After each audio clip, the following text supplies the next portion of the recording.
6 onto Fred. Damn. He's not missing any shots right now. Almost up 100 points are going to be Atlanta. MC being disrespectful on the middle side of the map. Finally gets cut down, but he can take a look at the score and be quite proud of himself. He deserves a moment like that. My goodness, Atlanta FaZe coming out on Bocage and providing us with a statement. 100-point club. 100 points. And keeping things in mind, right? Surge, they love this First map, game one of their favorites of is the Bocage. day. And they're learning what it's like to Ladies be in and the gentlemen. cage with a group of 4 very, very scary individuals like this crew could be. 45 seconds left, currently inside of the hill, as we'll see what Surge can try and muster up. We'll try to get some clearance. Granted, they do have a little bit of control for the moment. But again, staring at that lead, keeping in mind, 2 minutes on the clock. Starting to face off against more than just one opponent. That time can begin to start to be a factor. A Simp turns around, nearly takes down 2. A few in the feed for the Seattle side, but at the very least, Atlanta trying to contest for as long as they can. And this has been good work from Seattle right here to just get a good Oh, hold. shit, you working, bro? FaZe to break it at the final 10 seconds, which allows them to set up off that rotation. You Just working? seeing the 3 on the mini-map. Abizi's going to be here. He's able to find one. Unfortunately, the Oh, win is shit, well, never mind then. But he finds a second kill as well, and this is where these streaks can be useful. What time As you they get find off? that kill in the back, even though the spawn's Alright. coming in for the Surge, this can be a great hold. Bet. I'll hit you up then, Easily man. start another gunfight. As long as Selling Alright, later, bro. Arstees can remain in these power positions, so Arstees falls. Then it puts the focus on to Abizi. The longer they're back here, the more difficult it makes right now for Seattle. As you're seeing everybody go on streaks. It was selling him at 5, Abizi and Simp combined right now for 7. They start to falter a little bit, but again, up by over 100 points for the time.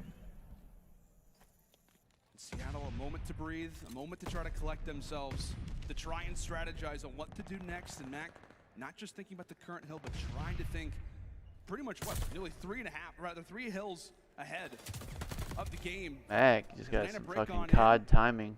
And that's going to get them ever closer to that Holy 250-second shit. mark. This is starting to get out of hand if you're Seattle. Yeah, now they're going to a P1. You got to keep in mind that Selim still has that straight from run to work with. 7 seconds needed for Atlanta FaZe to come out and win their very first map of the entire year. Unbelievable plays out of Selim, sitting at 35 and 21, 31 and 26 out of Abizi. The fact that all 3 of these guys are running SMGs on a map like this, they're making it look easy, as Fred does find 2 in the feed. But up by 100 points, Atlanta FaZe, they should be able to close it out here soon. Yep, only 4 more points. Feels No it's just a faith matter for of time. Seattle to come Abizi back? jumping in from the skies. His accuracy does provide a little bit of clearance. No faith on a Seattle Surge can comeback? do. Again, not an easy task by any stretch of the imagination, especially against these guys. That's 4 down. That's Have to be game. aware of so many different things at once. As it'll be 3 dropping for the moment, and that will be the game. Okay. Atlanta FaZe FaZe able to close it out. First map like much of day 2. they Okay. would. A solid win on Bocage, and that's a scary sight, Jay, for the rest of the CDL to see those guys playing the way that they did, and versus a team like Seattle, who's held in very high regard in Hardpoint and on Bocage specifically.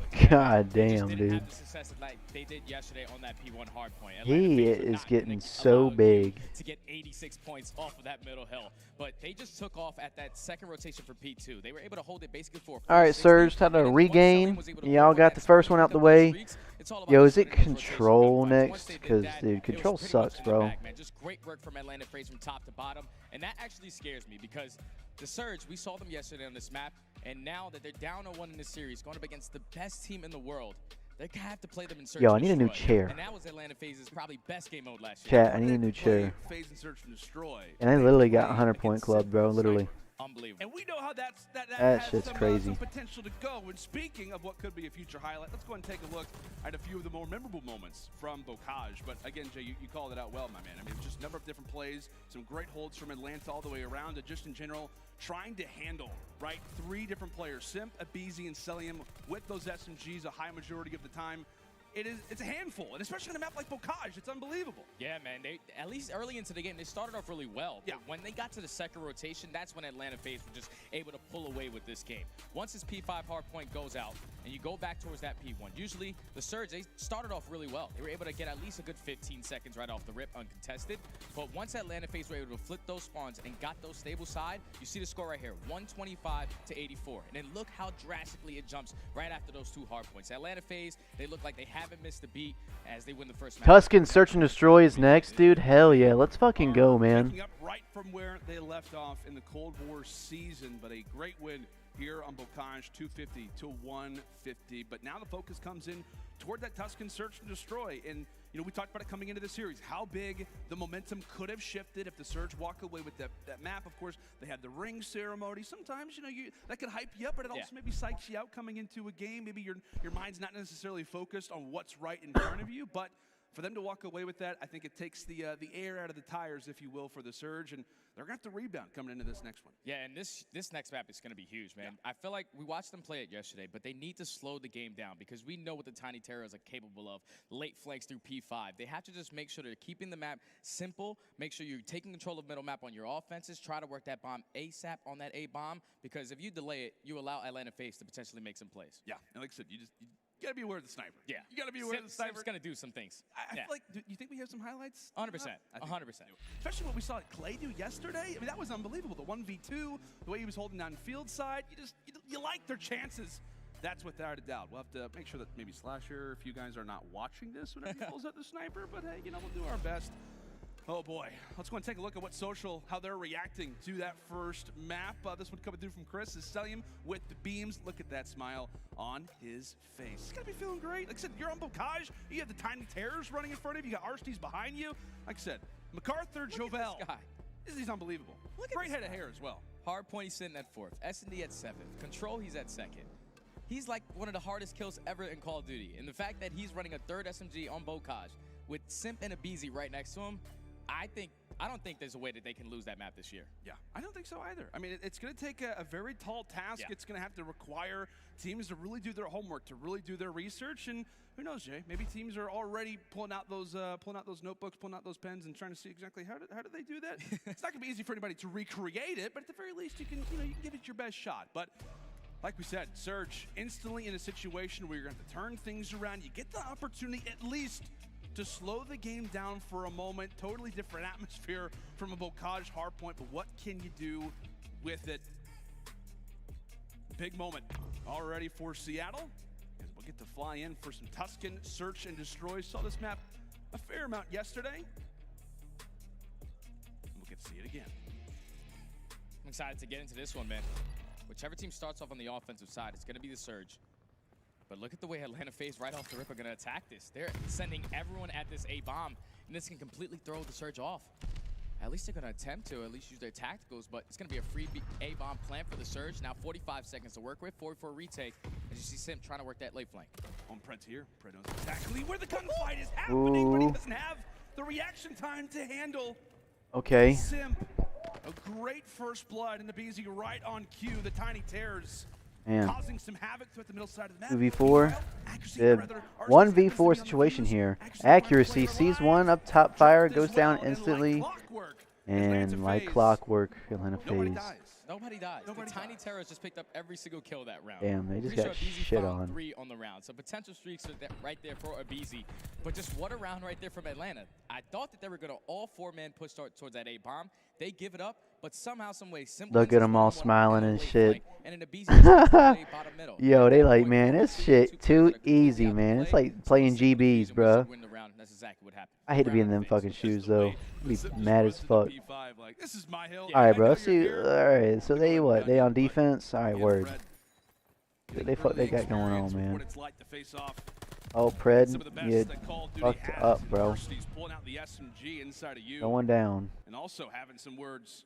Big boy got his ass. Abizi's up top church. Able to even up now to 3 versus 3. Okay. Okay, accuracy.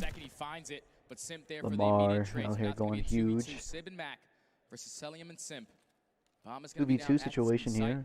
Simp is going to go for the pickup and the plant. And he spots 2 players, at least one in the backside. Fortunately, he's going to get taken down, so now it's on Celium in a 1v2. Celium.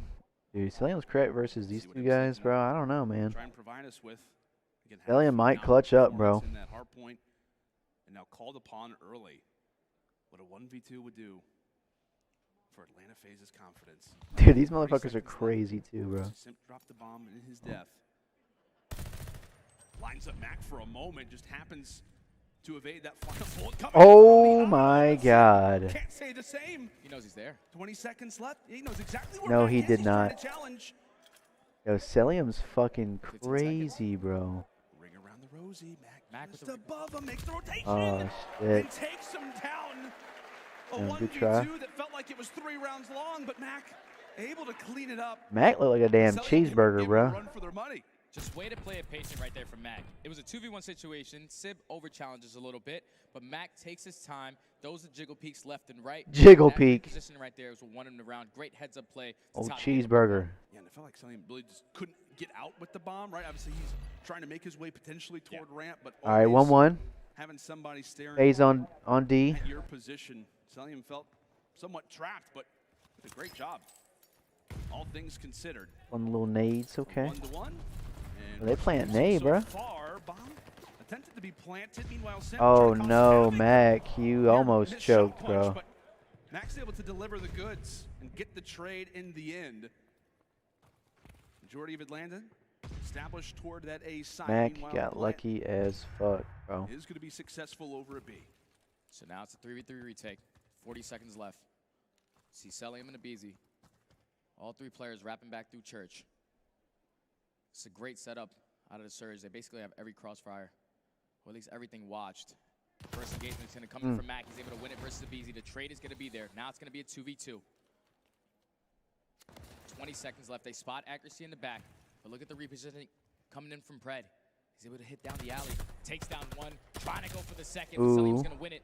And with 12 seconds left, this should be a round to the Surge. Just a great rotation towards that bomb site to catch them completely off guard. Damn. Celium does pick up that kill. He does have a 3-speed Okay. to work with, but just a great heads And they up won play on right there for the Surge offense. to take the Let's lead go. 2-1. And those are a lot of the That's same huge. things we saw them do yesterday, Yeah. Jay. Kind of in these high pressure situations, they just seem, despite being a younger roster in which you have 2 rookies, of course, making their debut yesterday, a lot of heads up plays given some high pressure moments.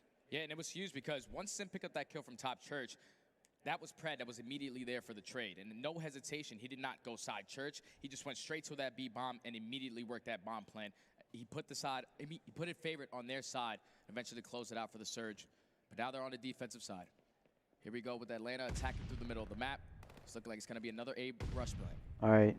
Seattle, we're on fucking defense now. Pred says, yeah, Mac, I'm They have to come to you, ultimately. All right, here we go. Lamar picking up first blow with a nade. over at this well.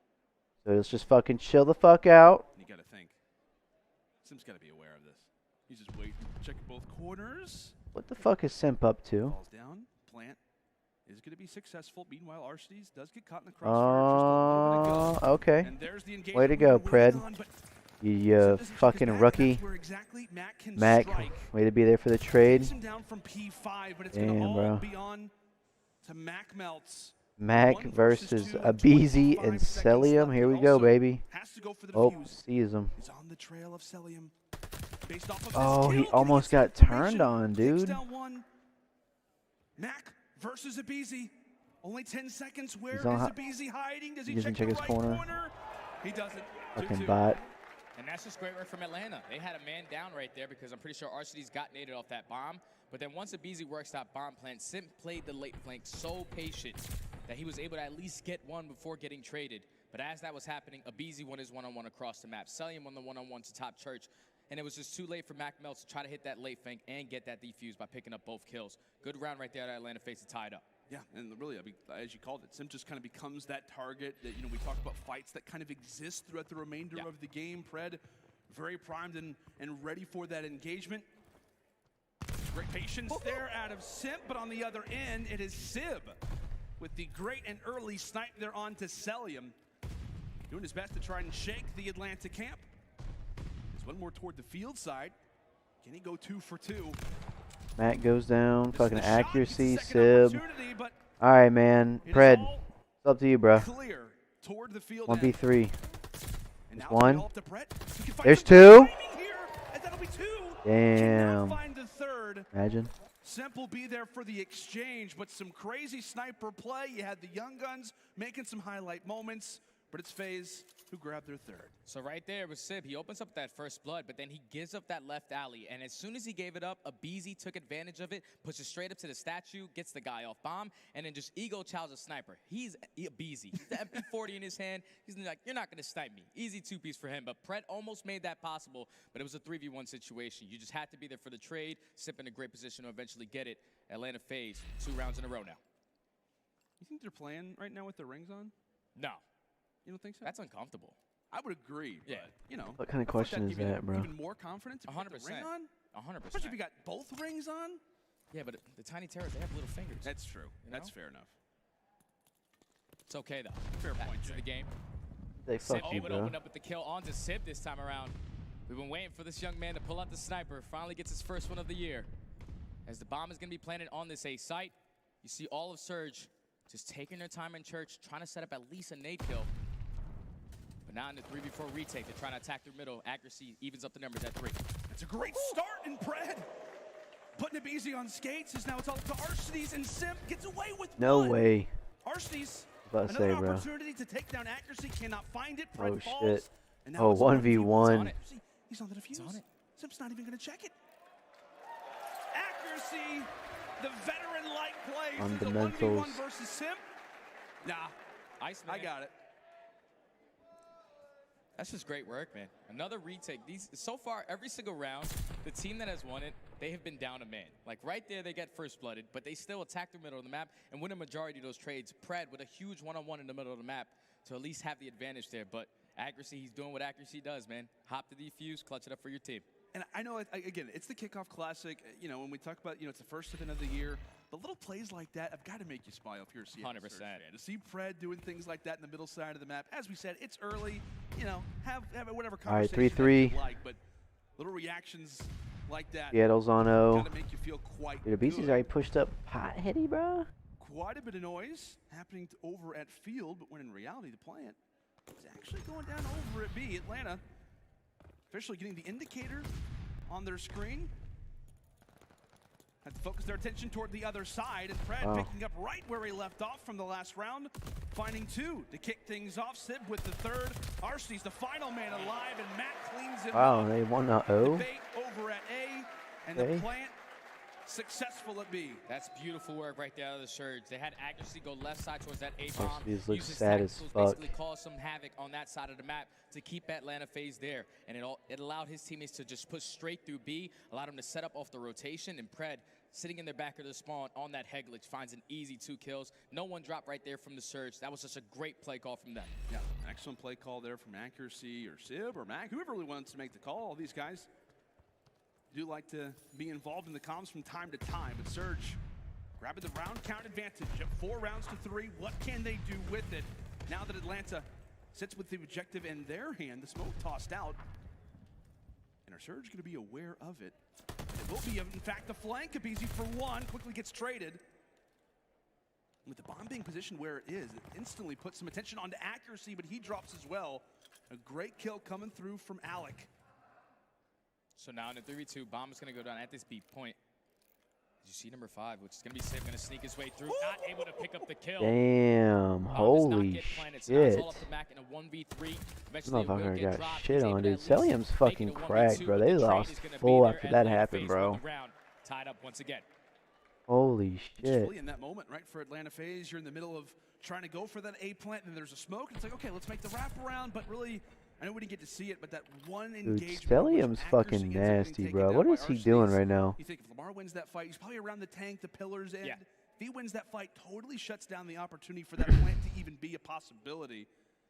And who knows, maybe things start to be a little bit different. But that's just the thing with Atlanta FaZe, right? These crucial 1v1s, these guys are winning them such a high majority He's of 7-5. the time. But Atlanta, a big round for them as they will even things up at Sib on 4-4. Potheady. Nade out. He's one top church. Dead. Arcides. Somewhat Got successful. accuracy with a Does go nade down too. over at Alright. A, Oh, that but it is timing. at least Slives being sacrificed in Let's order see for what the we got. objective He's top church. to be Selling him in a placed down. fucking 2v3 situation with Simp. Sellium and Simp checks his Dude, corner. Mac, Now it's come 2v2. on, man. 30 seconds left. You see Sib, he's still sitting in, watching that middle alley, watching all of bottom middle. And I'm pretty sure Pred is in a position to at least spot the All right, bomb. Sib, Sib's there able you to go. take down Simp. Now with 20 seconds left, Sell. on selling him in a 1v2. I don't know if he spotted Sib right to his right.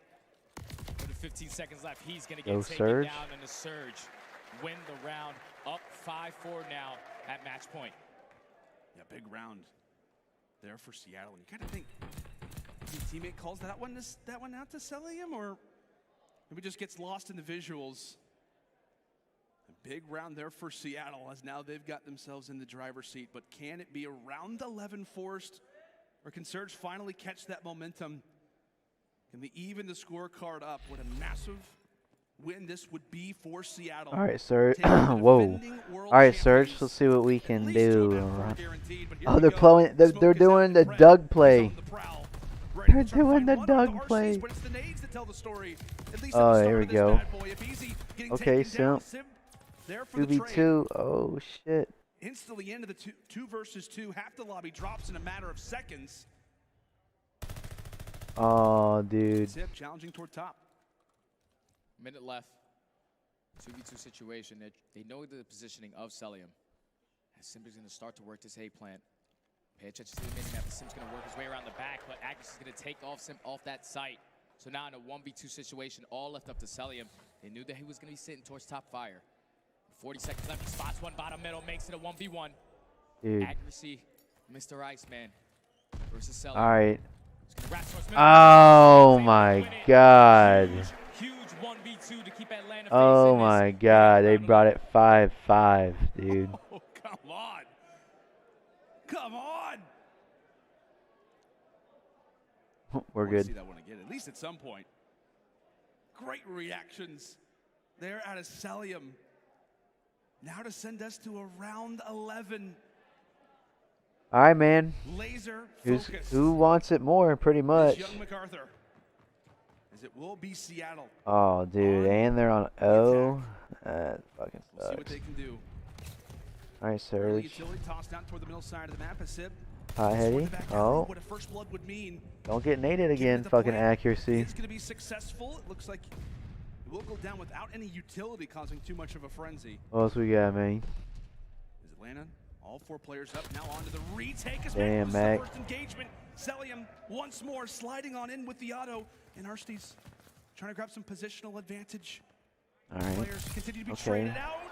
Takes down accuracy. It's all up to Sib and Pred, the young guns. In round Oh. Oh. Oh. Oh. Come on, Sib. Oh, my God. He's defusing, bro. He's defusing. Can he come around the corner in time? And you bet he will! Oh, my God, yo. Holy shit. Holy shit. Wow, dude, that was milliseconds between a loss and a win, dude. Boys in round 11. Wow. Sib with the clutch. Wow. And now we've got ourselves a 1-1 game. Wow. They Unbelievable. barely fucking won that shit, bro. They worked that A bomb plan They so fast. barely won that And then, shit. Once Sellium wins that huge Wow. round versus Mac, at that point, Sib was watching that left alley, but he Wow. gave it up for time. So they allowed these players to push on towards the They're not bomb getting site. 3-0'd. They got great timing that middle alley. No one tried to be a hero. They're not towards the getting end. 3-0'd. They knew that they still had the clock on their side. They just had to make sure that they weren't 1-1, on that baby. bomb. But he turns around perfectly. He finds two, and then just plays the clock beautifully, man. Great plays out of the young man, and you got to feel for him because this map was huge. If they would have lost this, they're going down 0-2. Yeah, Sib went huge that round 5. But wow, Or that round this 11. young Surge team is here to stay. Yeah, man, they're showing us. Sib went why so many absolutely teams fucking huge have getting held them in fucking high lined up like regard that. So far throughout the offseason, and everybody's top 5. And then fucking what's his nuts had to having choke some up that great shit. plays toward Obviously. the stretch. Atlanta sent it the distance, but such great plays toward the end. But Jay, walk me through what was a very, very fun Tuscan S&D. This was just a back and forth map between both of these teams, but I feel like Seattle, they were so much better at making their adjustments mid-map, mid-ground. Because we saw even that play where accuracy goes by himself at that A bomb, he causes so much mayhem on that side, they get a free B bomb plant. We didn't see Atlanta FaZe try to attack that strategy at least once. That was just great work from the Surge. You can tell that they've been putting in the work and definitely showed here. Now they tie the series up at 1 apiece. Yeah, man.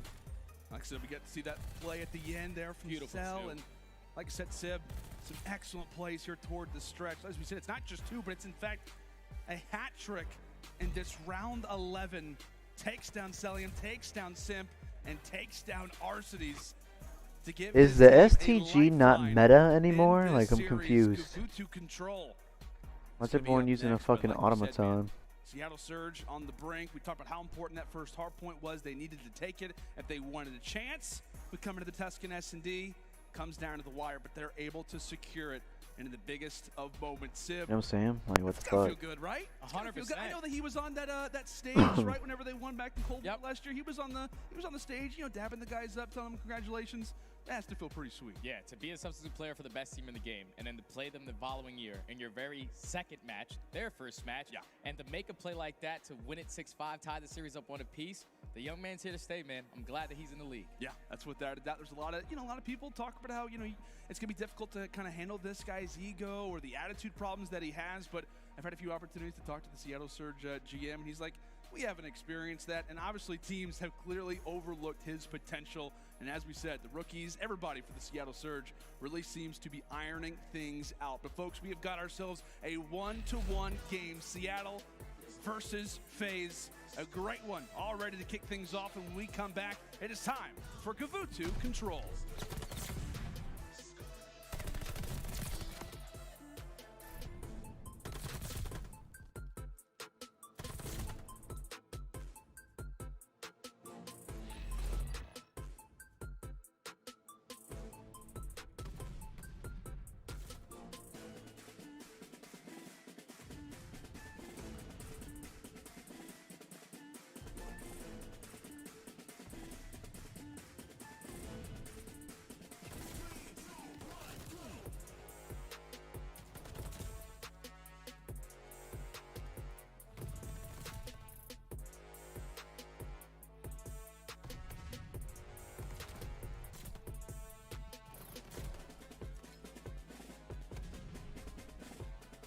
We are in intermission now. Dude, I'm hungry as fuck, man. Need like a snack or something.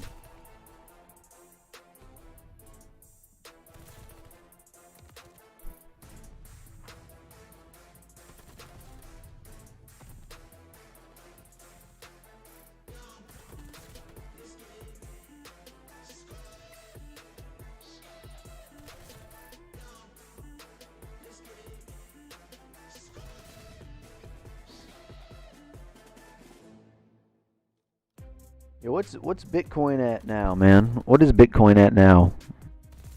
Oh, it's going up. Word.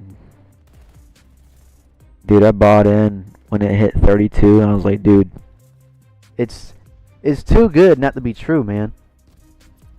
Bitcoin is at discount pricing right now. Y'all should be hopping on that shit right now. 32K? Right now it's at 35.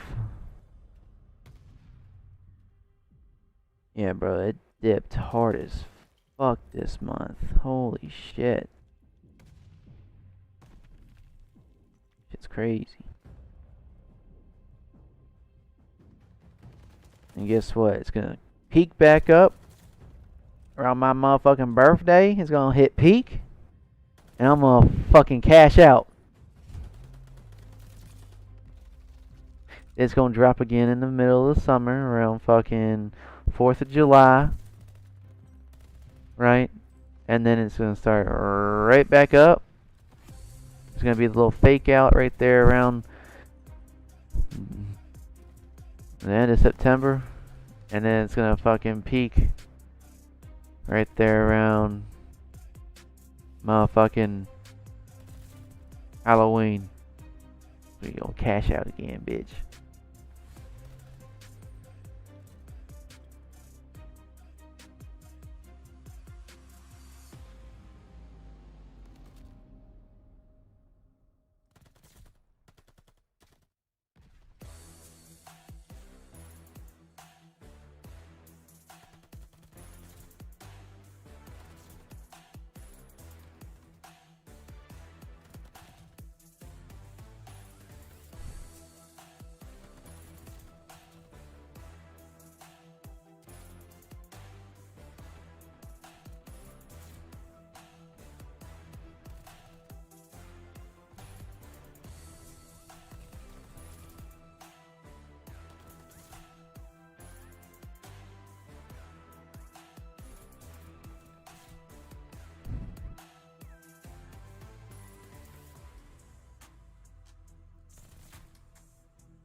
Duty League is brought to you by Game Fuel. Victory in a can. League Kickoff Classic presented by Zinni Gaming. If you're just joining us, oh boy, did you miss out on something special. We're taking a look at our Game Fuel tactical play. Jay, Sib, making the routes, making the plays in the clutch to give the Surge a chance in this series. Yeah, this is just a great round from Sib, man. He knows that there's still 20 seconds, but once he finds his two-piece, his teammate does get traded, but the clock is on his side. You have to check it in about 5 seconds, and he plays it beautifully. Turns the corner just in the nick of time before RC is able to get the defuse to tie the series up for his team. And that was such a huge play for the young man. Keep in mind, this is his first time in the CDL. And you see the tweets here. Sib is that guy. CDL 2022, that three-piece from Sib. The guy just went off right there. For such a young player to have a moment like that versus the best team in the game, oh, I'm excited to see what he's able to do this next map. Yeah, man. Like, so we've seen sparks of it. And that's the best thing about this Kickoff Classic for teams who are, in that rebuilding phase, teams who went back to the drawing board and said, hey, let's kind of rephrase the roster a little bit. Let's infuse it with some young talent. You want to see these guys come out and have some special moments. Obviously, for Boston, you got to see Cap, Cap, have some amazing plays yesterday. And for Seattle, you've seen some great moments from Pred. You saw Mac yesterday absolutely dominate. And then right there in that final play, Sib going huge in the round 11. But now it's time. We're switching things up. It's a different game mode. We got to talk about control. And the only problem for Seattle is that they have to be facing off against the best team on God's green earth at the very moment. It's Atlanta FaZe. You take a look at the numbers, Jay. It's pretty terrifying. That's really terrifying. It's They're all scary. top 10. It like, really is. 71% control wins. Control round wins last year was the best in the CDL. Yeah, that was last year though. Control, where we're going to be able to see Simp as that third AR. Abizi should be the main submachine gun for their team. But right into the game we go. Alright, here we go. Control Gavutu. Yo, this map's ass. This control, or this fucking game mode's ass. So let's see what goes on. Abizi getting first blood on the first round here. What are they on? They're on offense. Okay, okay. Accuracy, picking it up here. Sib pushing up through to top. Look at this guy. Look at this guy. Look at this guy. What the fuck you doing, bro? Really from where he left off. Unfortunately, he's not going to There you have go. as much team support as he would like. And so he'll be able to drop there onto one. Arcees hanging out at the tank. And this is going to be one of the more annoying spots on Vanguard, right? When that player's at the very back of the tank, you have to try and force the issue out. Both players run out of ammo, but thankfully, accuracy was there for the trade. And meanwhile, while all those fights are going down, the rest of Arcees teammates are all at A. Yeah, so they already have one ticket progression on that point. One ticket progression on A. As Simp does find a two-piece. Okay. Finds the third as well. It's 3 down. Map, though. You see Mac all the way pushed up in their spawn. Oh my god. He's on a 4. To just spawn kill them at Red Tower. He's on a 5. As the second ticket progression is going to come in at A, they should be able to complete it and extend his time by a minute. Oh my god. Oh my god. Oh. He's really good at Call of Duty. I would say he's pretty talented. Oh, dude. Caster Curse slightly maybe involved. Rest of the teammates. Holy shit. As Abizi finally picks up his second kill. Okay. He's just going for a joyride. He's like, hey, this Automatan is pretty cool. I think I might like this gun for the rest of Vanguard. But we'll see. An extra minute added to the clock. Nearly halfway there are the Atlanta FaZe's accuracies at least able to wipe away 2. Keeping things in mind, Abizi still inside of the tank. So at the very least, as Abizi sits here, does not get yet that second tick of progression, just falls. He's at least trying to keep the time paused at 1 minute and 37 seconds. Whew. We'll see what they can continue to do with it as Abizi, much like Simp's situation, as he does get taken by the nade. Says, maybe I'll 3 down for FaZe. Damn, shit on. Finds the first kill. Unfortunately, he's going to get taken down, so that allows for the Surge to get on towards the speed point and decap that third progression. You see the positioning from Pred, trying to set up for a couple spawn kills as they're trying to push through beach side. Gonna be behind one. Oh, dude, Pred choked, bro. Choked. Great plays coming in from The crowd's talking shit. Dude, he just choked. Holy fuck. Then we're starting talking about the life count situation, which is exactly what Seattle will look to try to hold on to. Alright, Pred, right here to your left, bro. Only sits on 5 in a There row. you As go. said, Jay, they've got ring 3 dead. control. Pred doing Last one's everything top they on my can axe. to try to keep 'em off of it. There you go. Good 9 push. to 13 in lives. Atlanta still hanging Oh, it's on, 3 but as down long as again. Surge sit toward this cliff side, and it allows for those spawns to be toward the back. Alright. door, I toward got the a good little backside of setup the now. beach. With those autos All staring 4 at in you, fucking this is definitely spawn. an easy task for Atlanta Mac to gets break shits out of. on. And Mac, he was there for about 2 minutes on the test. Man. He was continuously spawning these guys towards beachside. He was able to go on that 6-3, pick up that straight. Yeah, from run, 25 not able to get seconds the left in glide the by. match. But this has been a great defensive hold from the Surge. Even with the early tick of progression coming in from Atlanta FaZe, they have fought back into this round. That's 3 kills in a row. That's 4 Make it down. 4.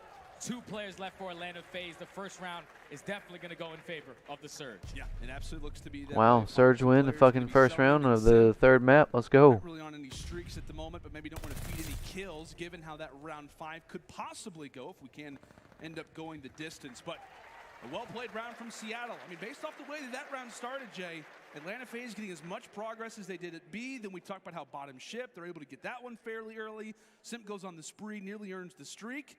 It was looking somewhat dire for the Surge, but they rebound, they remain composed, and they're able to walk away with it. Yeah, I think a majority of that round was all on Mac. The fact that he was continuously pushing towards that ship side. Once he gets control of Cliff, you're spawning him all the way out towards beach. And not a single player of Atlanta FaZe, at least they weren't trying to double challenge him. He was just picking them apart as they were just running out of their spawn. Just keeping the kills lead in favor of the Surge. Oh, You see the shit. pressure coming in on this 8 point now, as Pred is going to open up with the first. He Okay. finds the second in the middle. As it's going to be a 3rd Atlanta player. In Okay. He's going to be able to get him as well. That's on a 5-3. No, why would you He's feeling ego confident. chow, He just dude? jumps out, but just great work Why early would on you do from Pred. that? He just did a stage dive right there. I mean, basically, Brad just What the jumps out of the fuck? boat, wants to try to find a few more, feeling himself. And He went he for a got highlight back to clip. the Surge for Fucking idiot. At least a little bit. One tick of progression gained, but a good start from Seattle regardless of it. It's going to continue to be a head bash. All right, This 8 3 point. down. Different strategy from the Surge. Beezy up here trying to How pick him Atlanta up. Started, it was all about the unorthodox. It was all about B. Take a look at that player number 6. While the fights are going to be going inside a boat, accuracy, trying to get top ring control, wants to have some eyes at that B point, maybe try to aggress it, or at least be thinking about trying to set up somewhat of a crossfire. And now, as they'll pick up a few kills, accuracy is now going to be established in that position. And with that, 4 down, Jay. And now Atlanta FaZe all spawning out towards back red tower. You see the pressure coming in from both points. Taking spread on the flank, able to take down one. He knows positioning up the second. Shots onto Celium, able to find him as well. 3 down. One more player on this 4 down. Listen, Wow. Pred is having himself a map, 15 and 9 on a 4 spree. That 8 point nearly captured. Right to add another point, and Pred continues to pick up kills. Right now sits on 4 in a row in Atlanta. Somewhat of a scramble, but player number 3, that's going to be a Beezy. Finds a huge 1v1 just There to you keep go. things going. But Pred, it's not. Oh, wow. Able to find 6 in a row before dropping as accuracy's trying to Accuracy stop the clock. choked. Not a single point successfully captured yet from the Surge. And with 30 seconds left, they're going to have to come up with some sort of a plan. Player 4 Simp. In a Damn, primary this is where they position, crumble that's right going here. to Make it 3 dropping for the Surge. Damn. They've got one toward the top. That's going to be Pred, the playmaker, as they'll have to look for picks. It's not going to be an easy task. Surge primed and ready. Accuracy looking to gun from the top. Beezy looks both ways before jumping out toward the top side of the ladder. Clock stopped at 11.6. He jumps inside of the point. He Damn. gets dropped. Damn, okay. Not much to reply with, and that will Good be shit. the 8 Oh, point in the hands dude, of the that Surge. timing. 5 to 15 in Oh, lives. that And now for the timing. Surge, you can just simply play TDM. They take him down, so now no more respawns coming in for Atlanta FaZe. This has Oh, been a shit, great no round. respawns. How the Surge has set this up. Pred going huge, 20 and 10 as the main submachine gun on this map. He's 20 and Usually 10? don't see a stat line like this, but the young man Wow. he's having a day. Dude. 3 shots onto a Beezy. He's going- Only 2 players were making main and 1. Arcedy's all by himself. There you He's go. getting taken down. Wow. You see Pred, he's shaking. He's feeling really confident. Surge up 2-0. Wow. Bringing the thunder. We love to see that from Pred. And as we said, man, you're smiling if you're a Seattle Surge. Surge You're 3-1. seeing plays like that happen.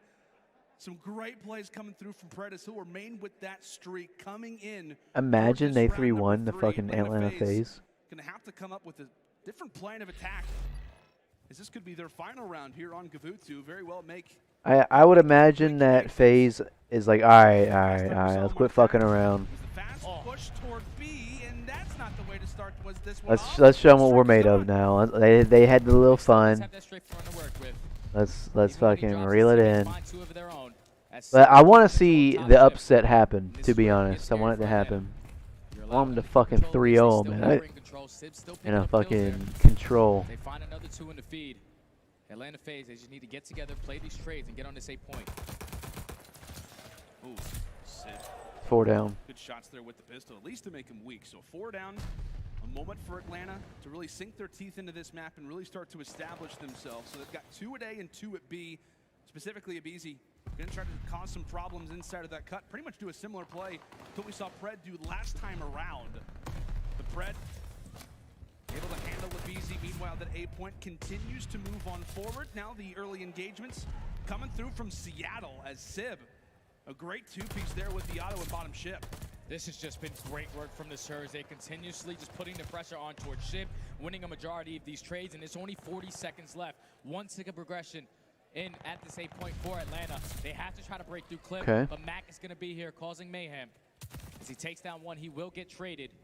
They're just continuously filling the gaps. Great shots coming in from RCDs to take down Fred. That's going to open up the A site. Yeah, it's going to open up the site for the time. Again, live count very even for the moment.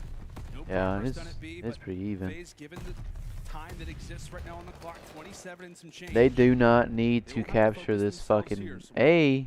This one looks It's gonna to give go him their another way. minute. Keep in mind, Fucking work number with. 6 in accuracy, he's going to be playing for There you go, lives. contest that Pretty shit. much prepared for Atlanta. The most Oh effective route at this my point, Sid god, they words. just choked that break. His fist to a gunfight, he Wow, still another walks minute away back with it. on the clock, so now Accuracy's position's gonna be all they down, gotta so do Atlanta, a is few fucking roamers go through the middle straight side to of the map. fucking A big target. engagement already taking place, but you see accuracy But it's a finally whole does cap. get taken down after going on some sort of a spree.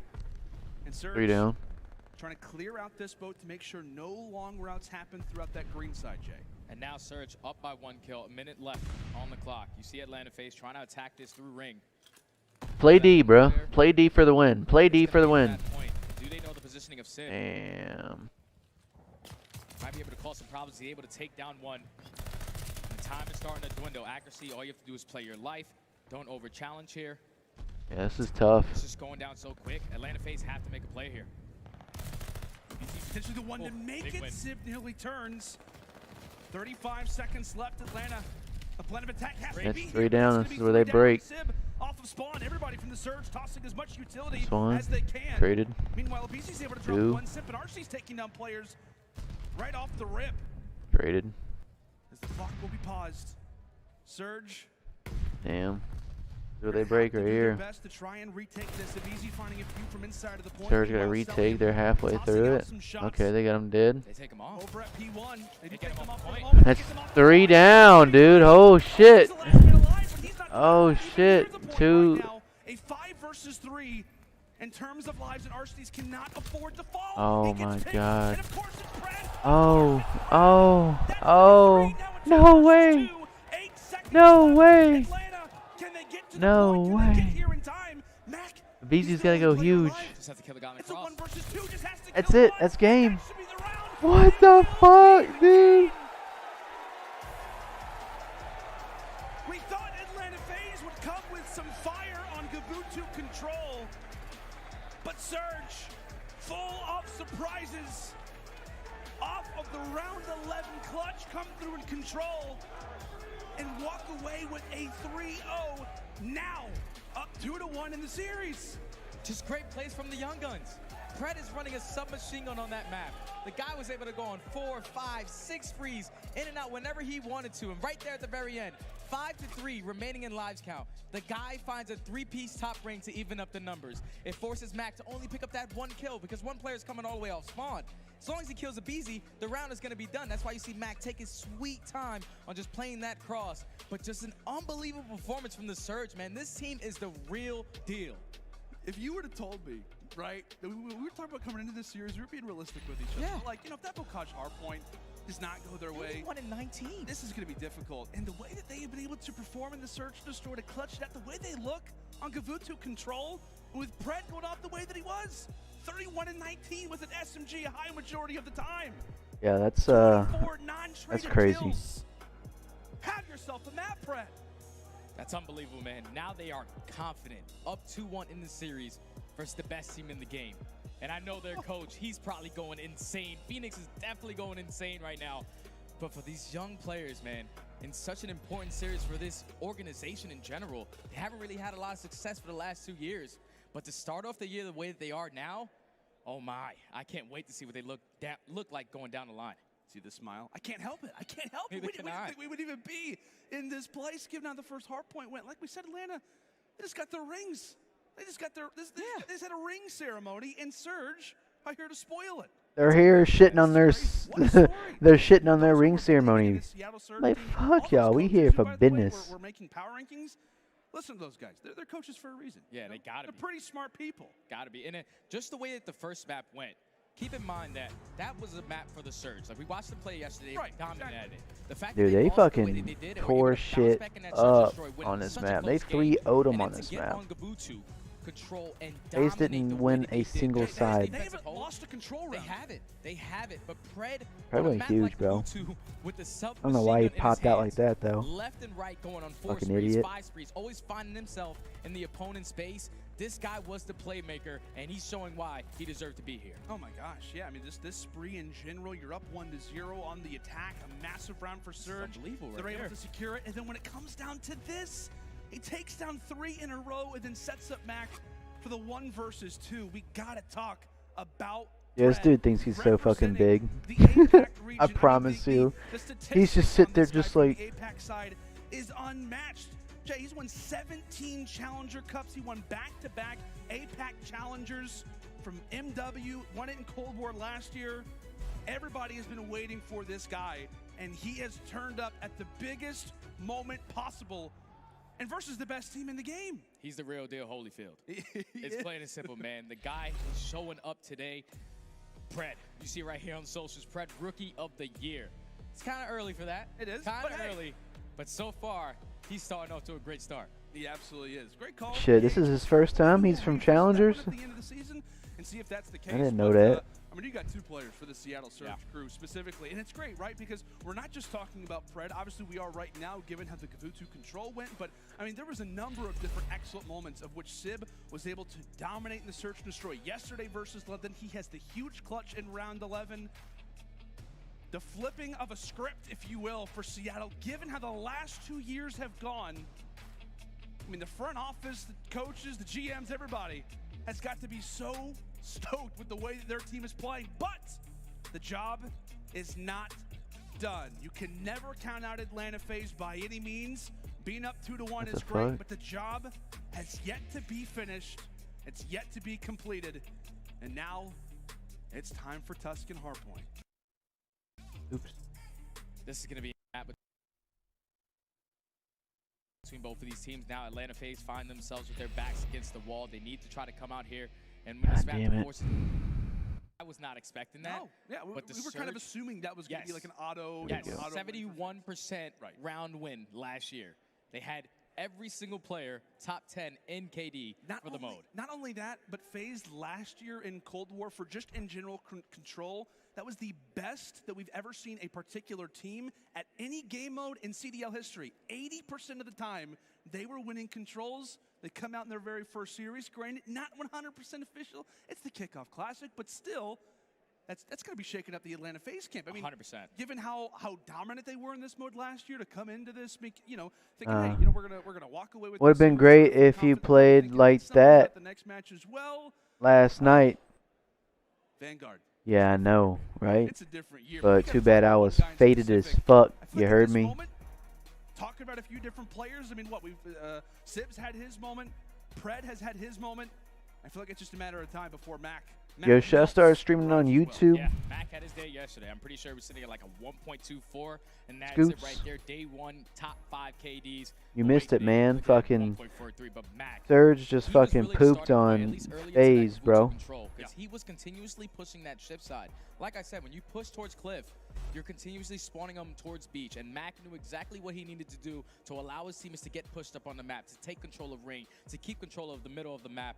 he was just playing so well, so fundamentally correct right there for his team to close that out the way that they did. And we all know Mac, right, to be a very, very smart player. That was talked about right whenever he was added to the New York Subliners back in Modern Warfare. They said, hey, this guy's really smart. He's great with the comms. And we saw how dominant he was. He helped deliver a home series championship for the New York Subliners.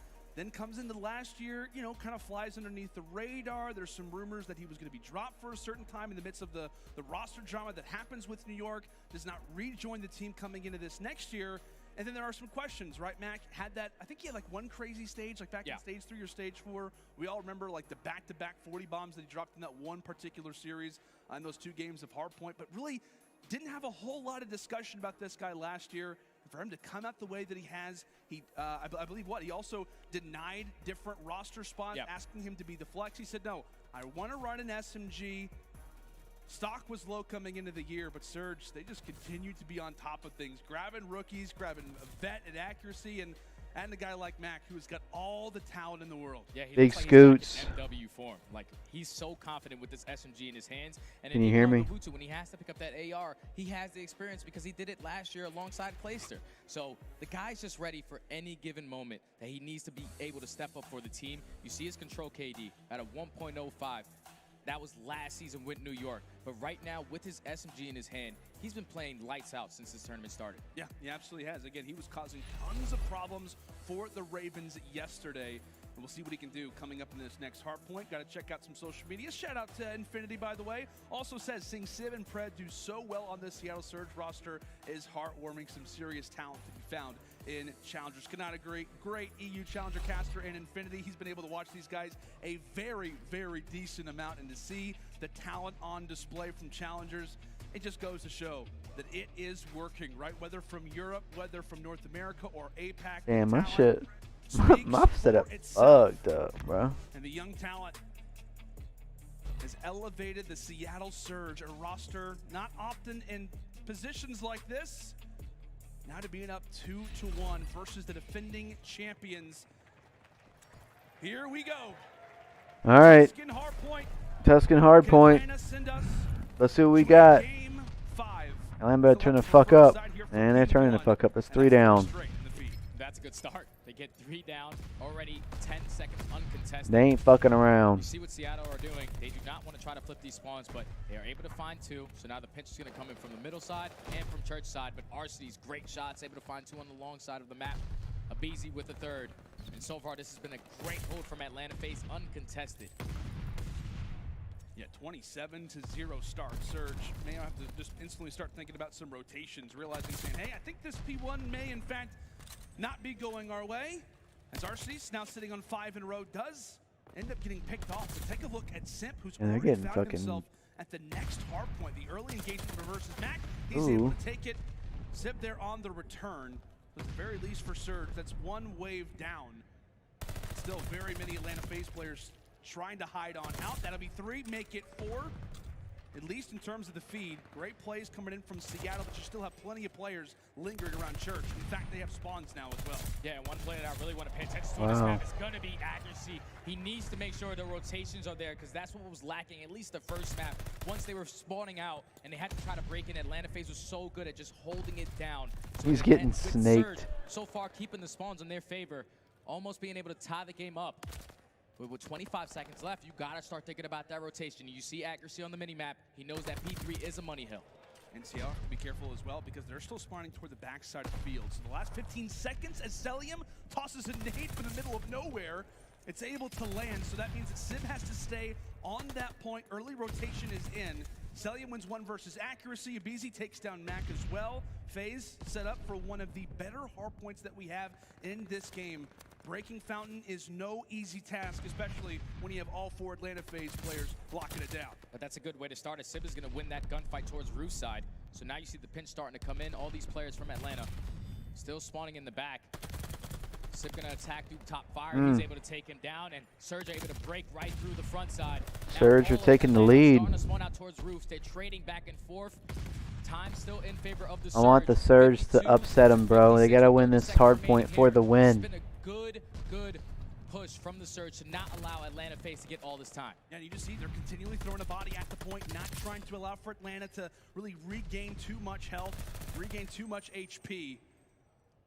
They're able to contest for a decent amount of time, but in general, one of the more difficult hills to Damn, he break killed him? in the entire game of Vanguard. As Simp once more taken off of the rotation. Final 5 going to go to Atlanta. Solid start for them through our first 3. And that's a huge kill from Abizi onto accuracy. Now this opens up flat side. Already have a 20-point lead. He will get naded. This opens up for that pinch to be set up.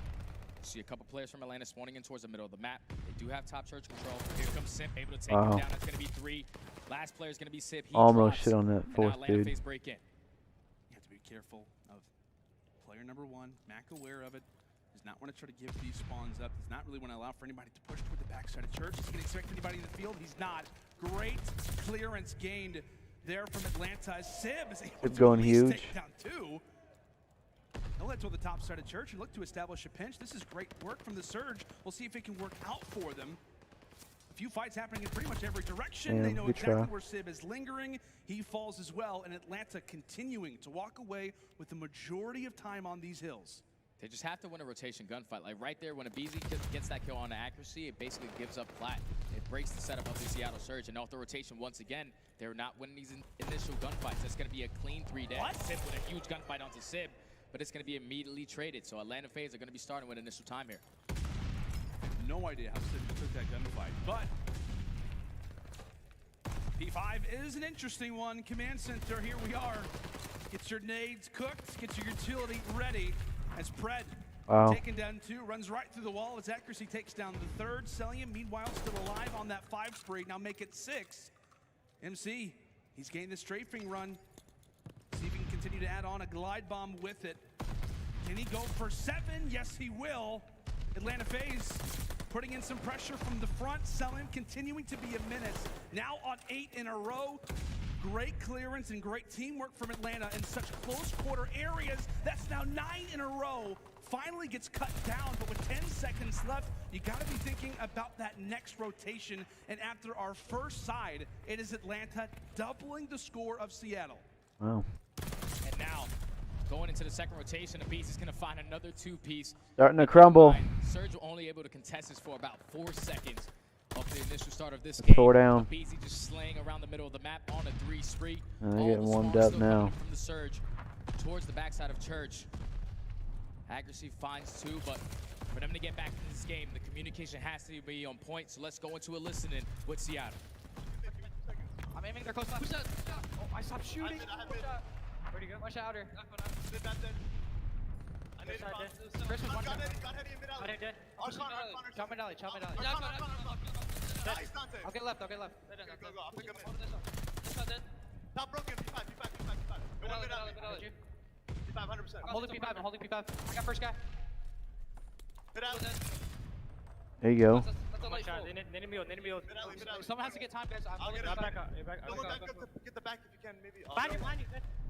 I'm putting switch right now. P1 P1 I'll hold the back on someone. Nothing coming P5, guys. They're going around. How's the back? Out of windows. I detonated windows. I netted D1. D1, one more D1 on me. I send your D1. Oh. Oh, they're both P5. Okay. Hold the back. One top of me. Flat slide. Hold the back. Everyone knows. Every plat. I'm looking plat with you. On time on me. I need a plat. plat. Down. My side time. Oh, one shot. Nice plat. Alright, Plat, we're good. Back in the game, guys. Yep, plat. Come on, Mac. The big fucking cheeseburger. Here you go, Pred. Pick it. I'm hitting the ramp. Good time. Plat, I'm staying down. Plat's one shot still. Dead. I'll leave you to those. Yeah, I'm in new. Could hit you out from windows. Yeah, I'm holding it. I'm going right. Where are you guys at? Ooh. Big kills, talk to each other. I'm top broken. I'm coming to you. So what's on the back? That's it. I'm back arch right now. I just stunned over. Stop dead again. I stunned the back. On new time, dead. Back right. I'm trying back right. Alright. He's back there, back right, absolute. Those me to the square. Back right, stun back right. You're done. Look at my top. I'll pick the top. Spawning roofs, all roofs. Baby, watch out, the heading. There's 2 back there. No one top. Take a look at that score now. Seattle Surge clawing their way back into this one. A solid hold at P2. Yeah. The comms across the board are sounding crispy. And now over at P3. Atlanta spawning here, but Surge not going away. Sid winning some great early fights, but Celium in reply sits over at that Godheady. He gets picked apart. Mac is there. The trade, can it be successful? Accuracy gets taken down. Still, a big majority of fights still taking place for the very valuable 20 seconds that still remains. Surge holding it from the front side is now. They can back up, be prepared for Church. They find a BZ as well. And so with these final 10 seconds that FaZe will grab, you still got to be somewhat happy with the way these last two hills have played if you're Seattle. But now they've got spawns and Max sits in a big power position. And this is a huge gunfight right here. We saw Accuracy lose it the first go around. Two players are going to attack Mac. He's able to take down one. He knows that a BZ is going to be here, but unfortunately the nade's going to drop him. So now that opens up the OE extension on the left side. Fred, unfortunately, is not going to win that gunfight. So now BZ does have top Church control. The game is getting closer. Surge only down by 15 points. They do find 2 in the feed. They find 3. Last player is going to be a BZ. He's able to take down another. But still, the players from Atlanta. Man, this is a close game. The map. It's looking like the Surge holding this down to the T. 30 seconds remaining. They are going to be able to take this lead. Wow. And this is where it's starting to get scary because people are starting to get hot. We're winning our rotation gunfights. Seattle are turning up. Accuracy as well. Seattle is turning the fuck up for For show. them at Church, granted, Atlanta FaZe are going to beat them off the rotation at P5, but down by, what, it was a good 80 points? Last time we were at P5, now they've got the advantage due to the Surge. This next hill is huge. Player number 6 in Accuracy, the only player not instantly involved in the fight. If his teammates can win the early engagements, well, also a BZ's on the flank as well. A lot of big plays being made from either side, knowing how valuable P5 will be, especially if you've got the right control. Mac wins 2, Accuracy toward the flank. The final player is going to be toward the stairs, and he gets Wow. as well. That's 4 down. Keep in mind, Yeah, they could literally upset it. absolutely can win it here. Oh no, a BZ going huge. Across the map, showing us all kinds of different places for movement inside Oh the my box. god, they might do it. Starting to melt. They just might fucking do it. They're getting... What can they do? The Surge have fought back. They're not going down without a fight. They're not, though. 15 points more needed for them.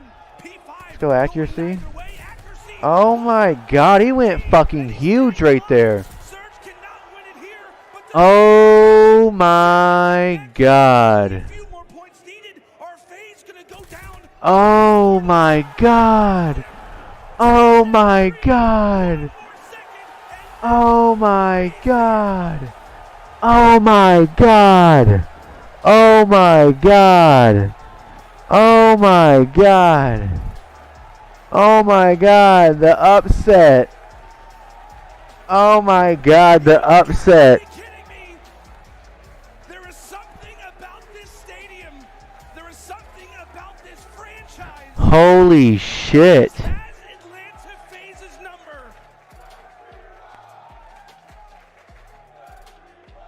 I'm at a loss for words, man.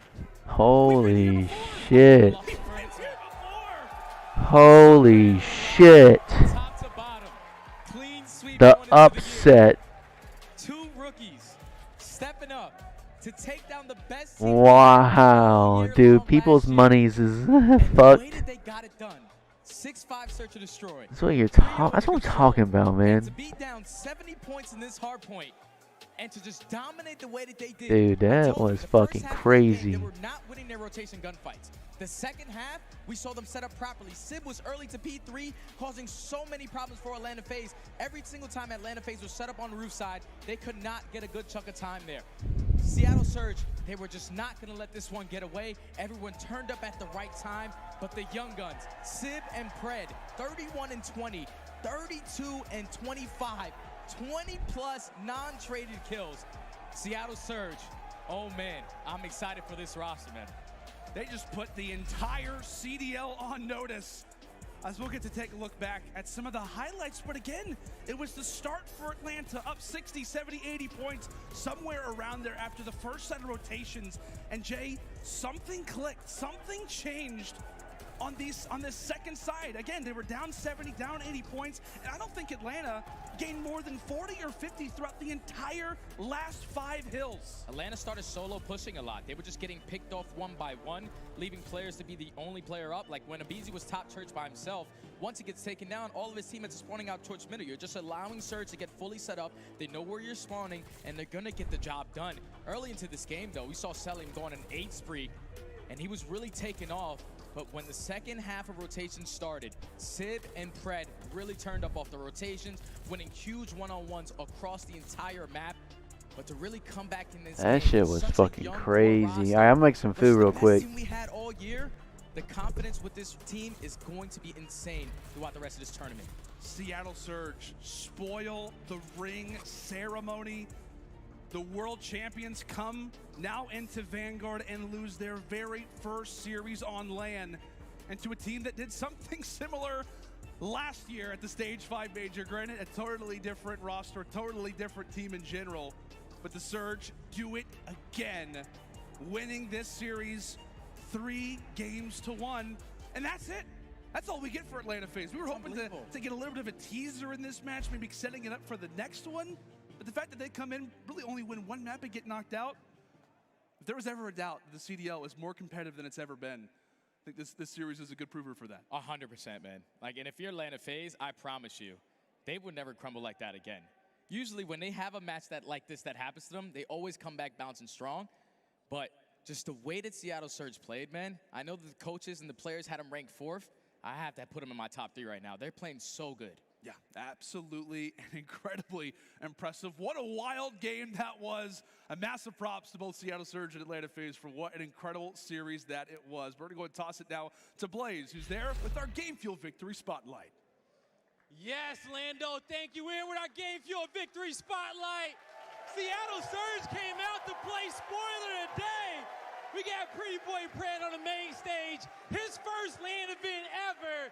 And my God, you did something that, let's not sugarcoat it, people was not expecting you to do. How you feel right now? Right now, man, it's a real feeling. You know, like we've been practicing a lot, so for us, this wasn't something that we weren't expecting. It's not like a big surprise. We've been playing so much hours of Vanguard, man. Like we've been grinding. So we come into this, we treat everyone the same. We just do our stuff, and you know, it all pays off. Yeah, man, we saw it definitely paid off today to kick off the broadcast. Now, you talk about the preparation and what you have done to prepare for this event. Tell me about your coach, Phoenix, and how he helps you guys get ready for this one. Sam, he's a great model for us. Like he just literally, like he will always calm us down. That's the main thing about him. He gives you the most support out of anyone. Like anyone that I know, he's the most supportive person I know. So like coming in for me and Dante, especially being first time in the league, having a support system like that means the world. So having him there is like a backbone for us. So if things don't go wrong, he's always there. If things go great, he's definitely there. He's definitely there, gassing up the squad. And speaking of the squad, because Sib absolutely went off, okay? Accuracy won big 1v1s, and let's not even talk about max consistency. Tell me about how your team helped you guys win this matchup, because that map number 3, Control, you guys looked absolutely dominant, not even losing a round so far. I mean, our team, we just trust each other to do our jobs. That's the main thing. Everyone trusts each other to do their job, and I feel like that's the most important part. We all have good trust in each other. All right, everybody, Seattle Surge, they trusted each other to get the job done today. And with that being said, Belly, take it away. Thank you, guys. Appreciate it. Accuracy with the Blaze Mac popping off. We know what Sib's about, and Pred going crazy. Hot damn, this team looks good. But Slack, let's go down the line. Let me hear your thoughts right now. Seattle Surge, they did what none of us thought was going to happen on that main stage. I'll be the one to say it. I'm going to eat my words right now. They are the real deal, man. I am so proud of these guys for them to come out and play like they did. And like Pred was saying, for him and Sib, their first time playing on LAN this weekend, they did their thing, man. They look really good, and I got to give a big shout out to both of them. Pred, that guy is an absolute beast. It's his first time coming over from APAC. For him to do what he was doing in Challengers and dominate here was very impressive. And the same thing along with Sib. These guys got a bright future. I can't wait to keep watching them. Ali, the disrespect on the main stage. FaZe has got their championship rings, and Seattle Surge just gave it to them. You know what, going into this, I said my heart went to Seattle, but the stats, you know, on paper at Lampies, I mean, they're disgusting at scrims, right? And to have them come out here and smack them around like that. After that map 1, dude, we were all like, oh no, like this is getting scary, but Pred, such a turnaround from yesterday. He got his jitters out, dude, and he came out to play. And the big question mark was him and Mac, right? If they could match up with the Sip and a BZ sub duo, and clearly they did. I don't think Mac even slowed down. I think Pred just turned up. Nameless, how often is it that we see rookies come into the league and have this type of play dominance like Pred did? That was incredible. Yeah. The 2Ks against the likes of Sip and Cellium? Like, Yeah, man. I mean, it just feels like the last couple of years, that's the formula. You just got to find that next diamond that's in challengers. And it was Pred all the way from the APAC region. Who would have thought that? But also said, man, these guys were going off. And I know Pred's the real deal. Oh, yeah. Because we were watching the plays that he was making on the map. On that Tuscan, when they were down over towards that Fountain Hill, and they just pinned them in the back and kept them off that time, and that rotation over towards Church, Pred held them, got the two-piece back Church. Like, that is high-level IQ gameplay. It shows they put in the work, they're prepared, they're ready to go to beat teams like Atlanta FaZe. It's insane, man. No, it definitely is. You know what? Let's go ahead and have a party. Let me see if Lando and Steady are still there. Fellas, do you hear me right now? Yeah, we got you, Veli. Yo, how are you feeling about that matchup? You guys were gifted a series, man. Oh, we were totally gift wrap that series. I'll take that underneath my tree any day of the week. But Jay, that was wild. Yeah, that man. was absolutely wild. From start to finish, man. Like Atlanta FaZe, they come out, they win the initial hard point. But then the Search and Destroyers would really turn the entire page of this script for the Surge. The fact that they were able to clutch up for Sib in a 1v2 situation, 1v3 situation, basically, and the final round and win it 6-5. But then to go on to a Gavutu control, just the way that they controlled the map in general was beautiful. The fact that Ladies and gentlemen, boys and girls, I have arrived back with some chicken teriyaki and mashed potatoes. About to watch the next series coming up soon. But we might be cursed. Atlanta FaZe curses. I don't know. It happened last year with Seattle. I don't know. Yo, Jeremy, I have a question for you, man. I want you to keep it honest with me right now. Okay. Keep it 100, all right? Atlanta FaZe loses to Seattle Surge, something that none of us expected. Do you think that they're going to come back bigger and better than ever next event? Oh, come on, man. Come on. Atlanta FaZe is Atlanta FaZe. Whenever they take a loss like this, the same thing happened at the end of Stage 5 last year. They lost a really close match versus the Surge, and then they went on to win champs. I feel like this is a wake-up call for them. They probably had a nice, enjoyable offseason, but it's time to get back to work, and they're definitely going to be back with some vengeance. All right, fellas, thank you so much for the great commentary, and Feel we'll that. see you guys next time. For those of you at home, I mean, this was incredible. Nameless, man, put the cherry on top. What are your ultimate thoughts about what just went down? I got to say, shout out to Seattle Surge. That was an incredible win. But also for the FaZe fans out there, this happened last year to JB, Slack. You beat them at the kickoff, and they ended up dominating ever since then. So maybe this was worst case scenario for the league because they've awoken the beast. Yes, now, ladies and gentlemen, this is the first matchup of the day, and things are already getting crazy. But coming up next, we're going to kick things off with some more matches here for the CDL Kickoff Classic presented by Zenny. Remember, this is day 2, and what we just saw on that main stage, expect to see much more. We'll catch you guys in a minute. You mean in a minute?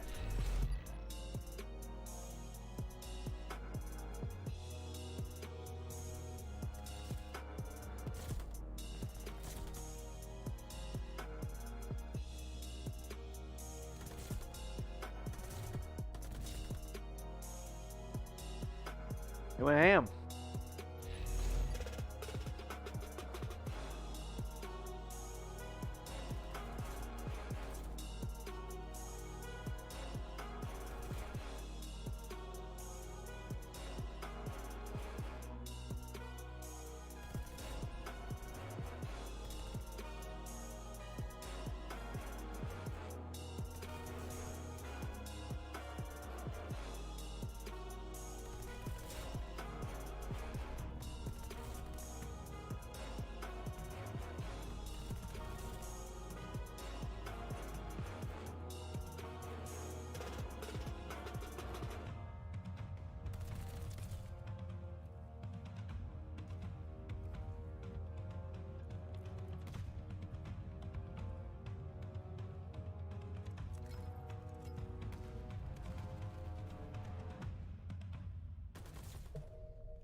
What the fuck, Pam? Why the fuck is he tweeting out fucking titties?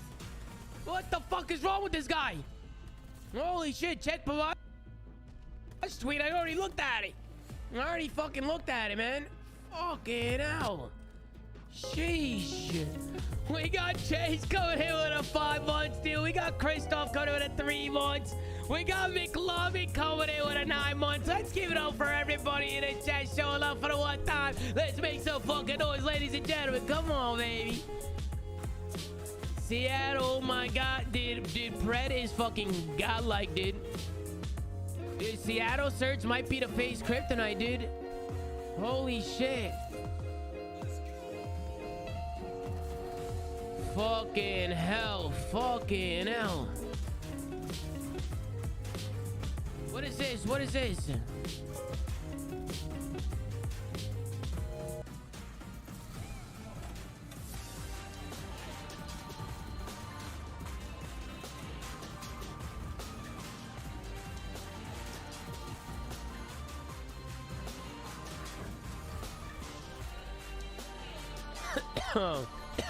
These guys are dirty. These guys are ready to go, man. These guys are fucking ready to go, dude.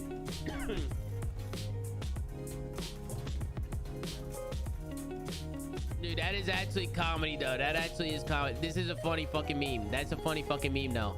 That is actually comedy. I'll give Gersa. I actually like that. I actually fuck with that, Chad. I fuck with that. Call of Duty League is brought to you by Let's put you guys over here. Hold on. Let's put you guys right here. Boom. Gaming glasses starting at Fucking hell. by visiting zenny.com/. Look at this guy. He's rolling up his sleeves in pictures, dude. I mean, this guy's ready to fuck some people up, dude. This guy's rolling up his sleeves and shit. Look at this fucking guy. Look at this guy. Yo, guys, squad spawn on me. Look at this. Camera's on. Oh, yeah. The camera is on. Look at this geek doing this jammies, man. Get out your bed. I'm massive, too. Stinking. Everyone out there, we appreciate the support. Wait, maybe I'm Thursday now. Our game's on. Let's go. He's jacked. You're not? Okay, never mind.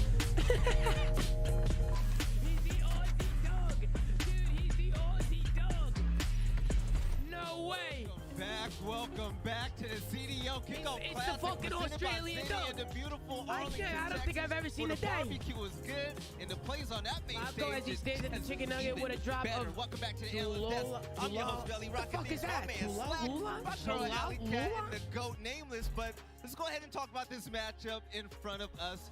Whew, still, that last series is on my mind. That is absolutely insane. But when it comes to this particular matchup, let's talk about it. The Toronto Ultra, when it comes to the game fuel keys of victory, Nameless, man, what's going on? Yeah, let's get into these game fuel keys to victory, man. Toronto Ultra, we're yet to see them play. I'm so excited for this match, and the keys are insight. He's got to keep the momentum going from his rookie season. Last year, he burst onto the scene like a rocket. This guy was lighting it up as the main AR. He was HP 7th in the rankings. S&D was #1 in control. He was 5th, like top 10 overall on everything. The kid's a monster. And then also consistency is key for Cammy. This guy is a superstar in our league. He had crazy clips last year. He's an aggressive flex player, and his HBKD last season, 1.15 in wins, 0.87 in losses. So he's definitely the X factor for this team. And then use the champs loss as fuel for the season, right? That's a tough loss. They thought they could have took down that W. So going into this one, they can only get better. Yeah, ultimately, Slack, when you take a look at this team this year, do you think that they're going to continue to have a top 2 type of season, or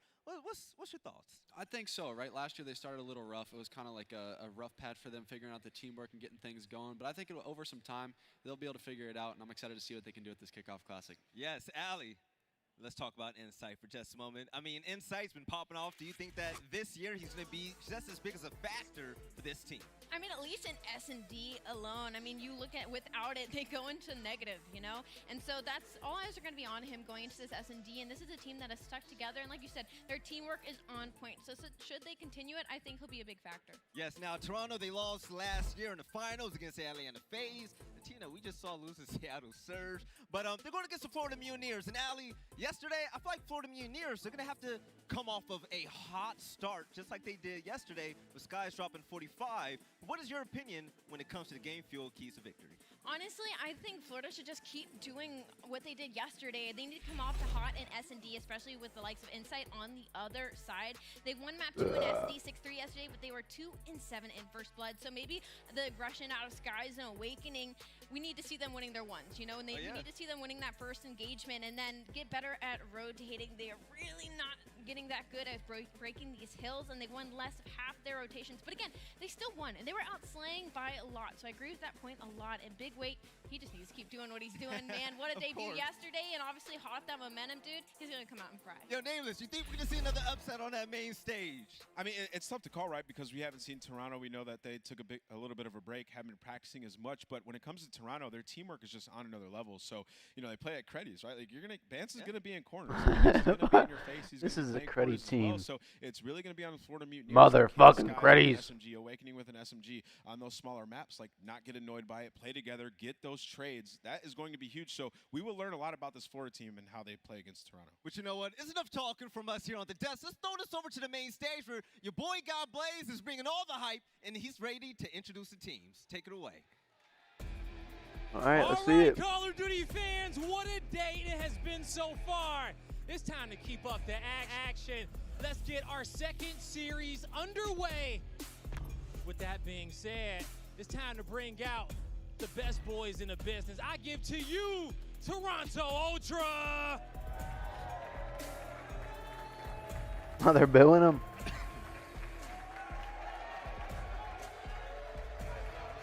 Give it up for Benz, Cammy, Kleenex, and Inside. Make some love for the Ultra. With what looks like a stacked team, and we already know what the deal is.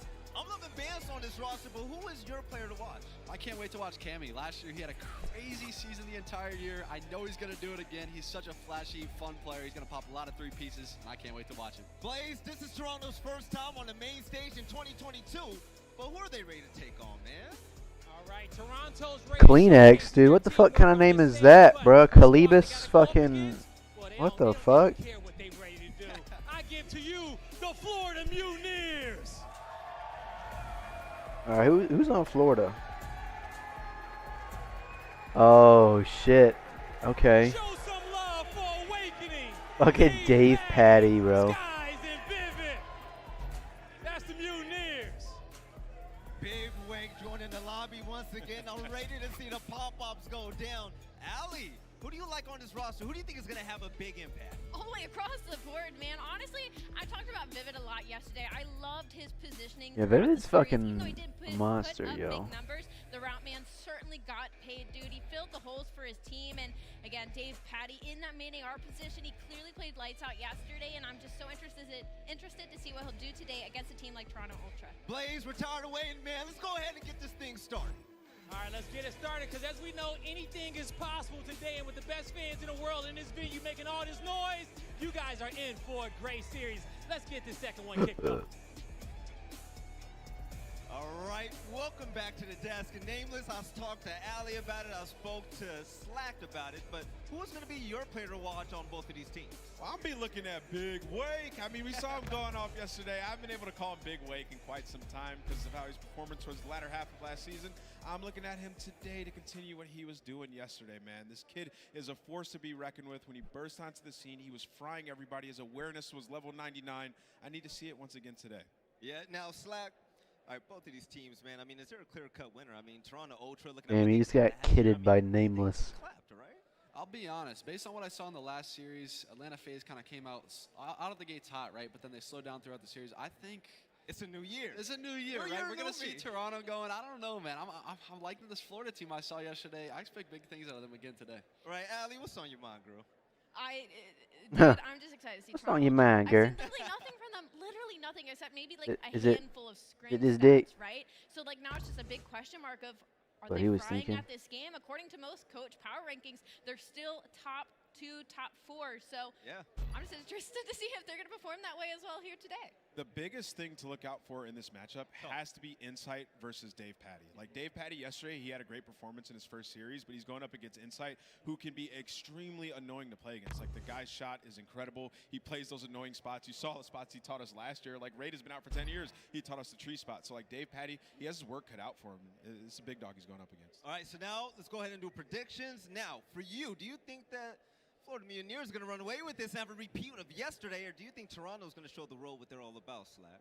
I think we're going to see the consistency from Florida actually here. Toronto, like I said, hasn't played this weekend so far. Yeah, I like what it. I saw out of Florida. I like their comfortability in the new role. I love seeing Awakening Fry and perform. I'm going Florida here 3-1. All right, Florida 3-1. Allie, do you think the team playing the individuality is going to step up big time against Toronto Ultra? Oh yeah, I have Florida taking this. I actually literally DM'd my group chat today and was like, I'm changing my pick. I'm going in after day one. I 100% think Florida's going to win this. Nameless, you a better man, yo. When it comes to your pick for this matchup, who you got all your money on? They're off the Pine Park. I think Toronto Ultra is going to win this match. Their teamwork is on another level. I saw them. There was a picture of them all laying down, taking a nap in their Zen moment. Like Toronto Ultra, that's a team's team right there. They're going to go in and win this 3-0. All right, ladies and gentlemen, it's about that time. Let's go ahead and send this over to Miles and Chance. Fellas, let's see if this one is going to bang just like the last series. Take it away. It's nothing but bangers here so far. Kickoff Classic has not disappointed yet. I mean, FaZe fans probably a little disappointed, but I think this venue's cursed for them, surely. Back to back? Anyway, I digress. Ladies and gentlemen, this is going to be an absolute treat. Hiya! Let's get on with this one. A lot of fun to be had ahead of us. Florida Mutineers, consistency may be the key for them, but Chance Ultra, they're our second place, you know, I don't know what to call them, like good team coming into this one. Yeah, so like second overall in the power ranking, surely based on last year, but FaZe was #1, did not pan out for him, so there's really no telling. And for Toronto, I have heard every rumor under the sun that they look fantastic, teamwork's on point, that they are not having success. I've heard Insight is still one of the best ARs. I've heard he's struggling. I have no idea where to go with this, and similar from Ali, haven't heard anything from Scrims. It is undeniable that I don't think anyone has any idea how the series is going to play out. But we'll find out. The series you speak of here on your screen, Gavutu Hardpoint our first, Berlin, Search and Destroy map number 2, and Tuscan Control will run out our third. Berlin, and of course Desert Siege for the final map there. Going to be a lot of fun. Again, Desert Siege, snipes, fun games, all good here. Vanguard has delivered as chaotic and as fast-paced as you like, but Gavutu Chance, a much bigger map, you know, long range. We talk about those AR players being very dominant here. We have to be leaning somewhat towards the boys of Toronto Ultra based on what the desk has been saying, but there's some new kids in town. Yeah, hey, can we though? Like at the same time, like Florida, that's a team that like has the 3 ARs on the squad. So honestly, insanely difficult to predict, and something that will be interesting at least a little bit later on. That Berlin S&D. I mean, this is very early in the year, but we actually saw Florida play that map yesterday. On offense, it was an A hit every single time. Toronto, a team that obviously does their homework, but Toronto also a team that has the best teamwork arguably in the league. Let's see what happens. But teamwork looks a little bit different this year. Here we go. Into the rainy Gavutu for our first hard point, and already you've got Toronto Ultra in point, and it's your boy Benjamin Bantz finding the 2 pieces up there. But those barrels are a deadly addition to the game, and they do tend to eliminate whoever's nearby. That being said, we still have Ultra in the lead, and thinking across the map, already looking towards that P2. That's where those players towards the bottom side of the mini-map are already battling. Insight in your screen.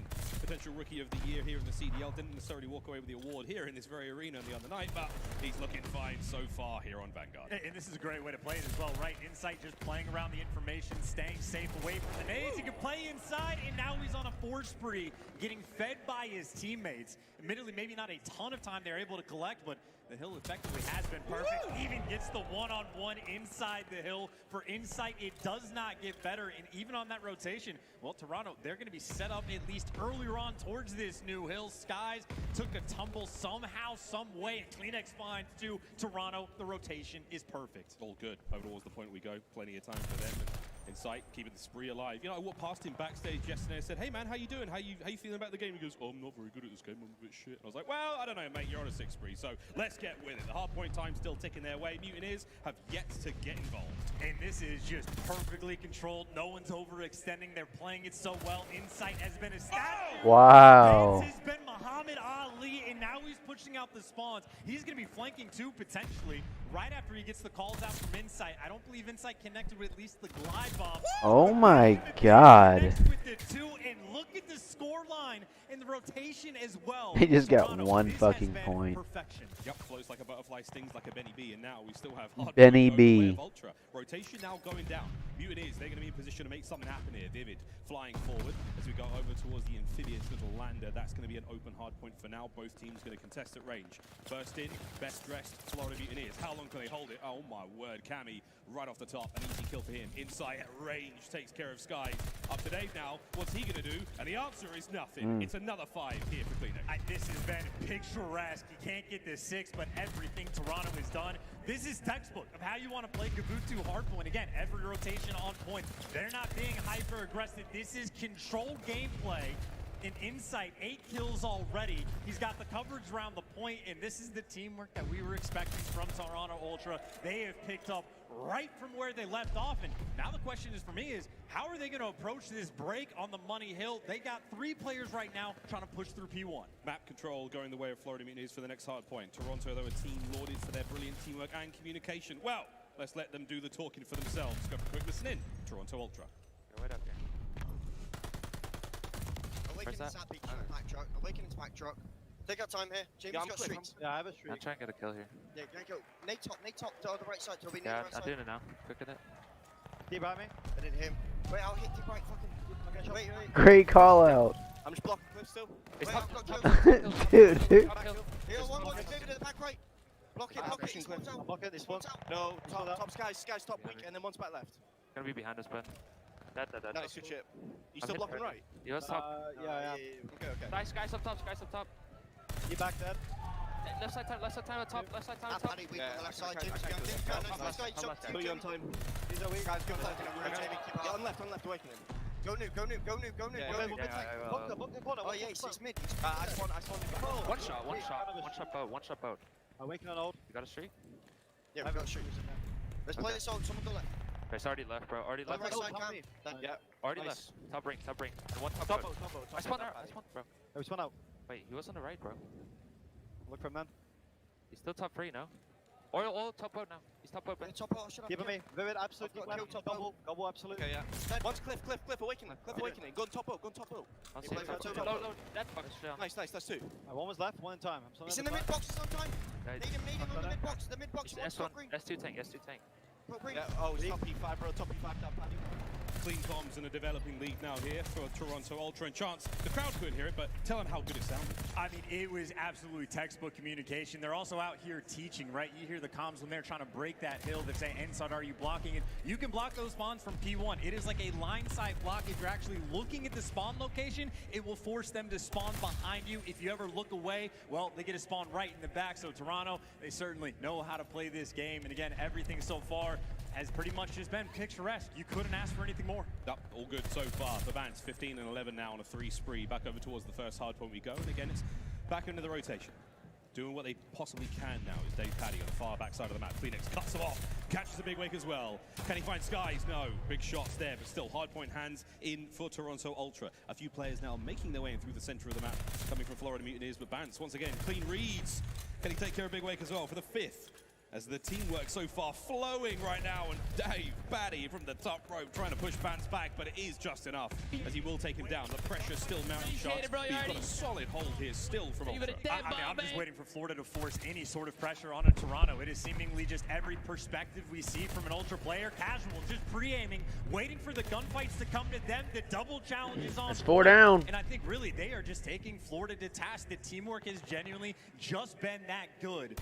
A clean and easy game for Toronto thus far, but as it stands, the exact same situation just about on this rotation over towards P2. Cammy gets top boat first, and he gets flanked, and look at the comms. His teammates feed him the information, and they just add to everything. Finally, Vivid able to pick up 2, and it looks like Florida actually managed to get to P2 first.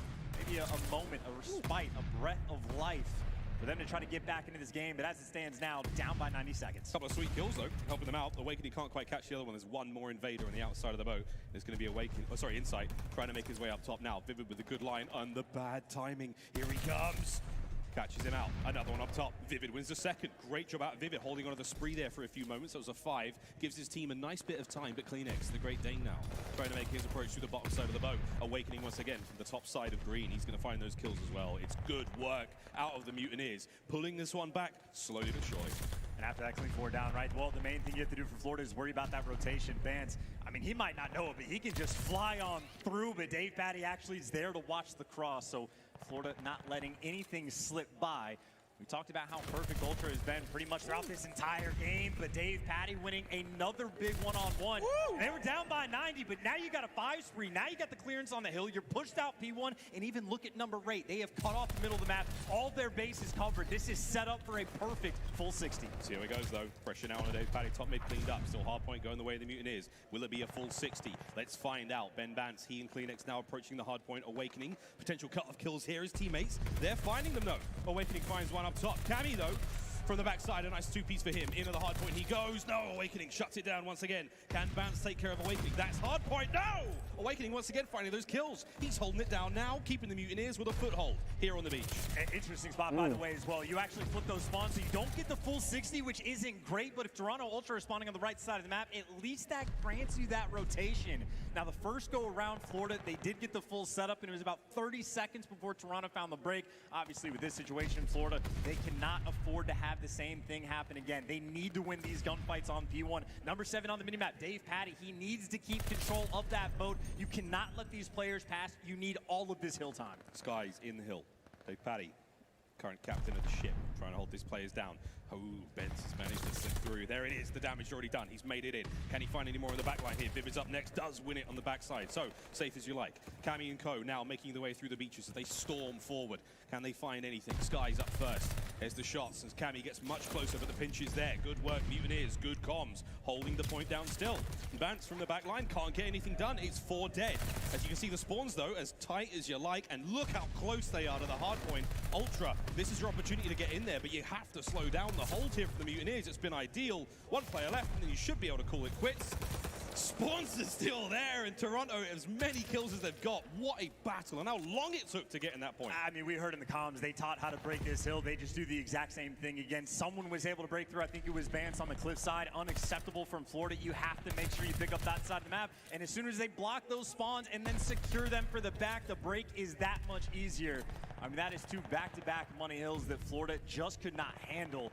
Now the situation they are in is that much more difficult. Such a long way to go, but at the same time, you can also lock this hill down for a full 60. If Toronto were spawning on the bottom left, it is not fun to have to flood through. Awakening, watching the cut. Number 5, Vivid, doing the exact same thing. And Skies, he gets to post up. This is an incredibly difficult hill to break, flooding through the front. Trying to front through the front still. 3 dead.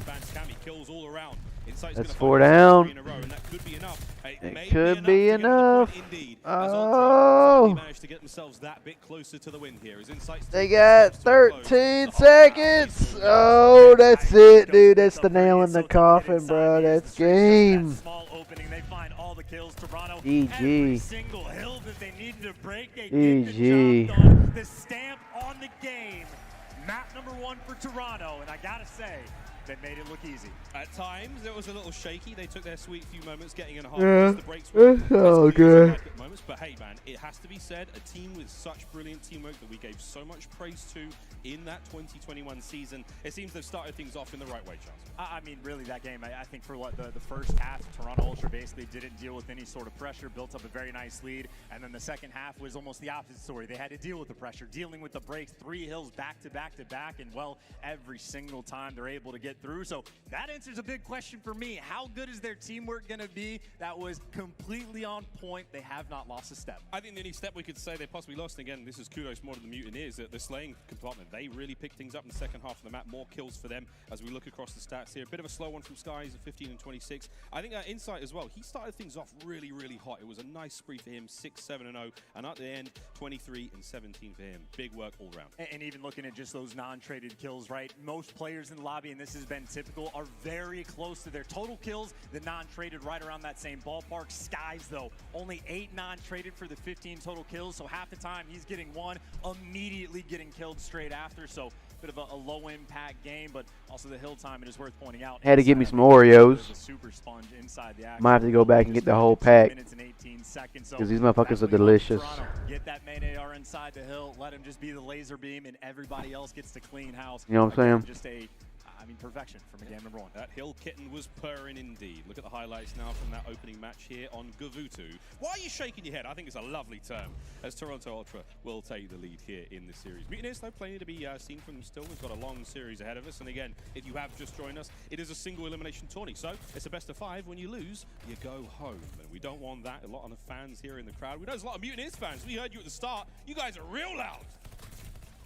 Except for then, that's okay. Yeah, drop the ball on that one, I gotta say. Maybe the tough map one is gonna be a little bit draining, but just highlights from this one. Again, clinical effort, but I will say that Berlin S&D we are going to next is incredibly interesting because Florida had a situation where they were like 2 and 7 in the first blood, so they could not find the opening kills, and then won the game 6-3. I mean, they just bullied out the A site on offense every single round, and it'll be interesting to see if that plays into the mind games, right? Is that going to be Toronto makes the adjustment? Are they going to go for heavy stacks? And also, I think in terms of creativity and search and destroy, maybe a handful of rounds, 5 or 6, where the smokes are getting utilized effectively. Berlin S&D. Toronto may very well be the case of every single round. They might have a bag of tricks that they are going to be using.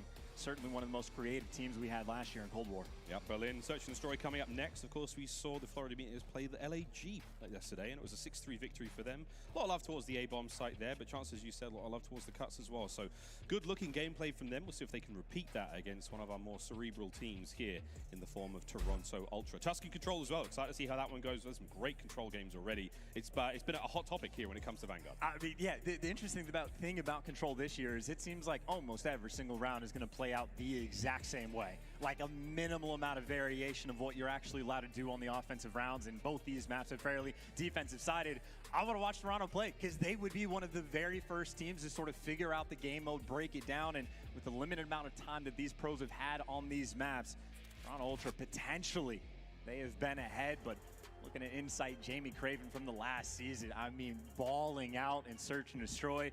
The first game he had on Miami, he's breaking records, so he had quite the introduction, and of course the respawn, not too shabby either. And I think his KD, honestly, from game number 1, roughly the same with all of the hill time to back it up. It really was a standout season from the young rookie. His debut in the Call of Duty League shook the foundations itself, and a second-place finish at playoffs as well and at champs. It was one hell of a show, and if you were there, you know what we're talking about. Truly crazy. But again, the opportunity to right the wrongs of last year, and they're already off to a better start than their rivals Atlanta FaZe, but they have to get through Florida first. I mean, if I remember correctly, Atlanta FaZe won map 1 in fairly fashion, and it didn't go too well after that. So there is a lot of Call of Duty left to play, and again, it is almost impossible to predict most of these teams at the moment. I'm gonna go get 3 more Oreos. Those things were fire.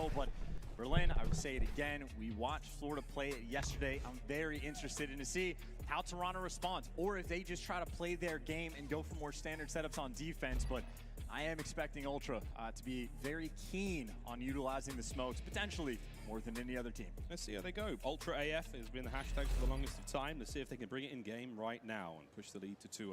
The comeback could be on the Florida Mutineers. Here we go.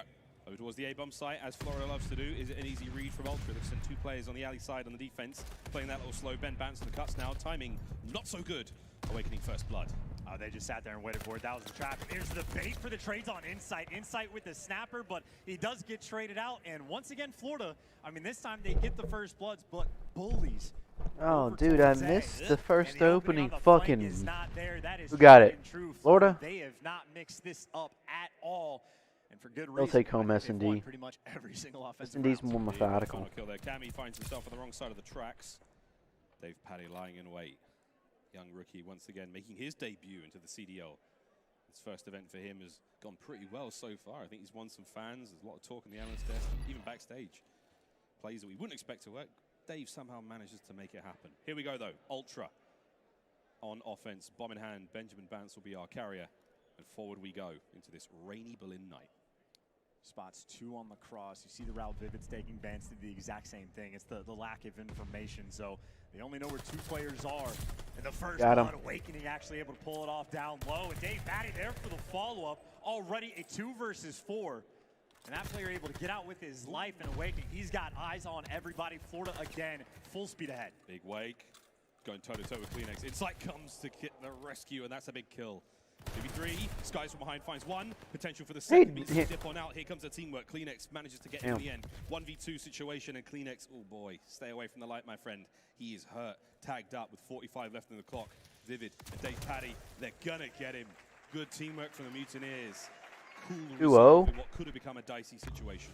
And just swarming as well. And keep in mind, 2 and 7 in First Bloods yesterday on this map, and they still won in 6-3. Now they're 2 for 2 on First Bloods, and obviously they have been converting.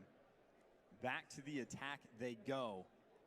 And again, I think it's been literally every single time just towards this A site. There's been no need for them to mix it up. So if nothing else, I want to see some sort of a response from Toronto, right? Maybe Bands tries to play the same angle, maybe a little bit more patient down low, or maybe to just be a 2-2 split. But Dave Paddy, he's got the intel. He can call this out to his teammates. Or at least one. Awakening's going to find it, and Kleenex, that first blood once again. 3 for 3 now in rounds. Bomb making its way slowly towards A. Got to keep an eye on Insight. He's the player a little bit closer. Bants bursts through the doors, doesn't check his corners once again. Dave Paddy, he's in the corner every single life. He's managing to find these kills, and Vivid's going to leave it now all down to Cammy, who will find at least one as the bomb gets planted. Just done. I mean, just suffocating on Berlin.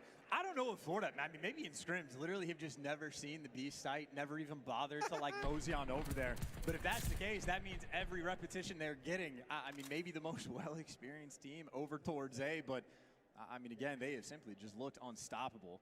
A very comfortable game for these guys, 3 for 3 on the First Bloods as well. I mean, Ultra, if you're struggling on defense against this squad, you need to make sure you pull off wins on offense to try to crawl back into this game. Keep in mind, Dave Paddy, 5-0, sniffing at some score streaks. Yeah, Ben Bands, 0-3 on the other side of the board. Dave, can we find number 6? The answer is hell wow. Yeah. A nice first blood once again. Ultra have been stunned round after round. Cammy finally puts it to a close, but we do have that strafing run in the hands of Dave Paddy for a future round. 1v2. Cammy versus Vivid and Awakening. He does have the bomb, and he is still close enough to the A-bomb site. What will Florida do to stop him? They've flipped the map. I mean, right, you got number 8 Awakening. He's got eyes over towards A. He's just going, now you get the intel. Someone assuredly is going to be watching the cross if Cammy tries to go back, and it's going to be both. They know exactly where he is. He's looking for the chow, but they've got both bomb sites covered. Now you don't even have to worry about B. You're happy to give up this plant because you can just trap him in.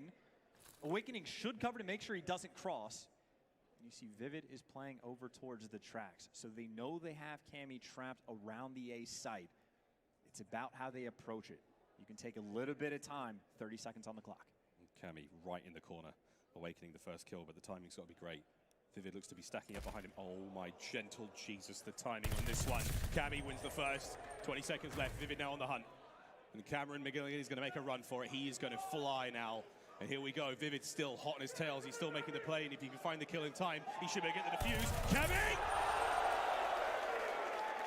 Finally gets the kill. And finally gets Ultra on the board. Jeez, got a Cammy's, bro. By the way, very creative strat right from the get-go. Camera angle's going crazy. Love it. Bully out fire. Didn't pan out, but yeah, you know the fucking vibes. We out here chilling. We all getting fucking woo-woo bird gang shit. Vivid is one of the fastest players in the league. I'm off the Papaya just watching fucking CDL shit, you heard? That is exactly what Ultra needs. Again, what up, Colt? Florida, they have the bomb. They are going towards A. Ultra. What you up to, bruh? A technical 1v3 there for Cammy, but it's a 2-2 split. 2 of them on A, 2 of them crossing over towards B. And Kleenex trying to do a bit of home renovation. Can you hear me? Changing the windows and doors of his abode here by the A-bomb site. And as you can see, the way they spectate too. Hell yeah. The Great Dane. What an opening for Tobias Yule Jonsson. Just fantastic timing. Whatever made him make that call. He's flying forward. Dude, they're cracked now. Vance wants it too. Maybe a little over-aggressive, but you know where both players are. The last guy's trapped down low. Skies for the 1v3, but drop instantly. Yo, look at this guy. Pounce, they deliver on defense. And Kleenex simply make Yo, who that kid by Awakening, LOL. Yo, you talking about Dave Paddy, bro? Dude. Dude. That's what I'm saying, bro. Yeah. They hit the go button so hard. They flew in there. Yo, Almost managed to get that through. motherfucker, dude. That player who managed That to get out of the motherfucker track built away from different, the bro. You know what I'm saying? His buddy built different. The comeback You slowly know showing. what I'm saying, bro? For Ultra. Oh my fucking god, dude. This bully Hey, on but he's side. pretty good at the There's game. one. Someone's on the tank. You're looking for the first. Bance takes him down. Now you got the opening. And you got the sniper in the back. The bomb doesn't get planted. Skies actually is able to take down two. I think he did it with one exploding barrels potentially. Wait till they show him like in the game, Now bro. all of a sudden, a 2 versus 3 and King's got the IRL. sniper. Maybe an opportunity for Like him next to to make him, a bro. play, This but shit's comedy, not a bro. fun situation to be forced into. Now, this is changing. Chilling, about to buy some new music and queue up. Oh, okay. Okay. You at the stew? The one to get it. Here comes the pressure. Dave Paddy from up top. Look at Dave Paddy all the way top third. Fire. Battle now raging. A slight exchange there from Insight and Awakening, and here we go, Cammy putting that sniper to work. That Car 98K. 2v2 situation here. Oh, there's one. Awakening. Awakening. Hit markered. That's why we call him Big Wake. That's what she said. And they collapse. Bloody hit marker. Awakening, what a beast. Not tonight, but tomorrow. I Word. could have sworn the snipers were overpowered. I Chilling think at that the was house. a rumor, but I mean, hey, just a little love Any tap big right plans there. this I mean, weekend, just or are you just unfortunate as chilling it could tonight? be, and hey, Awakening will take those. Man is just simply built Oh different. shit, and forgot that we is, got find a way to snipers. win, Yeah. To win that round on defense. Sky's picking up the first 2 kills. Look at that motherfucker, bro. Look at Dave Paddy. Hand one or something? Might have a, I don't think we have a tactical pause. But we're taking a brief moment here. As Cammy completely unfazed by that hit marker. I'd have been raging personally, but here we go, back at it. 4-2 now. As the Mutineers managed to steal. Chilling for real. Yo, I feel that. We're going through mid-map. I'll probably be hitting downtown tonight. We're supposed to go to some dude's house for poker night. Drink. Smoke. Cammy's going to try to make the fly through now on the inside. And I'll probably leave from down there, or from his house to go downtown. Whoa, Vivid. Get fucked up. To the grave. Awakening still holding the line. Manages to find one out of that. Buddy off Ice Age. Yo, no. Sid the Sloth, my guy. Oh my fucking god, dude. I'm dead, bro. You got me fucked up, son. Oh my fucking god, dude. Oh my god. The entire time he is just playing to hear once these players go for the plant. You a fucking fool. Question is how fast the Ultra rotate. They have wasted no time. Number 1, Bance, he's already coming back. Nice little fake. Nice. Yo, I just heard someone cough in the crowd, and I thought it was IRL shit. Bance, the last one left, bomb down Florida. Bance in a 1v3. Taken into Ultra. Damn. Guys, what a round. Dave. Hey, that's Sid the Sloth right there, my guy. Look. Yo, this. What the fuck is he doing? We think the word is Sky's cut his finger. Don't put a germ. That's gonna burn. He's a badass. How'd you just cut? Dad, his fingers are on fire. How do you cut your finger? He cut a finger. How'd you cut your finger? I mean, this is like an F1. Oh my God. Oh, family show. Oh, Michael Jordan flu game. Not actually though. My guy, but he's a warrior. He's back in it. What happened? What the fuck? We have to find out exactly. Yo, this nigga cut his finger, bro. But he's soldiering on with what looks like quite a messy cut. Thumbs are up. Is the game going on right now? I think we can take a pause. We can. Oh, we're in a timeout. I'm seeing plenty of thumbs up, but damn, that's something. Skies. Yo, what did he do, bro? Did he gnaw on his finger? Look at Dave Paddy's fucking Sid the Slush kid. Very strange pause indeed for the rest of the squad, but these teams are stacked. Yeah, they do. They really are, bro. Like, this shit's crazy now. A player could actually identifully say that, blood, sweat, and tears. We poured it in. Blood, sweat, and tears going into this one, quite What literally. the fuck? Right, back into the game we go. Slid He's his patched up. slot. He's good to go. I mean, Old Dave he's getting all Paddy. low, right? Yeah, He's yeah. got 9. Past couple rounds, he's like putting in some serious work. Like, I don't know, take the Band-Aid off. Wait a little bit. Leaving more than a little bit of skin in the game. Doing it again, by the way. Oh, let's go, baby, guys. On a 4. Oh! Woo! Almost managing to find another one. It doesn't matter how many fingers he might be missing right now. He's shooting fine, but it's a 2v1. Cammy. Oh! 1v3. Saga may continue. Hey, Oh wait. my God, my Oh, God. dude, they just lost. Florida takes second map. Quite literally wounded. 1-1. Still manages to put on an incredible performance. He did definitely say, guys, we need to end this right now. I have to go deal with this. Dude, look at him, bro. And we're gonna see how this one goes. But that's the search and Don't destroy walk in the too fucking fast next to him, bro. He might fucking, he might fly away.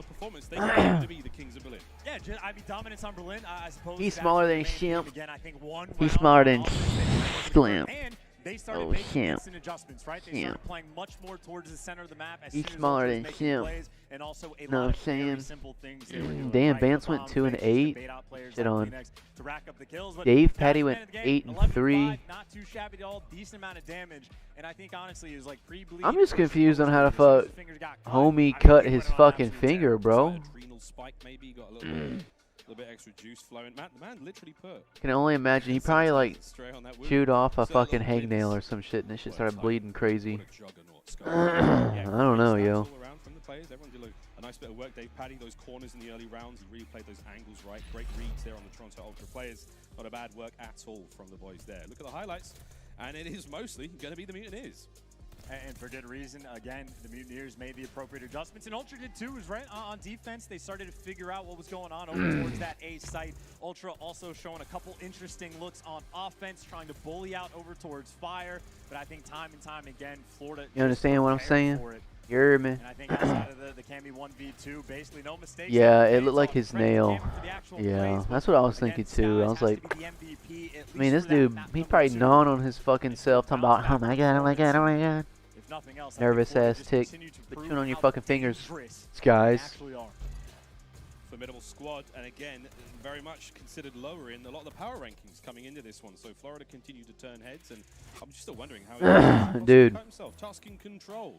Cole, I don't know about you, bro, but them fucking, hey, them cards, bro. Not really close. Berlin search and destroy, not close at all. Sheesh. Seattle beat FaZe. Dude, you missed it, bro. Dude, Seattle fucking 3-1 FaZe in the series, bro. That shit was fucking crazy. This shit was fucking nuts. They're doing the same thing they were doing here. And we got Berlin hardpoint as well. We do have to go there, but take a look at our The top first players map, today. This is phase already 1, which was a big hard thing, point. same from day one. This was him. Second all map, sprint all day long. Sky's there as well in Surge. the Mutineers, I mean, their opponents 1, OG obviously didn't put up the biggest fight. search and destroy, and then the third map was control. I mean, Awakening Skies popped off. It was right from the Bocage as well, right? That was the very first. I forget, but it went. All these ARs. How's that going to pan out? And another interesting, the second bit of analysis is how good is their communication going to be? I don't know, Dave yo. Patty, It was crazy, bro. In some serious work yesterday. I'm kind of interested in to see how they sound in the control once we get there. Oh, we'll get there very, very soon. We're going to patch Skies up, make sure he's all good to go into Tuscan, and we're going to take a very, very quick commercial break. We come back. Map number 3. Don't go too far. Yeah, dude, I don't know if I should start, like, if I should continue to stream on YouTube or not, yo, because, like, I don't know, you know what I'm saying? Let's see what's going on. History repeats itself. See you next time, FaZe. Major 5, Kickoff Classic. Uh-oh. FaZe down, bitch. What the fuck? Man's frying so hard he's injuring his fingers. Yo, what the fuck, bro? Nah. What else we got? RC's not phased. Oh my god, bro. Dude. RC's out here flipping this dude off for real, bro. What the fuck? Look at this shit. Oh, I bet this dude was talking shit and this dude's... Oh, damn. It be like that sometimes. Because they lost. The hill kitten was purring indeed. Hell no. What a series. Yada yada yada. Now this was an interesting spawn for a BZ. Which one's a BZ? 1? Okay, so he's... No? He's number 2? Oh, number 3. What? I'm so confused what's going on here. So he spawns right here and runs and dies. Yeah, I don't understand that. It's crazy.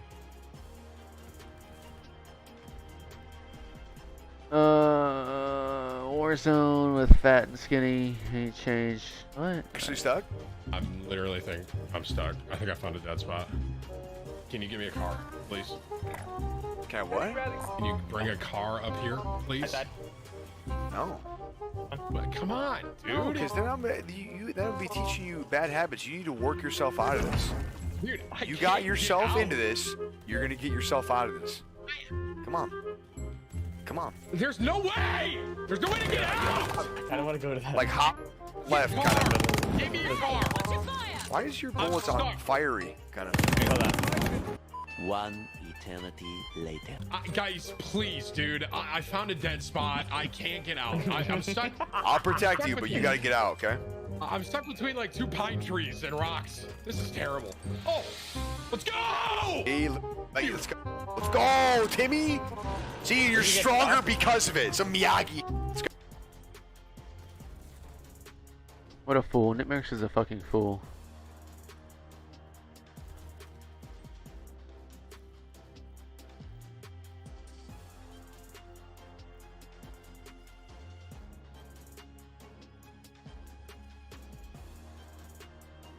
I don't get any of this shit. Any fucking ads these days. What is this, CSGO?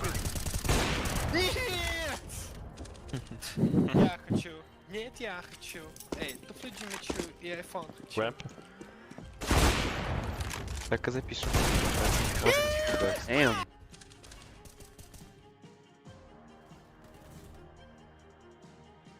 What the fuck is this?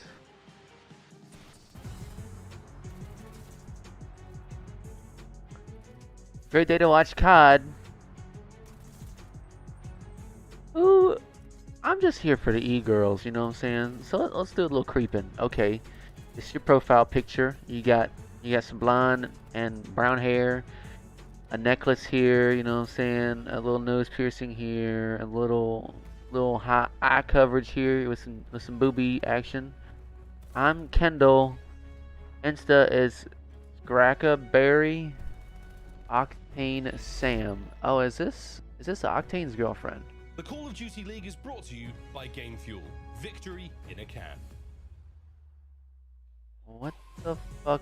And welcome back to the Call of Duty League's What Kickoff the fuck Classic, brought to you by is Zenny going Games. on? Guys, it's all good to go. He managed to Super excited to see my man do what he does best on stage. The medics have been on field. They've taken good care. Oh, okay, so this is his girlfriend. Interesting. I think it might have helped with the grip, to be perfectly honest. This guy, obviously the toughest player 6 in out the of league. 10. I mean, how do you... No, it's not a big deal. It's just cut on your finger. It's whatever. I think you sold that quite well. Oop, didn't do that. He's all good though. It doesn't look great though. I will give him that. No, it's a tough looking one, but it hasn't slowed Let's him see down. here. What one else we bit. got? So What we've else come we now got? into What else we got on the Tuscan TL? Control, and so far so good. The Mutineers bounce back after a difficult showing there on Gavutu. Skies, of course, season winner on map 2 with an S&D. Look at him. 955 in the damage goes. He did Crim dirty again with his picks this year. From the game number 1 as well, right? It probably had the worst. Oh my it was just a tough fucking one because god. how well that Ultra were playing on the Gavutu, but they're there. That's the He looks like he resilience just that you woke need up. from the leader of this squad. And is he like towards like the veteran part of Call of Duty? It's like his 4th year. Is that veteran these days? That shit's funny, bro. 4 years. It used to be veteran. It used to take like 2. Yeah, I mean, what, like the greatest veterans we've still got? I mean, it's the Crim Clay, Slashers 27. Oh, they're like 27 years. Yeah, I mean, it's been a long time. Maps and Mozo friends, Tuscan Control coming up next. Berlin Hardpoint, we're going to go back to that one. And of course, Desert Siege for Game 5. And the way things are shaping up so far, it's been a spicy day of Call of Duty. And I think that's putting it very, very mildly. This could be a very fun one. But we do have to see exactly what happens on our next map, Game 3, Control. Chance to set for a hotly contested topic, I think. Safe to say, Control coming into Vanguard. But I'm not going to lie, mate. This is a lot of fun to watch. And I will say, right, just to revisit the conversation we had like briefly earlier, every single round we've seen Gavutu and Tuscan, What the fuck what it do? Yeah. Yeah. Yeah, what up, boys? Ultra might have something cooking, or Oh, dude, it's that. It's the people in the fucking audience that trips me out every time, bro. Sounds like someone's yelling in my ear behind me. Damn, these headphones are good. Bit of a tougher spot. Vance, though, clean shot. Hey, I'm about to just start streaming on YouTube from now on, man. I don't understand why Twitch gotta be weird. Decent shots, but not quite enough. As Dave What y'all think? YouTube the way? Basically the entire round. You just have to turn around and find yourself in trouble. And here he comes, making his way forward, slowing down the pressure. Map 3 here in the series. The last member of Ultra cleaned up. Watching a little control action. Again, this is just for Florida operation, get as many kills as possible. If you can keep him on A, that's great, but I think A is going to have like a 98% capture rate. I don't know if you will honestly ever see a round where the team on offense isn't able to collect, and you see Vance, that is the right idea. Fly forward, push up. Duke a couple players out, has a couple players in front. Ooh. Can't get the first though. Vivid there to shut him down. Florida now. Yeah, the headphones. Of the map. Try to lock down Yeah, it is the headphones. They're just so fucking fire, dude. That like I can't differentiate fucking IRL sounds and people fucking yelling in game. Pussy. Somehow manages to find 3 there. That's 3 down. Do it. That's 4 down. Nice kills indeed, and the spawns are crazy right now. Do it, huh? Oh, Vance never actually saw him. They just spawned. I just just might have to. Very difficult to actually block spawns on Tuscan Control. Shout out to I need to figure out a way to organize like live streams versus videos uploaded. You know what I'm saying? Like on my channel and shit. I don't think there's like a. I don't know. He ends up getting shot in the side. And that makes it that much more difficult for Ultra to actually try to siege. So I like both. I have my Twitch fam and I have my YouTube fam. Twitch is more. So our age, YouTube is all kids. LOL. Is it really? So far, the kill's good for them. 13 lives. It's crazy, man. I didn't think that. I'm still fucking banned on Twitch, bro. So I don't know how long my shit's gonna be, and I don't know what email address I used either. Wait, maybe I can figure that out real quick. Let's see here. From Toronto Ultra, still going okay. strong. They're on B. The first segment's nearly complete. Fuck. And they've got all the cuts right. They got number 1, Vance. He's sitting in the back of the map. Now you're actually forcing those spawns out. You basically just have to focus on Church in the alley. Can't go to pick up.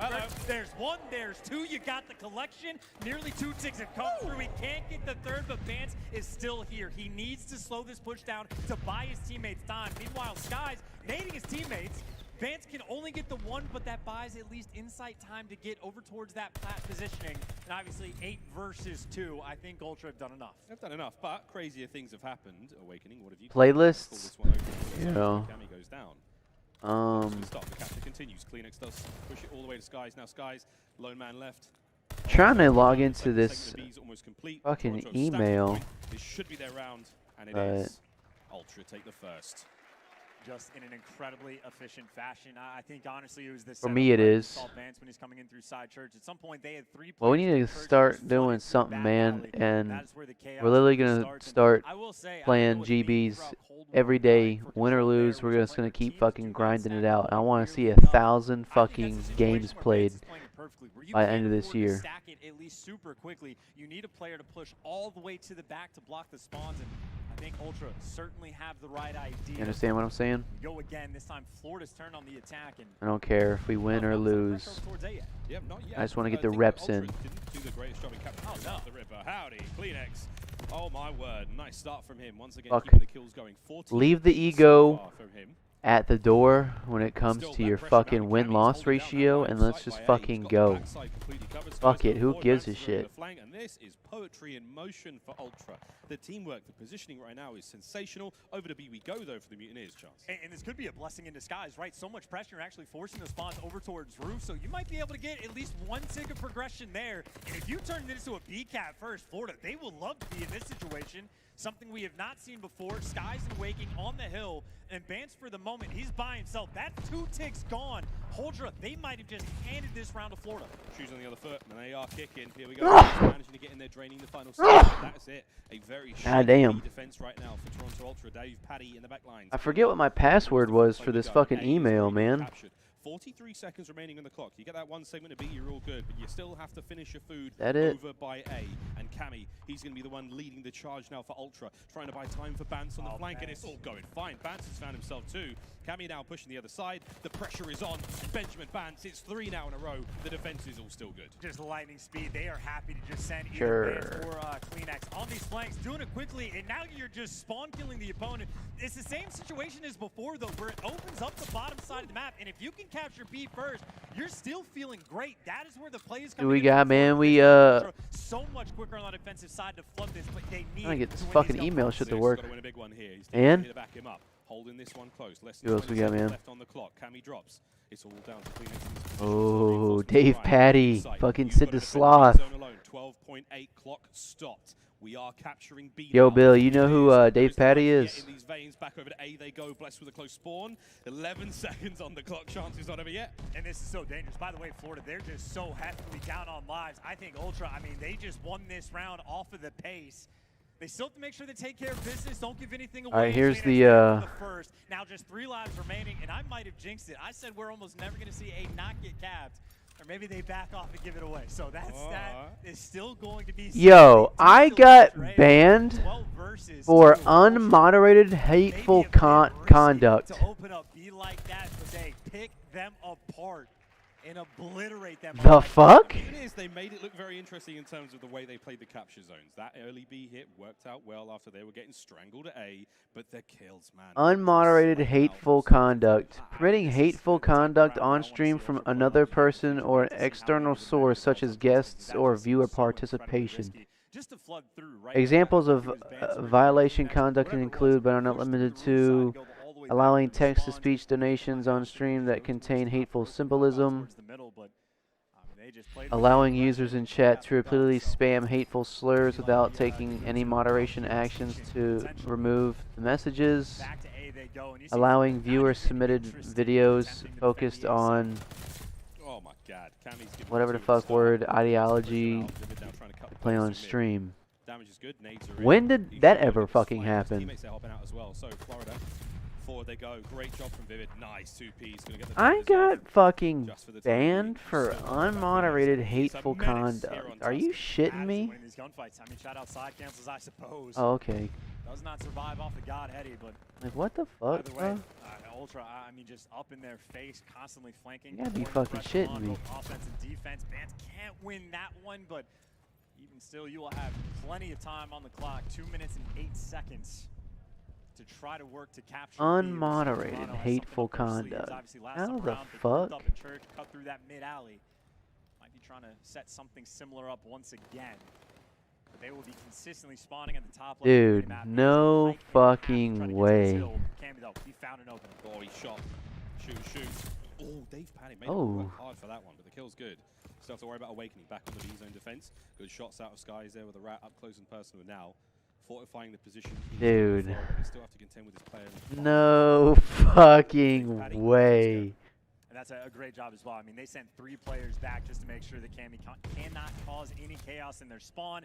Now they got the map spread. Florida has stabilized. Admittedly, they are tucked a little bit in their spawn, so it's not the worst situation from Ultra. Cammy the first to make a move, but it is a stack. Yo, Colt. There is a trade, but if that might be the reason, bro. That dead ass might be the reason. I don't know what else I could think of, man. I need to, yeah, I should ask for fucking proof. Where the violation occurred, on stream or VOD. Content related to this violation may be removed. It's that life count, though. I think is the biggest thing. Again, Ultra pouring on the pressure. They have one good break, and you might not actually get able. There's not even a way to B, but they get enough of the kills load it. That might be their Load route and block. path to win this round. Oh. I need proof, bro. And again, Florida We believe that this issue permanent appeal by the following instructions. I gotta appeal this bitch, bro. Bance almost gets caught as well. We still have to worry about Vivid. He's fighting tooth and nail there on point. The only thing I can say I know for a fact you say a lot that they could consider hateful is the R word. Retarded. potentially win the round on time, but you still have to worry about the lives. 10 seconds. Dude, there's no chance in hell. They're so far away. They're trying to go through church once again. But Kleenex, he's going to have to fly. No respawns remaining, but you got to get to the point. Only 2 seconds. Ooh, Kleenex. Is there. Yo, no, Bill. You stop the clock. You got to I think. Delivered the reinforcements in a 5v1. Kleenex, I mean, literally. I'll just be blunt. I think Scudda, with him talking all his shit, might have done it, bro. It was so close, and I mean, we couldn't even see it. 0.0. Dude, and the peeling process, bro, is so fucking long. It's just not even worth it, bro. What a round that could have been. Oh my god, it says I was only banned for a day. It got a little bit scary, but how do you even pull your way out to 5? Access to our services will be automatically restored when the temporary ban is served, but the strike will remain on your account. Man, Scudda, I'm gonna need to fucking delete his ass. You're not allowed to talk on my stream no more. In a league of his own, leading his team to that 3-0 victory. 1984, baby. And a nice win there. 3-0 Dude, that shit's crazy, bro. You never know what it is, LOL. Yeah, I don't know, man. I wish there was a way to, like, you could request proof. The question is, for the banged up skies, and you've taken a close round interesting. like that, a bit of a whoop in there on Tuscan, do they have the mental resolve to go all the way? I think Fucking gay, honestly, if you think about it. Especially in like not the highest Yeah, but you ain't played with him in forever. I played with him last night, or the last time I. Well, shit, I don't know. As it could possibly be, even on the control. Is a spicy final round, but you still get a 3-0. You get a couple or both round wins on offense. So it might not have been. Maybe the sarcasm fight y'all had. Nah, dude, that's not it. Some of these replays, and I think that final round, especially the play from Kleenex, will be something to watch. Tuscan highlights here, and again, watching those flanks, those off the. I'm trying to think, bro. Like, I really don't know. As soon as the match starts, he flies across on defense, tries to get in behind those players, force those spawns out, and change them over towards B. But he does a really nice job. Yeah, you can't be playing with him. He's not appropriate in the slightest. Yeah, dude, I know. Man, I'm just confused on where the fuck the unmoderated hateful conduct came from, bro. Like, it's all right, mate. It was just what? The idea that we've seen quite a few teams when they're on offense try to flank around through like the P1 side of the map and go all the way around and go the back tank. It never seems like it's fun to have to take those gunfights, and Toronto Ultra consistently, their idea, cut through the middle of the map, go through church, and then cut through the alley and try to hit the back through there. But well, the last 30 seconds of that control, I believe, just to show you the exact routes that Ultra is taking. And again, it is just cutting through the alley. Seemed, at least for Ultra, to be the play. Well, I mean, these final few moments, again, the clock's ticking down, the lives are starting to go as well, Chance. And it was. I don't think it was actually Kleenex who managed to get himself on the point. And maybe it was him who managed to get the slide just a few seconds after this one. But that two-piece seals it, slides right on in, and it is actually Cammy. Cammy dives on there a fraction of a second, obviously, afterwards. And this is where things get crazy. And Cammy's gunfight win, by the way, huge after that, just to get to the point. Vivid, though, I really don't know, yo. They know he's in the back, and I think Insight just gets not that night, though. You was with me, bruh. Yeah, I know. Bro, y'all were going off on each other, and you were screaming. Yeah, I know, but that ain't shit. That have to come up big just to deliver, but they did, so here we are.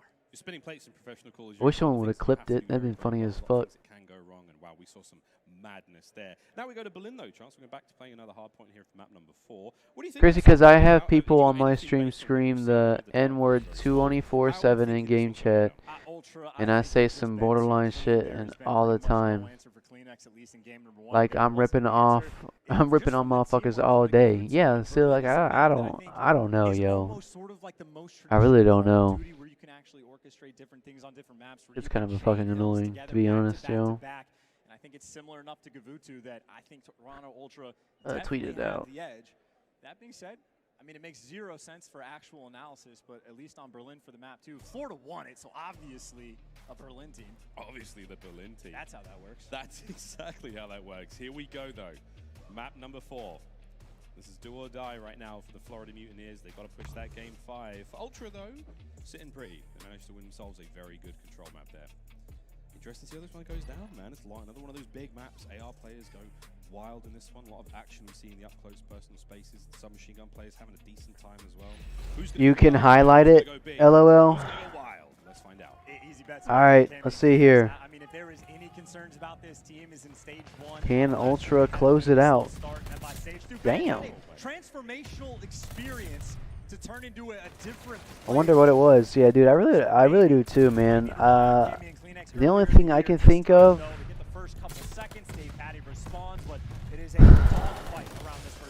is someone in game chat screaming the hard R, but like, I don't know, yo. Like, I am next? Question mark? LOL. Oh yeah, dude, you're going down. You racist fuck. You're getting more than just banned. You're getting canceled. Second balcony, going to see players fly off that all year long. An awakening. A nice set of kills for him. It's 3 with the potential for 4, but clean. Bill getting fucking. Talking about got me banned 2, got me banned 3 times. Oh my fucking god. Straight out of suspension. Brrr. Straight out of ISS, bitch. No, the fucking straight out of fucking suspension, bitch. No fucking vibes. What the fuck, man? That's fucking toxic as shit.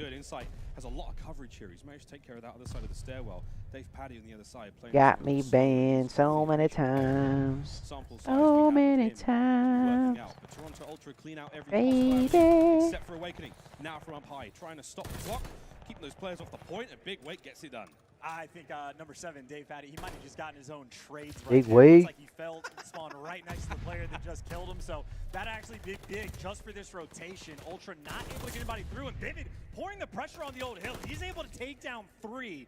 And that is just going to spawn them out once again at the old hill. I mean, he buys his team maybe an extra 10 seconds to get the setup that they want, and they've had this set up for quite some time. This is a money hill. Florida can deliver. They can potentially blow this game open early on and take a massive lead. Dave Patty can't find the kill, and the trades not even there. Tobias is on a tear. Absolutely. Yeah, I thought Yeezy was on Mutineers. Nah, I think he got fucking dropped for Dave Patty, bro. Oh, Sid the Sloth looking ass. I got 5 minutes left on my break. Man, don't go nowhere. Fuck it. Hey, pull me up on the fucking drive-through screen. Fuck them orders. This way I can be there in spirit, and then just use your Apple Watch to fucking talk to text in the fucking chat. You understand? He knows he's got to flood all the way to the back there. All you gotta do. Leaving that back spawn open. And for Florida, this is huge. Because I'm lonely. On the rotation. That is as Who the fuck works on a weekend, bro? Come on. I've never done it in my life. Okay. Ultra, you talk about responding when the pressure is poured on, but now they got to deliver and make sure they actually hold a hill as well. Insight, he's got that out. I should know. On lock. A last stop point Fubar for Florida, but now over towards the train line. Cammy. Pretty close of a game, you know, for map 4. The Ultras, you know, taking the lead here. Nah, he's a sub. He has to be LMAO. LMAO. I don't have one. Wish I did. You broke motherfucker. I know exactly what to get your birthday. Motherfucking Apple Watch. So effectively, there's almost no wasted energy from this Ultra team, and able to take the lead again after being put in a pretty dire Me situation. too. Now on the rotation, Bance is calling out his players. And I wish you were home, man. He's going for the spawn flip. You want to control Be this chilling. bottom side of the map potentially. Work tomorrow 9 to 5 as well, man. That's chalked. You see number 2 spawns up exactly That's where so you fucking want to chalked. be. Ultra consistently in hard point, doing the right things. Doing the right thing. Benjamin bounce for the 200 IQ play. Vivid though, trying to bounce back. Then off till Tuesday, so you're just off Monday. The one day I work Monday, bro. There's one side upstairs and you inside.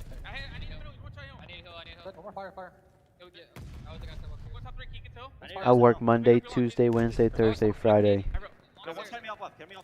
Every week. From 7 o'clock all the way to 5:30, possibly longer, depending on how busy we are. Cho birthday. Damn. Nah, for my birthday, bro, I'm getting a new motherfucking chair, and I'm getting a new motherfucking monitor, bro. I'd like to have a new fucking desk. I want a fucking L-shape ass fucking desk that raises and lowers so I could stand up and do some crazy shit, or I could sit down and do some crazier shit. You know what I'm saying? Those are the three things I really want. And I want a good mic setup, bro, because I know that this shit right here don't sound as good. It sounds fucking like staticky and fucking just poor as fuck. You know what I'm saying? Yeah. I'm always off on Monday and Friday. A real question mark, question mark, question mark? Me? Question mark?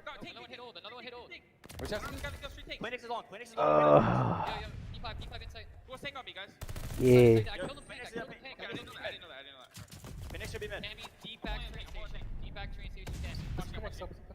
Chance to come from Emmy Gooding and two teams with fantastic communication, but Toronto Ultra are starting to pull this I'm confused. slowly but surely.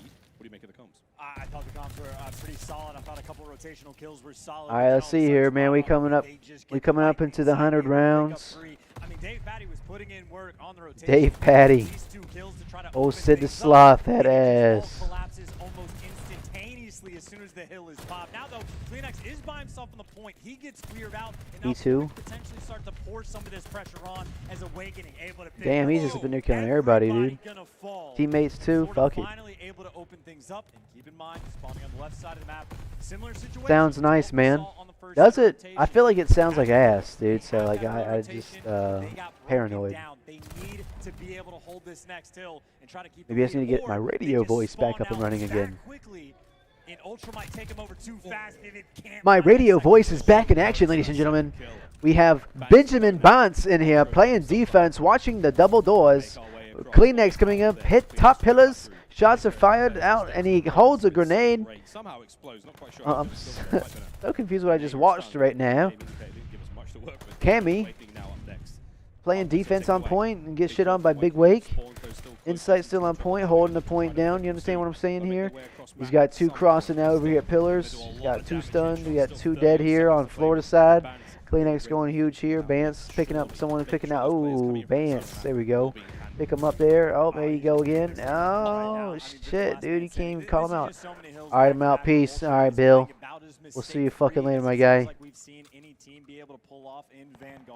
Send me some coffee while you're at it, man. They are just simply wheeling and dealing. Need some caffeine. That they have here on this hard and get a caramel macchiato. They have their work cut out for them, especially right now. Number 6, Skies. He's the only guy. Extra shot, light ice, extra caramel drizzle. Vivid able to take him down, and that means the rotation is secure. Talk about a time where you absolutely need this full 60. It honestly feels like it's a Gavutu. You heard me. Alright, Billy.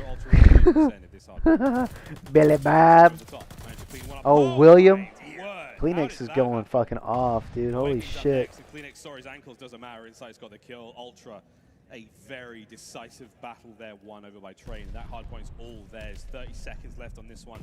We're not going to quite see the victory, but they're going to get real close. And Cammy almost looks bored. He's expecting the pressure to come through. Meanwhile, Florida just so far away. His teammates damn, bro, they 100-point clubbing fucking mutineers for the loss, bro. I mean, that is just back-to-back games. Oh, okay. Florida coming back. And dude, it's just the Kleenex show right now. It's getting crazy, bro. I can't believe he lost that gunfight. It's rare to see, it feels like, but Ultra have been one step ahead. That is 4 down, though, so they're not out of this yet, but they have such a long way to go. Florida might be able to come back, bro. Full 60 here on the 5th hard point in the rotation. Not easy. Kleenex, though, is back on his BS, finding them kills all over the place. 35 and 26 to hit. He's looking great. Cammy now picks up the pieces where exactly he fell. Nice awareness. They might bring it back, bro. They just might bring it back, bro. Inside of the hill. Nice kill from They gotta break this hill. They gotta break this motherfucking hill. It's a hard fucking hill to keep, though, to be honest. A bit more time. Again, as much of this as they possibly can. Damn. It could be the win here. Could be the win indeed. Cut off man. Kleenex going crazy, bro. The multi-kills. He's going for the 40 bomb. That's what he's looking for. before they get the win. I feel that. I'm looking at this as almost just an educational experience from Toronto. Mm. I mean, they really do just seem to be out here teaching. Out here teaching. Bans on a 5. He's trying to make something special happen here. Back over to the first hard point on third set. Insight's already in. He's posted up. I just need 12 seconds, man. Hey, Hey, Patty. what have you got? Flying on Get the through. sloth going Insight crazy. soaking this time up. There's one. The second awakening. The rack comes through. It's 5 seconds left to Guys, win. that's 4 down this Teamwork is game. there. That is it. Toronto Ultra. Wow. A brilliant showing there. The hard point on Berlin as Kleenex. The speed of Sleipnir. He 3-1. absolutely slayed his way across the map. A sensational performance from Florida. each individual. But teamwork truly prevailed. We say thank you and we bid adieu to the Florida Mutineers. Hey, it's the guy from... Yeah, I'm pretty sure Optic is up next, bruh. What a game, though. Good stuff there once again. Optic Texas versus LA Thieves. They really did make it look easy. This is the team that I would be watching their VOD to study how to play the game, right? On the Tuscan control, they were on point on their offensive rounds, just that consistently hitting through the mid-alley. Seemed to pay dividends. Both the hard points, I mean, again, as good as it could possibly be. Wow, they 3-1'd them. That shit's crazy, man. When they need to break, they don't. When they need to hold them, they absolutely do. And of course, when you need the slaying, Kleenex provides. I mean, 68 engagements again. Band-Aid meta. Leading the lobby in damage. And of course, inside again, the sponge, 2 minutes and 30 seconds in the hill. I mean, honestly, Teamwork makes the dream work, baby. That's what I'm talking about. Meow. What a bit of work he's done. 250 to 150 to close this one out. And a nice Berlin hardpoint, man. Whoever was talking shit to Alec with a Sublines jersey on better take that shit off right now. Don't be fucking toxic. Lol. Highlights abound, friends. I mean, most of this is going to be the Kleenex show, let's face it. But we saw some wild and crazy things here today on Berlin as the series now comes to a close. Is it me or does Pred NRG sound a bit like Ford Thor? And it'd also be one of those things where the control FAO, he does. Damn, like get those shit on. hard point, like the most talking points we've ever had for a single map. We've seen that the map fuck? developed as well. I mean, we had Atlanta FaZe earlier spending almost the majority of the game running a 2AR setup when there's teams in the league running 4 SMGs. So we might see different teams. Okay, I like all my women to be sex crazed. Models trying to put my hair in French braids. This industry is high school. Grown men and women acting like they still in 10th grade. I don't care what your friends say, I'm legendary. I love my girl, but weddings scare me. I can't fight the force. My dad is twice divorced, might be hereditary. The Thai smoothies with the elderberry. Y'all not my contemporaries. Y'all are temporary, cause the music ain't even secondary. Y'all put the money and the bitches over it. So you fell off now, the bitches over their chance, but it's not an easy thing to do either way. And keep in mind, that was the hill where Cammy's picking up the 3-piece, but they didn't even break the spawns. They No, wanted pushed them them to in the keep back. those back spawns. I don't It get was it. like manipulating, oh, we'll give you the quote good spawn and trap you in. No And then context Ultra, a team that EDL. seemingly always I don't get is it. gonna know this game down to a T, and again, they're just out here teaching. That's a very similar situation to like, do you remember Ramaza, like that back barbershop hard point? You at one point you basically want to trap in the back, and you just run across the map to the other side of the rugs and get that tower control. But I've lost all respect. Sorry, this is absolutely rigged for money. Our ratings. I saw it live. I had a What? lot of fun watching them. They gave it to LAG. I think they looked pretty solid in that matchup. There was a couple of moments, defining moments, but I think ultimately like the team was looking good. I loved getting the comms out. He was one of the biggest issues they've had for the last season. Play action from Burrow, throws in the run again. I think it's been well Team flushed out. And after that, we've got ourselves guidelines on stage. First down, Higgins. Thank you very much, Miles. Give it up for the Toronto Ultra, everybody. Quick delivery, completes again. This was man, Kleenex. Damn, T. Higgs out here doing work. escapes a couple of times. Here they come again. Burrow still on his feet. How does it feel to be back on the studio? Bengals having too many fourth quarter leads. Burrow's pass to the end zone. Touchdown. You know, respawn went our way. And Joe Burrow. Expected. There you go. It is the kickoff. You don't want to give away too much. Gematria sacrificed to the Gridiron Eyeball Stadiums. What?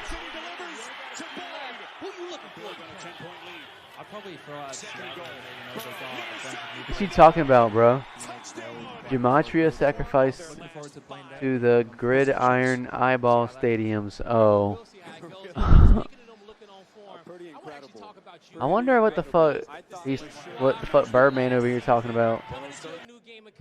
What's gonna be different for the Toronto? Is this a You know, last year we lacked a lot of Kleenex? inconsistency. I mean, we had a lot of inconsistency going into every major. I mean, you know, just clearing up S&D and stuff like that. That's going to be the main target for this year. So, yeah.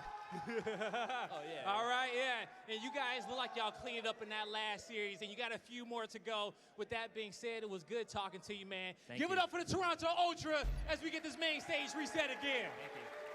Thank you. Man, he's like, yeah, get the fuck out of here, bro. Get off my stage. Spotlight. Nameless, that was crazy, man. Watching Toronto Ultra pop off like that. Their teamwork was great, man, but the play that we saw from Bance earlier was incredible. Yeah, Bance had a great play in the control, and that control honestly was just a dominant performance. That's kind of how they were last year, especially with search and destroy and control. But, you know,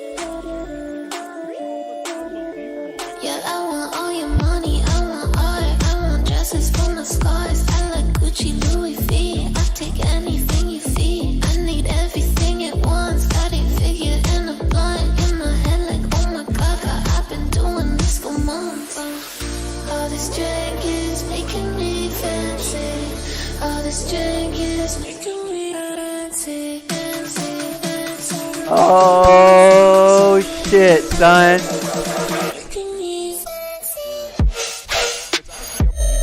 Hey! Hey! Okay. Ooh!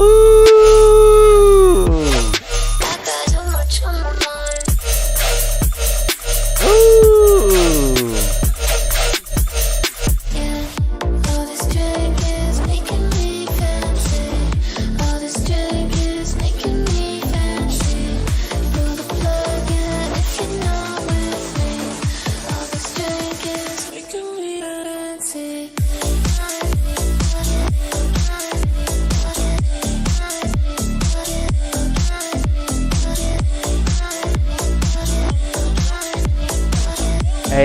Hey, it's gonna be the vibes at Lost Lands, baby. VIP. Brr.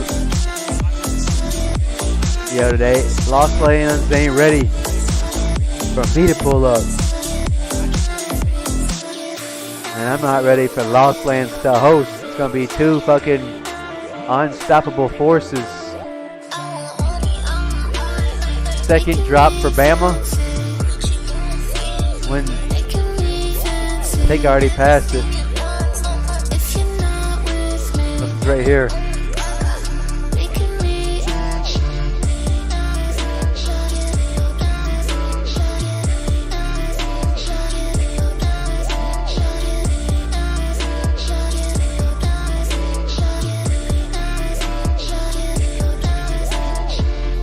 So much footage. Oh, dude, we're about to go fucking absolutely brazy, bro.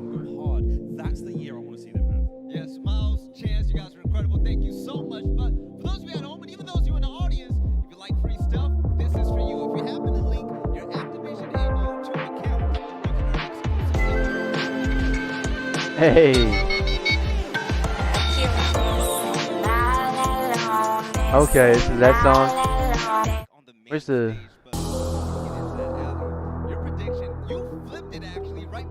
content? Hey, dude, we're about to get so many photos, videos, fucking networking, dude. It's gonna be fucking bananas, bro. It's gonna be litty titty chicken witty.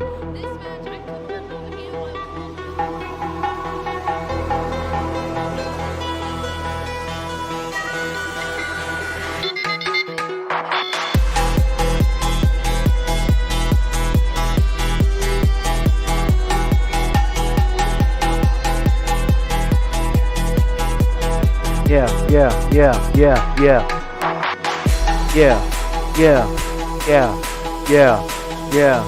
Oh, fucking shit, here it comes, motherfuckers. Don't you ready to lose your motherfucking mind?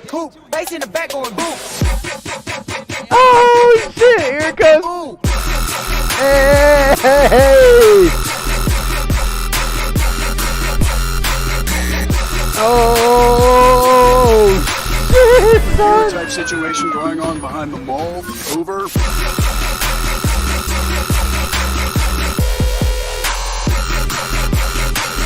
Yeah.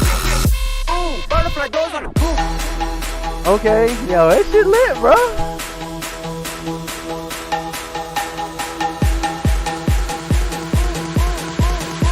I want to hear about this, homie. Forget about it, cuz. Ooh.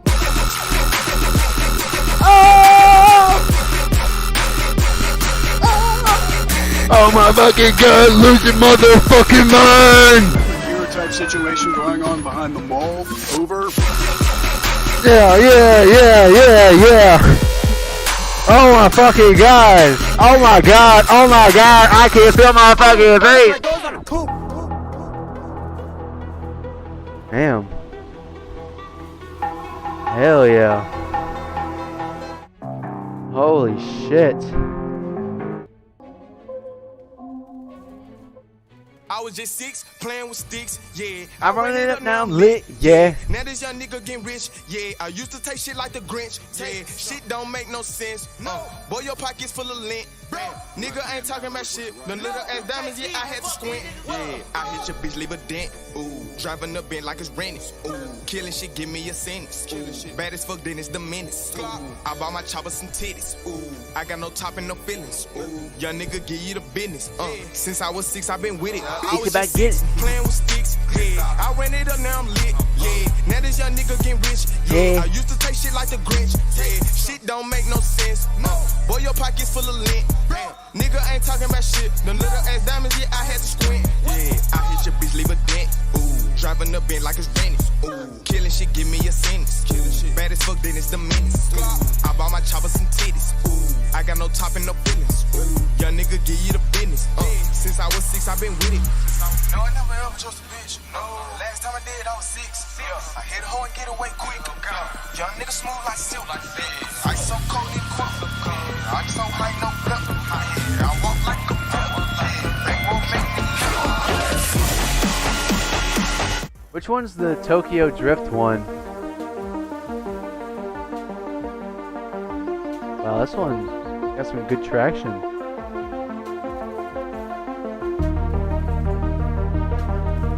This one did too.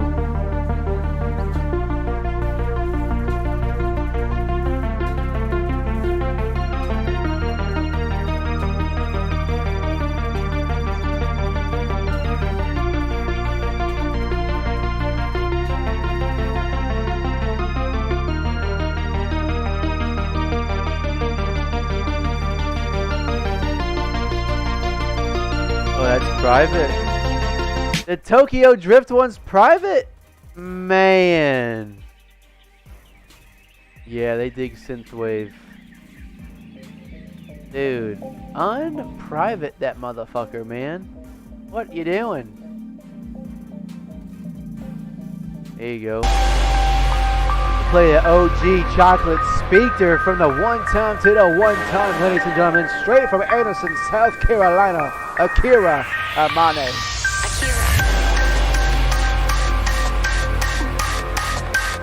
Long way from Decatur, ladies and gentlemen.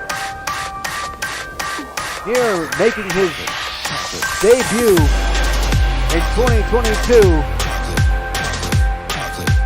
Akira Amane, chocolate speaker, ladies and gentlemen. Lose your motherfucking minds. Chocolate speaker.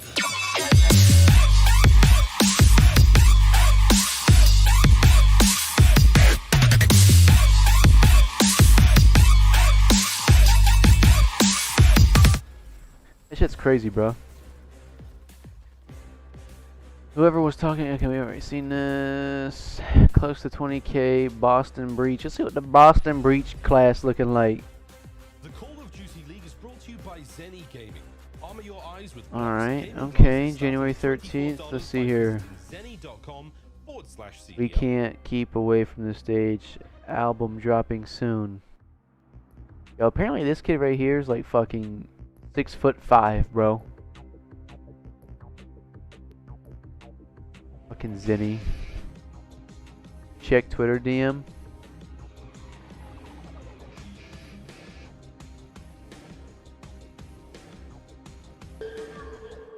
Hold on. I gotta mute this.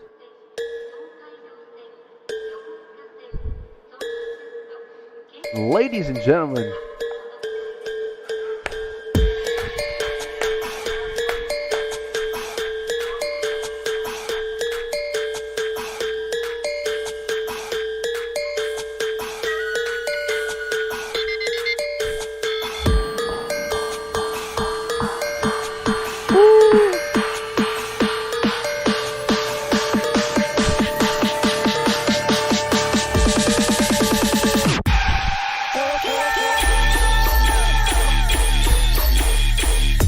Oh shit!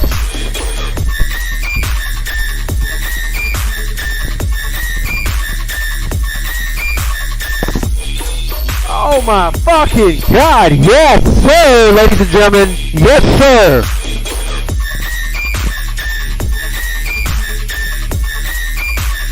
Oh my fucking god! Forget about it, cuh.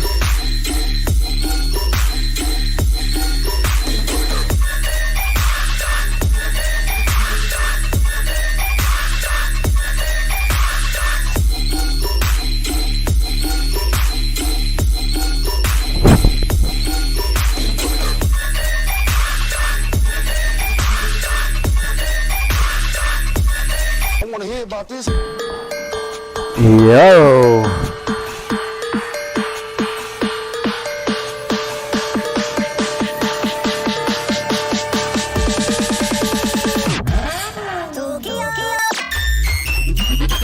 Oh shit.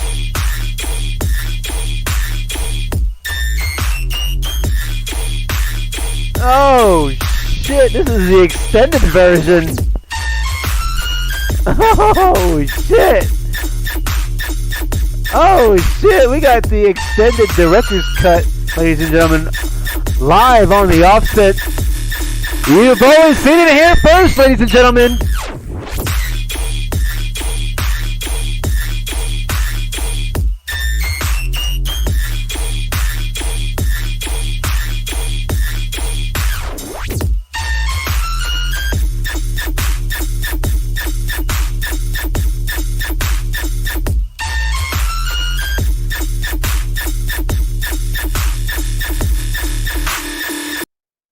What is this?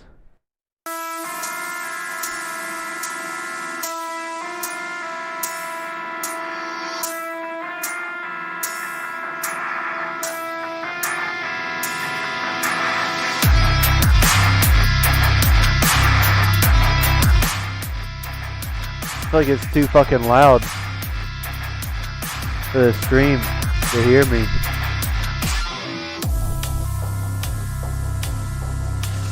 Oh shit.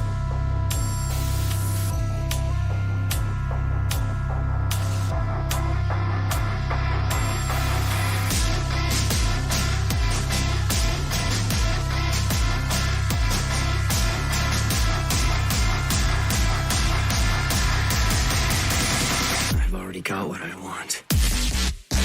Ooh. Search the word Kira. Okay. This one.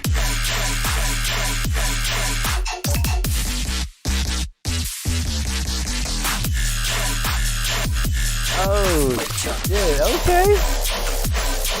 Pretty good.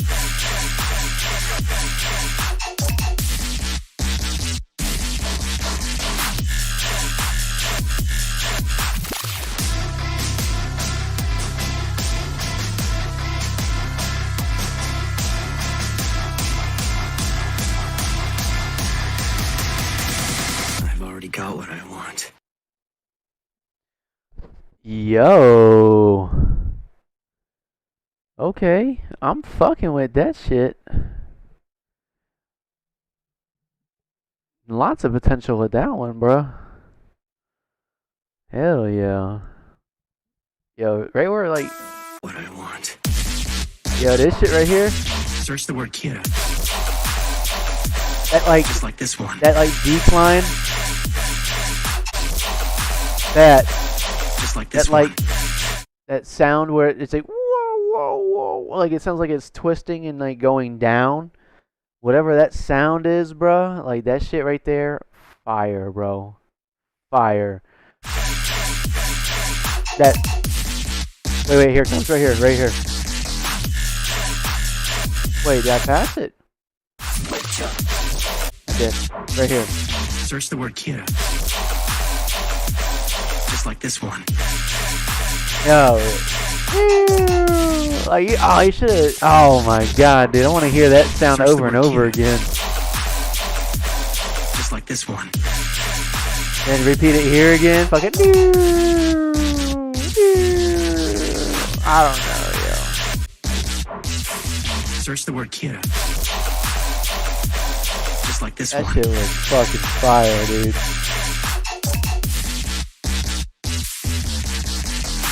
Hell yeah, I fuck with that. Hell yeah. Oh damn, I got unread messages from like fucking days. Oh, I don't want to expose myself. Hold up. Whoa.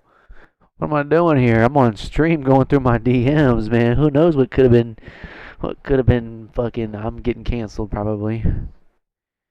Here we go. I'm fucking leaking myself, bro. I'm fucking leaking myself, bro. Him to have a big series. All right, Ali, if you were to put this matchup in, to describe it in a way characteristically, I mean, what are we here to expect? Something big, right? Honestly, I think we expect right off the back New York to kind of take the pace. This is a much fast, aggressive team, and we've seen. Yo, who the fuck is this? Play back. They're a very slow team, so I think if New York comes out swinging and takes the pace, it could get really scary early on. All right, now let's talk about brush your teeth. Slag, you've been in a ring with him so many times, now more than you could count. I mean, what makes him special from a viewer standpoint? I mean, a player standpoint, sorry. I think he's just a really fucking good leader Clayster. for these guys, right? Like we were talking about in the 2020 year, him and Krim, when they got together, they took those rookies, they kind of wingmanned them and kind of taught them the just fundamentals of Call of Duty. I'm expecting him to do the same thing this year. Obviously, it's super early on in the Kickoff Classic. We've seen a little bit of Neptune and Hydra. We've seen Crim6 Fry, but over time, throughout the year, through the Clayster's gotten nasty with the fucking sniper, dude. Why does Neptune look faded as fuck all the fucking time, dude? Dude, they did Clayster dirty in his fucking photo right here, bro. Looks like a big ass eyed frog, dude. Big eyed frog. He pushes up. He plays pretty aggressive. So I'm expecting him to individually play well throughout this year. Last year we saw it in the beginning of Cold War. Like Clay was dominating. He was like, dude, he's like 29, dude. I'm pretty sure he's 29 or 30. He's still got some gas playing, in the tank. I don't know how. Playing COD, bro. I love it. I mean, the man has such a high motor. We saw the clutch yesterday, the 1v2, right? Put the snipe in his hands. Forget the GA, baby. But, ladies and gentlemen, before we jump into the match between the Minnesota Rocker and NYSL, we're going to send you over to a oh, this is Rocker NYSL playing? We'll catch you for some more CDL Kickoff. What? I thought fucking Optic was up next, man. I'm gonna miss the fucking Optic one. What the fuck?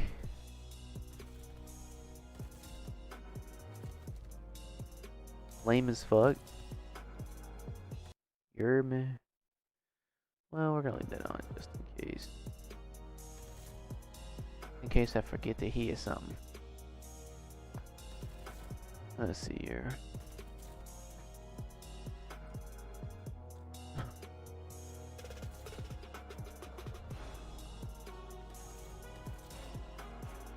Yo, why is this fucking fool got his shit pulled up, bro? Like, this dude's literally got his fucking...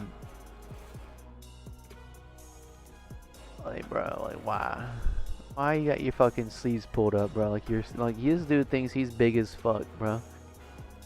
How much you bench, bro? 120? 110? Pussy. Hey, look at this dude. He's got his shit rolled up, bro. Like, Buddy doesn't lift. He doesn't go to the gym. Why is he acting a fool in front of everybody? Amir Zubairi, dude. Go back to fucking whatever country you came from, bro. Because right here, bro, you're just too full of yourself. And it's just... Yeah, I can't do it. Cringy as fuck, bro.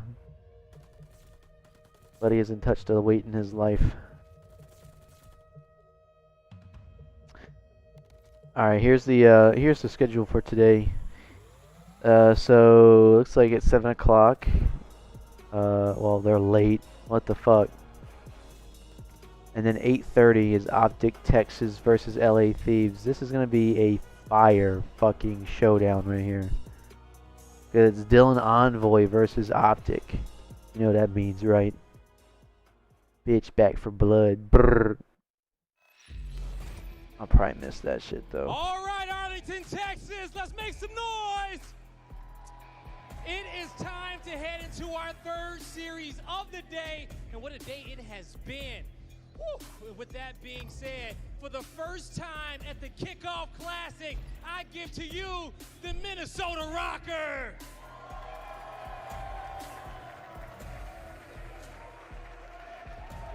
Let's watch this walkout. There's the Rocker. Major Maniac, attached, and standing.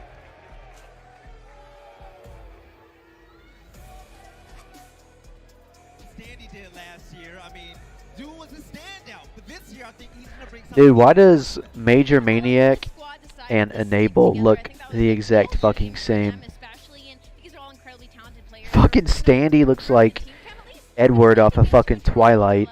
Right, Blaze, you already know what we're ready for, man. Bring out Nick Six and the boys.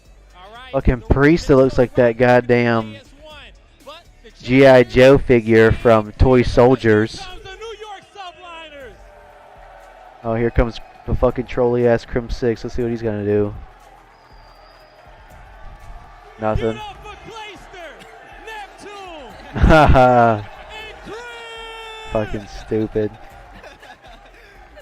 and their sons, bro. I love it. It's literally dads and their sons. Like, the chemistry is up there, right? Nameless. This team is put together so damn well, and the vets are gonna teach the youngsters how to win some shit. Yeah, for real. Yo, look at fucking Neptune. Look at how fucking faded he looks, bruh. What are you doing? Like, what the fuck, dude? This dude is either woken up from a 12-hour fucking 24-hour stream, or this dude just hit the fattest GB of his life, dude, and said, just take it, bro. I'm here. I'm here so I don't get fined. Just take my fucking photo. Fucking loser, bro. Yeah, I'm excited to watch Looney, right? Or just kind of his mind behind COD. He's a great mind in Call of Duty. We've given gas to Sam Phoenix. Like we were talking about the respawns, me and Nameless have kind of been being... Yeah, dude, he's hurting, bro. Hurting. And just help them kind of iron out all their details. And Nameless on the side of That shit's fucking hilarious, dude. Buddy faded as fuck. Like, their staff is fantastic. I love those guys. Spent some time working with them. They both go really hard. So, you know, they're going to have some strats cooked up for the Search and Destroys. Yes, now, ladies and gentlemen, it's about time to lock things down and get this game underway, baby. The Minnesota Rocker going against NYSL. It's going to be a good game right here. We got another good one. Take it away, boys. I think so too, Veli. Yes, we are so stoked to get into this match. Minnesota Rocker taking on the New York Subliners. Jay, I mean, what? This is a massive series for both of these teams. We got a small, I shouldn't say a small sample size, but at least a decent match right out of the New York Subliners, taking down the Boston Breach in Game 5. First series, though, for Minnesota.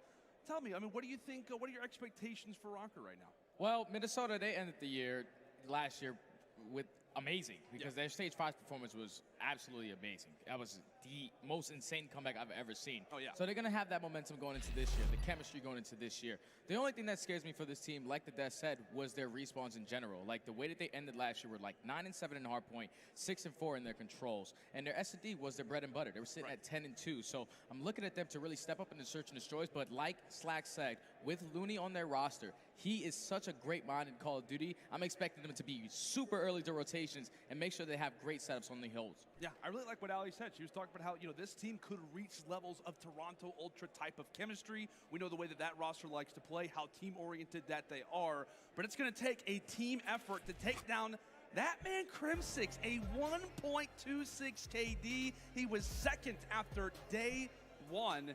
And what, he got it started off on Bocage. Like, we were, you know, the big question was, okay, we know what we're going to see at a Hydra. We have high expectations for Neptune. But Crim as the third SMG, what, he put up like 36? Yeah, he was an absolute monster yesterday. He's going to have to keep up that performance today because on the opposite side, you have Standy, you have Attach, and it's going to be an absolute battle on Bocage. But the way that New York were able to control that map yesterday, it was beautiful. It's usually like, you expect teams to just slow down, hold their setups. They were consistently just pushing out. This about to be a fire-ass fucking match right here. Look at him. He's about to go get fucking... He's about to go in, bro. had a small sample size of what Neptune and Hydra were I like shit on the Neptune page yesterday. Neptune really took back in off. Cold We're looking War. at that same performance today. Yeah, That's all I know. Roses, right, for New York in their match versus the Boston Breach. I know Revan was talking about how, hey, that should have been a 5-0. And we talked about, the comeback that they allowed to happen in that map for the Search and Destroy, in which they were up 3-1. The Control, where they were up 2-0. Yo, they motherfucking pounding down the liquids, bro. Again, they start off well, but they allowed for Breach to send it the distance. They, of course, walk away with the series. But, Jay, how do you Fucking grade a standy. performance like that from the subliners, given the fact that it is their Look at that first G.I. match, Joe they'll looking come into their motherfucker, second bro. one. What grade would you give their win versus Breach yesterday? I'm going to give it like a B+, because you got to keep in mind that they were like 3 weeks without practice. The fact that they were able to beat a team that was consistently practicing Fucking every Clayster. single day, even though they did have a nice young core roster on that Breach side, I just feel like the veteran squad on this team are going to get the job done. And now they realize the mistakes that they made yesterday. Hopefully today they come in and fix them. Yeah, we'll see obviously how those adjustments begin to shape up. But there you see it on the stage. It's another Bocage, which I'm excited about. I think it's going to be fun, right? We love the cage here. Maybe, from a playing aspect, it can get a little bit chaotic, but from a viewing experience, it brings it all. But here we go in toward our next matchup, our third one of this lovely CDL Saturday. It is the New York Subliners taking on Minnesota Rocker. Like we said, Jay, we saw New York square up yesterday and look solid on this map versus the Breach. They came out running like 250 to 150. An excellent performance, and we'll see if they can. All right, let's see what they got, man. Rocker getting their first taste of Vanguard on land. And this is so far good pressure coming in from the Rocker side. As they were trying to attempt to flip those spawns. You're going to see Major Maniac just posting up on this tank, not allowing anyone to push out towards top barn or even towards that plat to be able to pick up at least a 2-piece here. Great shots, great team fires coming in from Priesta as well. You see the aggression starting to push up towards tank. There's only 25 seconds remaining on this P1 hard point. And you already see it. The kills are going heavily in favor of the Rocker. They were able to flip these spawns. Yeah, a great early play out of the Rocker. And as we said, kind of playing a little bit slower through the middle side of the map. You saw Major Maniac slowly but surely making his way through the field. As Neptune does get caught out, last player from New York is going to be Clay. He loses that fight, and now Rocker, they secure the spawns. They don't just allow for themselves to have it off the rip, but they win some big fights to make sure that that stays in their favor.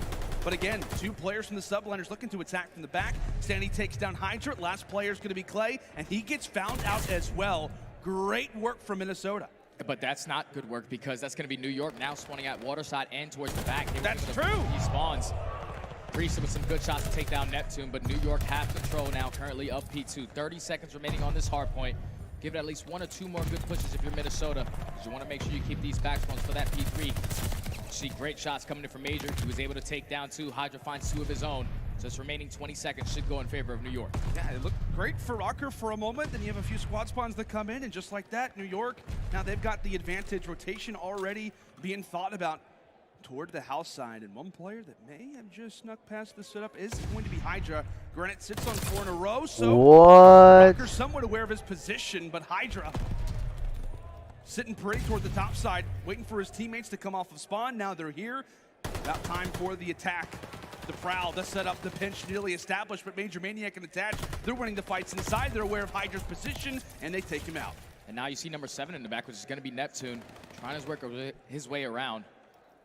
As 2 players are going to spawn in towards the back. New York are able to pinch through the front side, so they have control currently. As Neptune has the opportunity to play for some spawn kills. You see the pinch, though, coming in from Standy from the front. What can he do to try to break in? New York still holding with 25 seconds.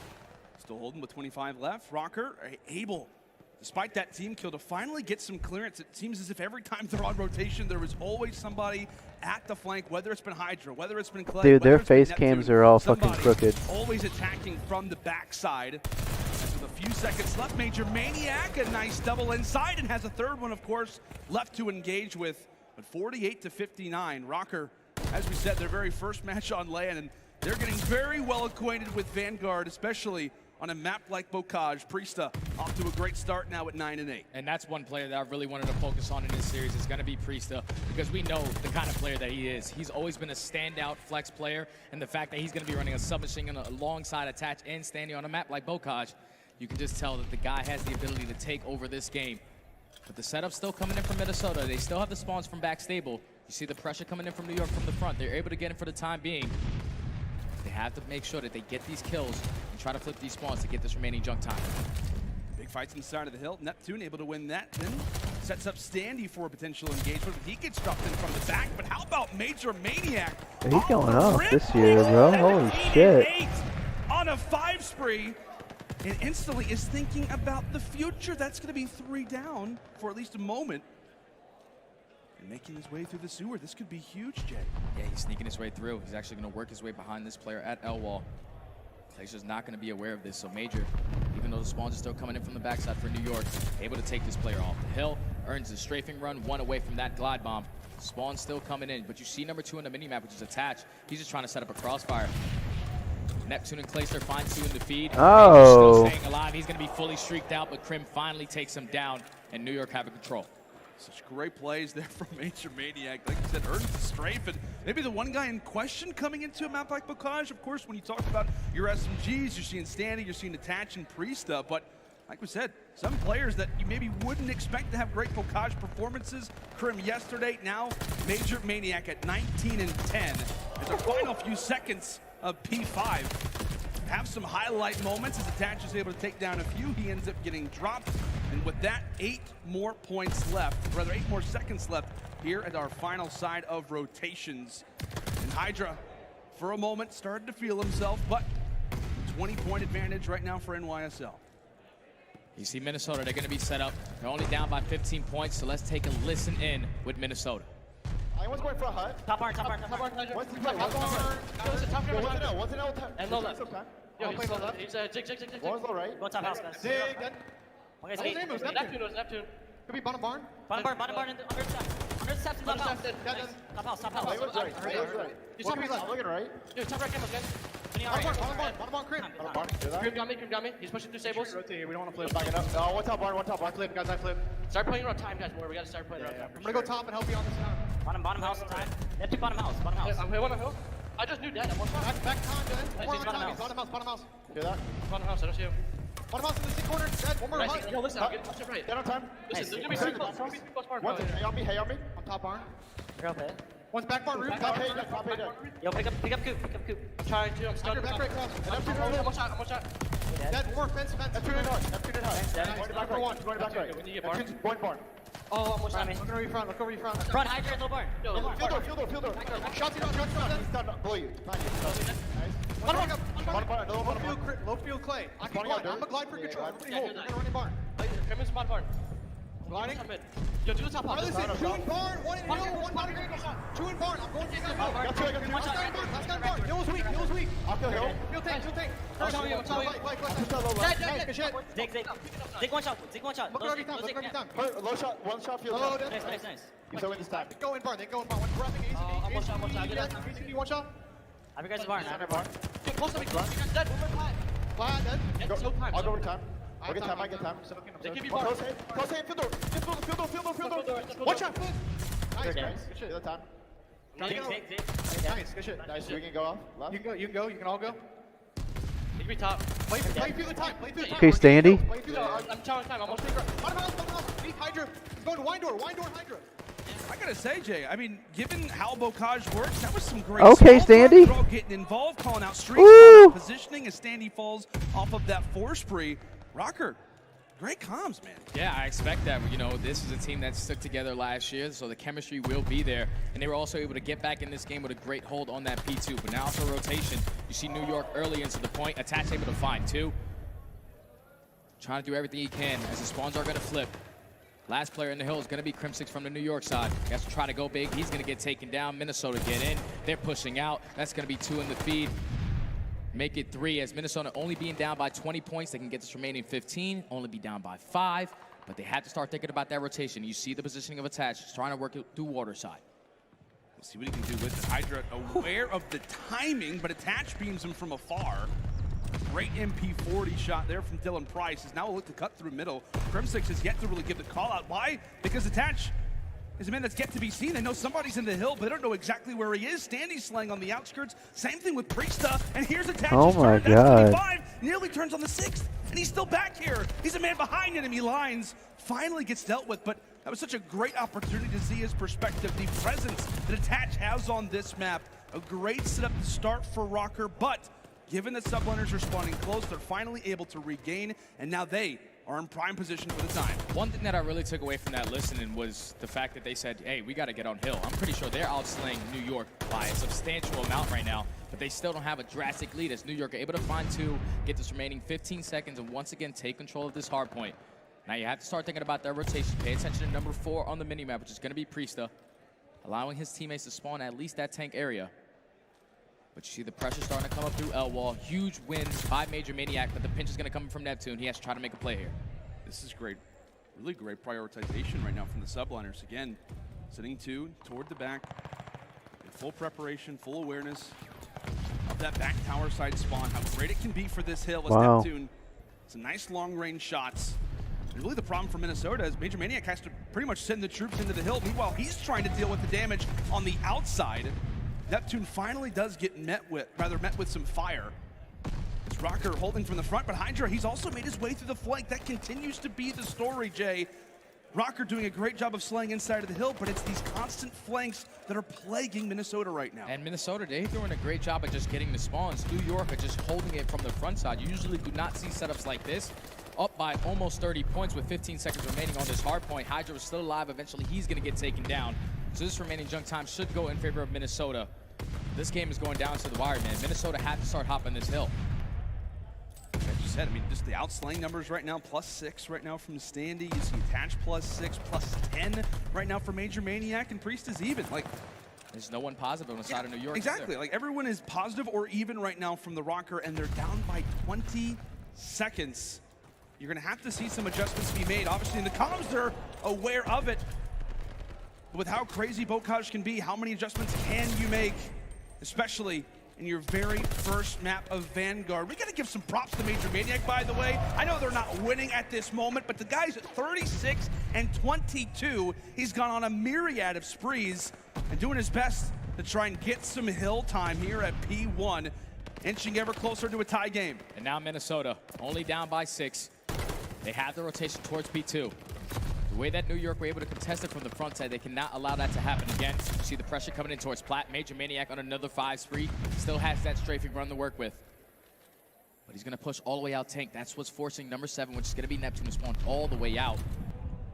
You see New York starting to attack through low water. The players in the back have to win their engagements. Clayster is going to allow his teammates to spawn. There you see number 1. He has to try to back up. He's going to get taken down. Hydra trying to slide in. Trades going back and forth for Major, still alive. That's going to be 3 in the feed. Minnesota have finally taken the lead in this game.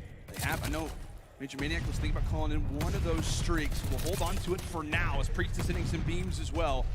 A full-on headbutt really toward the field side. Attach prioritizing, trying to make sure he can at least get some better map. Oh presence. shit, we're getting tired now. Here comes Major Maniac from the skies. Fortified rock. And he'll take that one on the chin. Major Maniac reaching 40 kills now. And he'll take that one on the chin, ladies and gentlemen. YSL looking good to grab those final 15 points. And Rocker sitting themselves firmly at that next hard point. Will the break be coming in with Neptune getting where he is? That's a big find from Rocker, trying to clear the board as they're prepared for New. Now New York just need to get one break on this hard point. You do not want to stagger these pushes. You want to make sure you do this as a team, as Minnesota are going to be set up here, 220 to 235. Players trying to attack from front, players trying to attack from kitchen. You see number 6 trying to work his way around, but that's going to be 2 in the feed. Make it 3 from Minnesota, 230 and climbing. They are so far pushed out towards the middle of the map. No New York players are going to be close towards this hard point. They eventually take the lead back. They can win it here. Yeah, both teams have the ability to win it at this hill, given how things start to progress. As Clay taking down 2, there goes Neptune, Crimsix as well. That's going to be 4. They also spawn flip, and they're aware of it. Oh, They have to look to retake. Here we go. It's a tie game. Only 5 more points for 3, NYSL. 2, Can they break 1. in? Standing from one Game. side, he gets cut down, and NYSL. NYSL.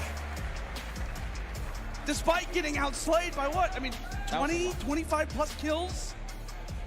You had Standy who dropped 35. You had Attach who dropped 36. You had Major who dropped 41. And then their last player dropped 32, which is Priesta.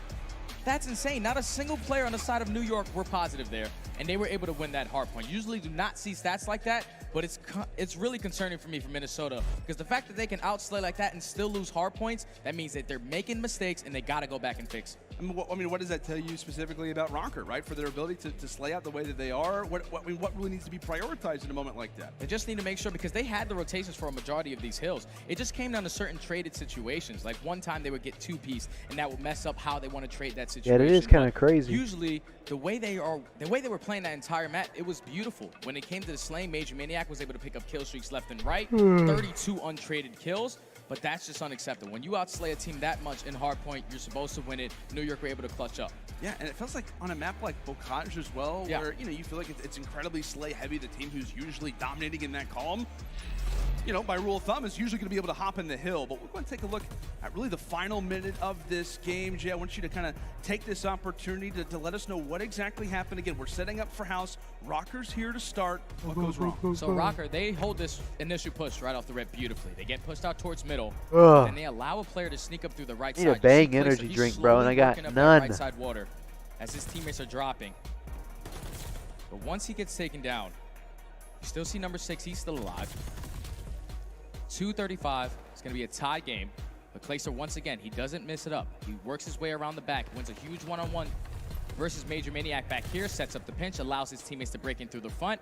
And then once that happens, they flip the spawns, and then they allow their SMG players to just push out and hold the hill to close out the game. Yeah, just very effective. I mean, when we talk about communication-wise, when you are getting slayed out, that is going to be your best friend in situations like this. NYSL, you said it. I mean, coming into that hill, Jay, it was a matter of if they can get the break, that one play, if they can flip the spawns, how dramatic that starts to flip the script. And obviously, it does there. An 8-point hardpoint game to kick things off, and much like New York series yesterday, taking a Bocage hardpoint. Granted, a much different score, a much different overall stat line, but they're still able to do it. And I guess when we're coming into this series, I was expecting Rocker to I'm gonna give me a beer. I'll be right back. But for them to outslay just doesn't really feel like this Rocker team. I mean, again, I feel like all of last year, it was almost like a mini Toronto Ultra type of situation where it's like, hey, these guys, they're not going to always be super dominant in a hardpoint, but they have the ability to really outwork you in regards to the teamwork. Great plays from, obviously, Major Maniac throughout that, but just not enough to get the job done. Slaying, not the story here. It was not, but look at the stat line he put up. Positive 15 on that first map, 41 and 26, and keep in mind, he is their main AR for this roster. He picks up a submachine gun here and there, but his main job is to make sure he's focusing on the spawns. Usually don't see a stat line on a map like Bocage from an AR player like this. He was going absolutely off. But now you just have to let this map go. You have to let it go because you feel like that one should have went in your favor. Now you have to focus on your search and destroy, which was the bread and butter for this roster last year. Like I said, they ended the year going 10-2 throughout stage 5. And this is where we get to see Attach really step up. I feel like he's been one of the best snipers I've ever played against. Yeah. And now that it's back, on a map like Desert Siege, he needs to be impactful. Yeah, well, that's high praise from you to go and, put that on the line. He's a pretty good player. He definitely is. Dylan Price is a very, very talented player. But I was actually let known that it was a 22 kills is how many kills that Minnesota did outslay by. So just to kind of have somewhat of a frame of reference, I guess in the back of your pocket, the back of your mind, if you're a Rocker fan, it's like, you know what, granted we lost, but at the same time, at least we're slaying, which maybe was really the primary thing in question. But all right, I'm back. New slate. As we head now to Search and Destroy here in just a few moments. Are we going into S&D? Perfect timing, baby. Kind of getting back to that point you mentioned, in terms of Attach. I know the desk was hitting on it a little bit earlier about how, the rest of the Minnesota Rocker players in Cold War all graded Search and Destroy, right? All of them above a 1. Got me a little Michelob Ultra action in the chat. Can I get a Michelob? Oh, it definitely is, in the chat? He's always been a phenomenal Search and Destroy player. Last year wasn't his best year, but you see the stats pop up here. Their average hardpoint differential, they were 8th. Their KD was 4th. They were always able to keep up with the slaying.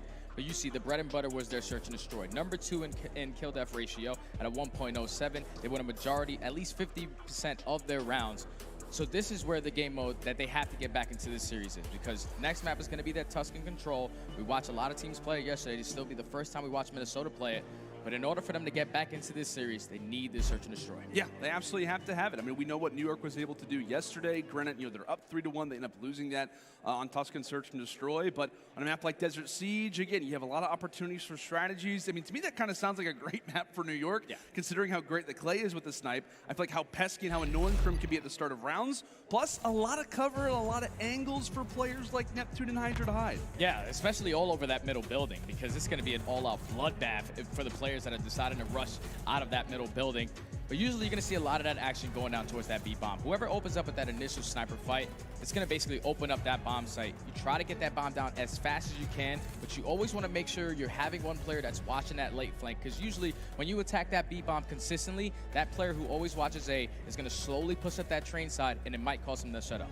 And I guess I know we're taking a look at a few of the hardpoint highlights throughout that bocage, and I know we're having a few issues just trying to make sure that that search and destroy is going to be primed and ready here in just a few moments. But I do want to, kind of focus again on that search and destroy specifically. I mean, from what you got to witness from Minnesota last year, it felt like they were constantly evolving in terms of what they were actually good at. They start off the season great at search and destroy, not great at hardpoint. They bring in Standy, they're great at hardpoint, not great at search and destroy. And then toward the end of the year, it goes back to the way it was at the start, where they're great at search and destroy, hardpoint struggle. And we were talking about it in the green room earlier with Nameless. It was like, hey, all right, Colt. Great at search and destroy. I'm doing dabby dab for you one time. Good sir. 3, 2, and I want to get 1. your opinion on this team and the way that you think that they can attack New York side on Desert Siege. Well, I think it's going to be great for Minnesota. At least what we got from them last year, they were so good at just making those mid-round adjustments. So as long as they can keep that up on a map like Desert Siege, like, you're going to initially start by, throwing some tacticals at that B side, but you might want to take control of middle building. They're so good at just making those adjustments, and they also have a great playmaker in Standy that's not ready to take risks, or always willing to take risks. Yeah, absolutely. Standy, a great search and destroy player last year, in the top 10 of all kinds of different statistics. But we do apologize. We will have that search and destroy up here and ready to go in just a few moments. New York claim victory on the bocage. The but fuck's when we taking come back so long? after this quick little break, it's time for Desert Siege Search and Destroy. Oh my god, they're torching time, bro.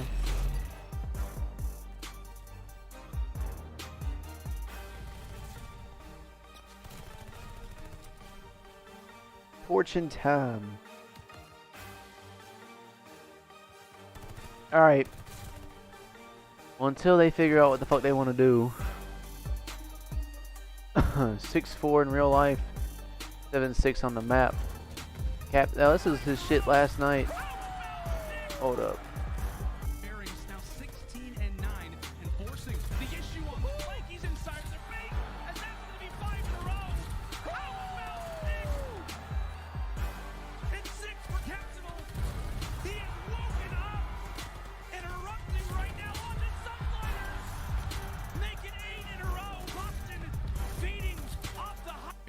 Wow.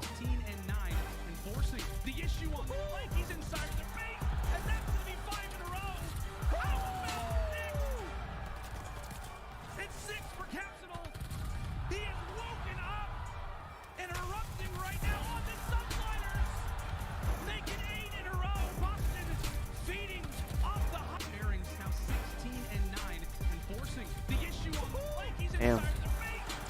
One. It's not on Clay in a 2v1 situation. Sniper positions. That bomb continually. Cap and TJ. Huge round for them. Cap on the defuse. Spots TJ. Bing bong for the first. And he'll toss out a fake shot. Cap. He hops off the defuse. Cap hops off the defuse. The shot scared him. In fact, and again, Clay. Oh. On one. It's not on Clay in a 2v1 situation. Buddy was shook after that. Let's get on the home page.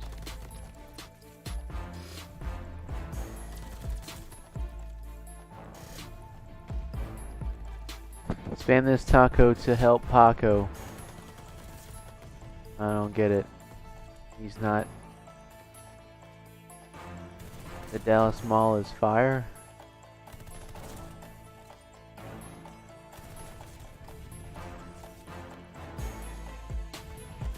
Love to see my homies winning.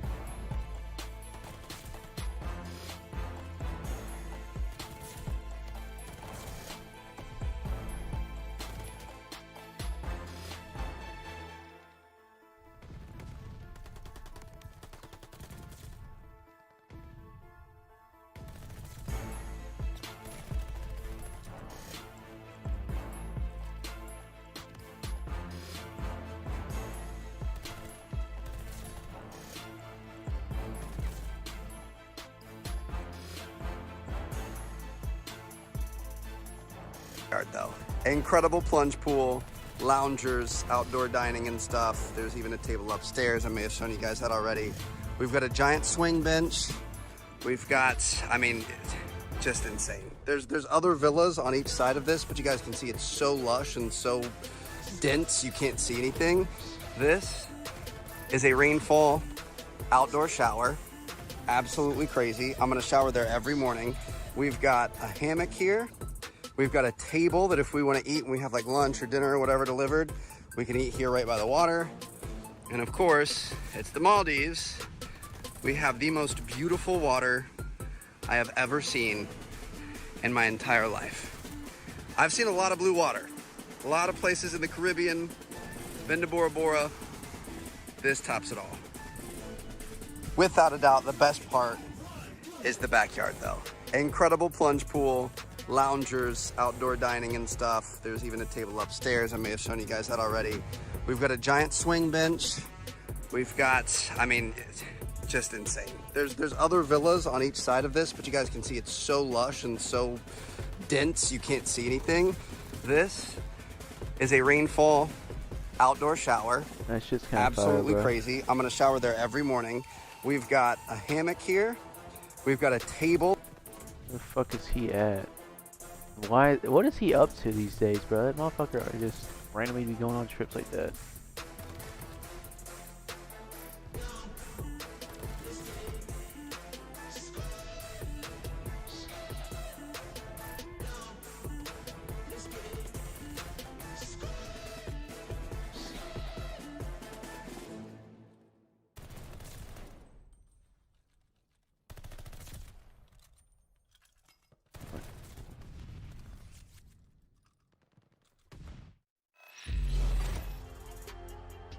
The Call of Duty League is brought to you by Zenny Gaming.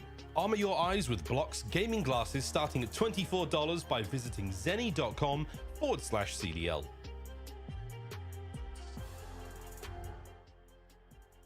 As long as I have, you learn a thing or two. For the first time. Each year the game changes, but the grind, it stays the same. Done it. Congratulations, subliners. Practice, scrim, compete, eat, sleep, repeat. Visit zenny.com/CDL to get a pair of Rocker Zennies or any of your other favorite CDL teams today. Hi, Betty. Hi, Betty. Hi, buddy. Come here. Come here, buddy. Ah. Oh, my goodness. Oh. Hi, buddy. Hi, buddy. Oh, I'll be chewing on that. Hey.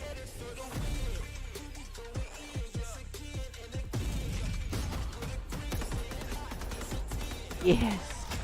Hi, buddy. Hi, buddy.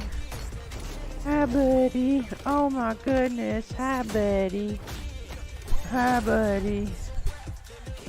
Let's go my way. Yes. Yeah, go my way. Let's go my way. Yes. Oh my goodness. Oh my goodness. Oh. Oh my goodness. Oh, you just want to do on something so bad.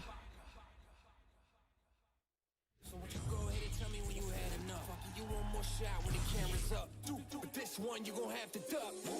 Tell me about your lifestyle, really. We've been on the road to the tank go empty. I'ma keep going to the low cone. Give me if you wanted me to stop, then you can't come with me. Ow. Thinking you the best, silly. We about to put it in your chest, really. And I don't think you really want problems. Think you know the outcome. You thinking you getting me? Is you kidding me? Ow. Quit chewing on me. Be cool, man. Quit chewing on me. Quit chewing on me. Quit. That hurts. Motherfucker, chew on yourself. I'm gonna bop the fuck out you. I'm gonna bop the fuck out you now. Yeah, chill out on that chewing. I'm gonna bop the fuck out you on the top of the nose now. I'm gonna hit it with a fuck, you know what I'm saying? I'm gonna do it. Yeah, chill out. Welcome back, folks, to the Call of Duty League Kickoff Classic. We are in the midst of a phenomenal series going down between the New York Subliners and the Minnesota Rocker. Conversation has to be on those subliners. Not only did they get the victory versus Boston Breach yesterday in a Game 5, but they also just walked away with the Bocage despite getting outslayed by 22 kills. Lano and Study on the mic for you guys right now. And like I said, Jay, let's keep it in the New York camp at this moment.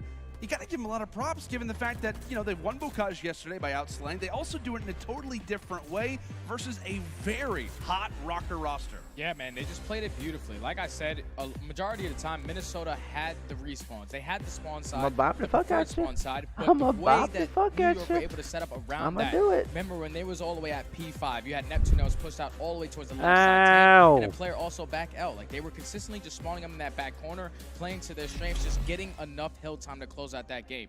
Didn't matter if they got outslayed by 22. The fact that they won that game is still mind-blowing to me. Great job by New York. And that just makes you wonder, too, like, you know, with the combination that they have on the New York subliners, right? You have the great slaying, you know, young talent. Then you have the veterans who are always keeping in mind spawns, always making those plays happen, and then also setting each other up for success. It is truly a wonderful, wonderful combination. But let's go and take a look really quickly at the way that our map set currently stands for the moment, or rather our Bocage hardpoint stats for map number 1. My apologies. Like I said, plus 22 in slang, it cannot be understated. Rocker coming out of the gates hot, slightly, maybe not as focused on the objective as we would have liked. And I know I talked about that last year. Like, it didn't seem as if that was the case. I'm wrong. I'm an idiot. It actually happened a ton. Carson, our stats guy, let us know that actually was very common. They were one of the top teams in slaying, but not in turning it into actual numbers on the scoreboard. So maybe a reoccurring issue that has to be worked out. Definitely will be worked out, especially with a coach like Loon. Right. He's such an objective-minded kind of player. Back when he was a player, that he was always going to be able to get the job done regardless of the stat line. But you take a look at Socials, big formal. I'm a big Major Maniac fan. God just dropped 15 plus for the L. The first thing he probably said is, all good, unlucky. Those guys like to plant a bomb, right? Just keep it moving. Yeah, Formal's pretty funny. I don't know. I've been enjoying Formal ever since he's retired. He's been an absolute comedian. He's a great guy. Yeah. We absolutely love Formal. And, you know, while he's not with us in the 2022 season, it's obviously great to see that he's watching the matches. We say a good hello to him. And we could be seeing a weapon that he liked to use quite a bit during his playing days, the good old sniper, specifically the car. You expect to see it here on Desert Siege as we are in for round number 1. It's no surprise, Jay, attach with the sniper out. And you see New York at least slowly working up towards this middle building. They're not going to commit towards this B site. Clayster and Attach are going to have one hell of a sniper battle between each other. But Clay's actually not going to be sniping. Spots Attach, so you're going to be able to call that player out. But right now, New York, they're just waiting for a player on Minnesota to go try to make a play. They're not trying to take any risks. They're just trying to slow down this game because this map can go super quick. That's the way that works, too. With this middle building, you just don't have a whole lot of confidence at times in planting just because of how quickly they can get to either site. And with Attach being at the angle that he is, that B bomb, right? The entire left side, the entire bottom side of the map is going to be difficult to secure. But with that, subliners playing slow and steady as Krim, much like he did yesterday, secured the first blood. Yeah, he's an absolute beast, man. He had at least 6 first bloods yesterday in Search and Destroy, already starting off with 1 here. About 25 seconds remaining on the clock. New York have to work this bomb plant. Standy's going to be able to take down Crimsix. It's going to be a 3v3, and the bomb is going to be rotating towards B as Attachment's going to be able to give it up. So Standy, he's in a position to try to get him off. The trade is going to be there, or at least the crossfire from Clayster to take him down. And now this allows Major Maniac to try to make a play on the slate flank. And Clay has to know, right? The Attach is somewhat in the area, gets the hit marker and gets dropped as well. Major Maniac now in the 1 versus 3. And a great performance in the hard point in his formal set. He's saying, hey, it's all good. Focusing now on the first round, but not going to be able to do it. Such a great pivot there in that round. Out of NYSL, Krim finds the first blood. Again, they toss out the smoke just to get Minnesota thinking. They decide to rotate the bomb, and Clay has the crossfire set up. And really, it's kind of odd that Attach wasn't in that perspective. I guess Clay maybe laid down some fire, made Attach back up. Just great positional awareness there for subliners. Yeah, just good work right there from Clayster to set up that crossfire on bomb before his teammate even dropped. And then once they were able to, unfortunately for Attach, he got a hit marker there to at least make it a 2v2. But in a 1v3, Major bomb planted at B is pretty much an impossible task to get done. But look at this angle. Teach him, Clay. Coming in from Clayster, watching over this B bomb. It's looking like the attack, though, from Minnesota is going to come in towards this A site. Just keep in mind, Crim 6 is going to be on this side of the bomb site. Trying to get his first blood once again. Another slow round coming from Rocker. Just trying to play around the mistakes of subliner players. We'll see if eventually they will have that mistake occur. Again, being in the bottom side of that middle building. Oh, as Attach hits the shot onto Crim. I was going to say, you can never know when a challenge is about to happen, and clearly anywhere on Desert Siege, that could be the case. Make it 2 now for Attach. For a moment, it looked like Neptune wanted to challenge, but with the smoke out, could it be the 3rd? All on to Neptune. 1v3. And you know he's aware of Attach. He does not want to give Attach his 3rd. Yeah, it was only a matter of time before Minnesota able to walk away with that round. Basically the same exact thing that New York able to do in the first round. You force it to be a 3v1. You get that early pick. Attach with 2 beautiful sniper shots onto Crim and Clay. But just taking their time so far on this map. Tied at 1 apiece. And that's the thing we talked about, right? I mean, we just feel like this Rocker team gets upgraded instantly in Search and Destroy because Attach now has the sniper back in his hands. Everybody from Minnesota above a 1 KD last year in Cold War. And we obviously have already seen clearly what Attach can do when he's got the sniper back in his hands. And we'll get to see it now again in round number 3, the battle versus Clay. Delayed for now, but not for long. You see the aggression coming in from Minnesota. They're trying to push straight through this A site.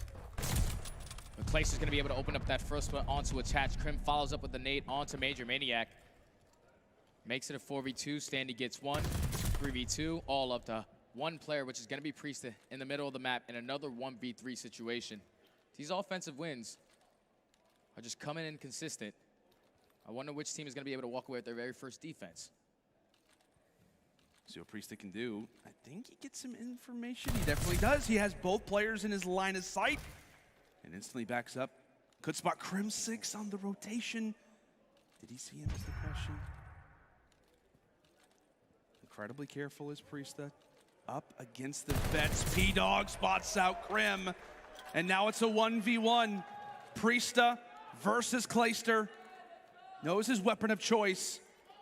And runs right toward the bomb, and Clay is right there. Clay sits on the objective and denies the 1v3. That's such a heads-up play from Clayster because it was really difficult for him to try to change his positioning up, but thank God he was able to pick up that MP40 because he did have the sniper to start the round. He's able to clutch it up for his team. So now New York are in command 2-1 in this Search and Destroy. But like I said, it's been 3 straight offensive wins between both of these rosters. So far, the early first blood is what's opening it up. Clayster with the sniper once again. Gonna look over this B site, but all-out attack coming in from Minnesota towards this middle building. Looks like a frustrated type of Minnesota Rocker is Standy there for the trade. Neptune overall securing what matters the most. Hydra decides to challenge, and this could be 2. Standy ends up falling, but Clay hits the shot again. Winding back the clock. What the fuck just happened? And I'm pretty sure Neptune actually Everybody fell just right in died. the middle building on that round as Clayster's gonna hit a beautiful shot onto Major Maniac. Wow. Trying to push to that A site. So that's gonna be the very first defensive win for NYSL. There it is. Throughout the entire map. Up 3-1 now. So far, he's been winning a lot of these one-on-ones versus Attach. That's a huge first blood because if you take the sniper down, he's usually the guy that's gonna be the island player or at least watching over 1 complete bomb site. So once again, Clay's gonna be sneaking over this B site. This time, Minnesota are gonna be super aggressive on the bomb though. They might just try to go for the instant flank. Neptune reads it. He's able to take down both. Neptune right now sits on a 5 spree, by the way. As you said, found 3 in that last round. He did a great job of just making the Rocker players feel somewhat uncomfortable to the middle side of the map. Once again, Attach has brought out the big guns. Priesta falls. And Neptune has already earned a strafing run. Will also put down the plant. Attach, he's gonna have to do the Lord's work here. Found out, and NYSL continued to roll. And I'm pretty sure Neptune gets the ace on that round. He gets 3 in the previous round, 4 in that round, so he's going to be fully streaked out. This can get really scary for Minnesota. They have to try to stop this bleeding. They need to go out in their offensive push right here and either super fast attack towards B or just try to win the majority of those gunfights in towards the middle building, because those glide bombs can be really crucial if you try to take that bomb towards A. Yeah, that's a great call, and we'll see how Rocker look to reply about it. Again, down 4-1. And when you're in a situation like this, sometimes you see the team change things up. Play more aggressive. Look for somewhat of a different angle. And speaking of angles, Clay decided to deny that one. Meanwhile, we've got a ton of players inside of the middle building. The reason is because we've got a streak inbound. Glide bomb comes through. At least get some information, which will be great for the subliners. And Neptune feeding off of it. That's now 8 in a row in this search to destroy. We're just in 5 rounds. Priesta at least able to even out the man count. Now we're at a 3 versus 3. Bomb down for the moment. 45 seconds left. Priesta trying to work his way up through this B site. Major Maniac's able to take down Clayster, so that's going to be a huge kill. Now in a 3v2, they still have to try to pick up this bomb. So they're going to be rotating this towards that A site. Hydra and Neptune left in the 2v3. Might have just got some great timing, or at least they're trying to focus on that one player sitting in the back of the spawn. But you see, Hydra, it's time to make a play. Trying to solo out attach. Able to almost turn on to Priesta. But now it's all left up to Hydra in a 1v3. This has been a great adjustment for Minnesota as he takes down one. 35 seconds still. Uses smoke grenade to his advantage. Oh, wow. Able to get out of that situation. But you have to try to eliminate both of these players. He's taking a super long route. He might not even have enough time to get this defuse. It does not look to be the case. Yeah, Minnesota have already turned it around. They're fully aware of what this strategy that he looked to pull out would be. Again, tosses out the smoke and changes his perspective, but Rocker, all the superior, all the smarter in this particular engagement. Hydra from range, cut down. Minnesota still hanging on. That was a great round by Minnesota. The fact that they got New York to invest their glide bomb there, no one dropped, and then they won a majority of those trades to take that numbers advantage and eventually close out the round. I love the setup from New York, though. They take control of that middle building. They do not allow any players from Minnesota to try to break in. So they have control there to use that glide bomb for the information. Just the kills didn't go in their favor. Minnesota are starting to come back to life here, down 4-2. Yeah, and again, we got to keep things in mind, right? This is their very first series. Yeah, shake off the rust a little bit. I shouldn't say they shake off the rust. I mean, they look great in terms of slaying in that first hard point. So, again, search and destroy. Not practice it nearly as much as you do the respawns, but feels like it's just a matter of time for this Rocker roster. 4-2, an advantage for New York in a major round. The swing round, as we like to call it, in search and destroy. Subliners on the attack, while Priesta still sitting toward top university. Pick potential and attach another hit marker. That's unfortunate for attach. Still 50 seconds on the clock. You see the rotation starting to come in from New York at this A bomb. Major Maniac's in such a great position. He's going to be able to take him off of that site. Now in a 3v4. Clayson does have that sniper in his hand, and that's going to cost some major fines too. It's going to be a 4v2 now, left up to Crimsix and Hydra. Crimsix looks to challenge in Major Maniac. That'll be 3. And his teammate will pick up the other. How about the plays there from Major Maniac? Just hide behind the train, try to play an odd angle, and that's what we talk about on this map, Stud. The amount of little angles, the amount of spots that you can play on Desert Siege. Major showing off one of them as Rocker, as we referenced, starting to get some new life. And I mean, what? Given their performance last year, given what they were able to do, you can never count out this team. Never. Not in search and destroy. But especially in search and destroy. Major's also on a 5 spree, so he has the potential to pick up some kill streaks here. Priesta also on a 3. That's okay. That stun's not going to be You can't do everything, all right? Okay, it's okay. Minnesota playing this a little slower. Keep in mind, Neptune still has that strafing run to work with. Damn, he did just choke that fucking stun grenade. If I'm Major, this is a huge first kill if you can get it. No, he wants it. As he slowly is starting to push up on this A site. You see all of New York starting to hit the rotation, thinking that the push is going to come in. The strafing run is actually going to get activated, and that's going to force Major Maniac to change positioning, and Crimsix gets the first blood. Just great work there from NYSO. Granted, the streak doesn't get a kill, but the streak allows for the kill to be found. Attached to looking for an angle toward the trains. And Clay's also lingering there as well, but take a look at Standy. Granted, he does have the bomb, so a big position for him. He finds a kill that instantly makes things easier. Nearly finds one in the Clay. He does. Meanwhile, Neptune also there for the trade. Now up to Priesta. 1v3 he fucked in New York. the team. Aware of their positioning. Don't want to try to give up anything for free. And by having that positioning inside a middle, they can be at either of these bomb sites in just a matter of moments. Priesta thought he heard something. He thought he heard something. Engagement onto Krim, sliding out. And NYSL, they finally, after a few rounds, will have a reply of their own. Just great round from New York. They use the streak once again for their setup. They make Major Maniac reposition, get him off that train side. Krim was able to open up the first blood. So now when you take off Major from that side of the bomb, this allows Clayster to slowly work his way up the late flank. He finds the second, makes it a 4v2 situation. And then Standy, he was trying to be a playmaker there, gets sniffs out. Another 1v3 left up to Priesta. New York up 5-3, 1 round away from closing this out. Neptune having himself a map at 10-4. What fucking spot? He's 29 years old and he's still doing things like this. 29 years old. He knows the game well. That's without a doubt. And Attach is going to peek around this corner and be like, what? Okay. Oh, Attach sees him. But look at the pressure coming in from New York and towards the middle of the building. Krim's able to find that first blood.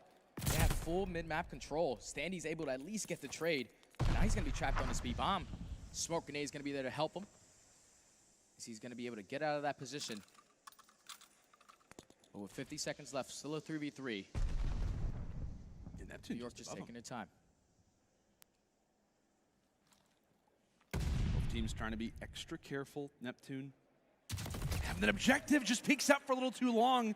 Didn't see Major Maniac there on the left side of his screen. So Rocker right now with for the win, 2v3.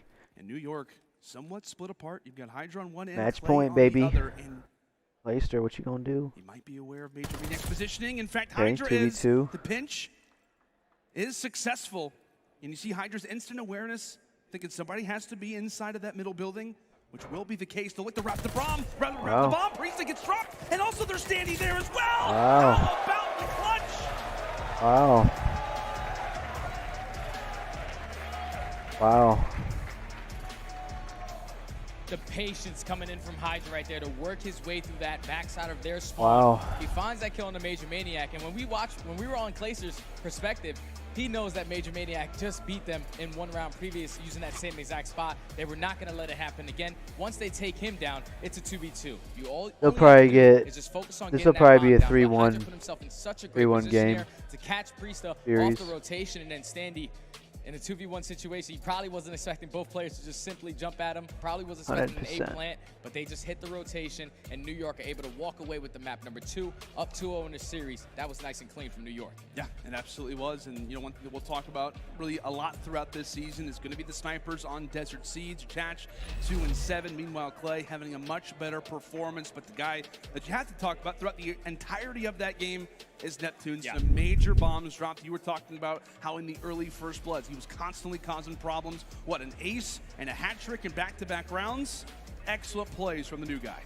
The guy just picked up early streaks. At that point, when you're Minnesota, it changes the way you want to play the map. Now you have to play it a little bit more conservative. That's why you see them start to slow down, make sure nobody was dying to these streaks. But New York, they were just set up so beautifully. Their setups on 3 less weeks of practice, it's looking like they got 2 veterans on their team, and it's definitely showing, man. It definitely feels like that while Hydra was in France, Clay was going into the private lobbies and just looking for angles, like trying to find a few different positions. And as we said, turning back the clock there with the sniper. Again, this team, you could never count this roster out. Whenever you got Clay and Krim back together, you know they're going to be hitting the scrims hard. You know they're hitting the research hard. And they showed exactly why that's the case. Such a great mixture of talent.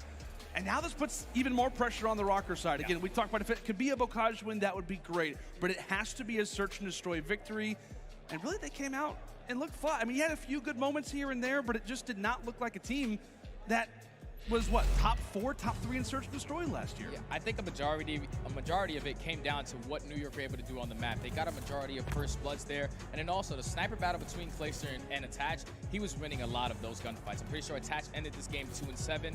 Probably felt like, you know, players weren't really pushing his position. Like, Clayster was not giving him a lot of peeks, not giving him a lot of opportunities. But Attach also did get 2 hit markers in this game. Yeah, probably would have been able to change a couple rounds up. Yeah, that's true. You know, I feel like on Desert Siege, especially those snipes, they have to hit, given a lot of different situations that Attach found himself in. But just taking a look at a few of these plays, the final one, such great teamwork in the 2 versus 3, the round that solidifies it.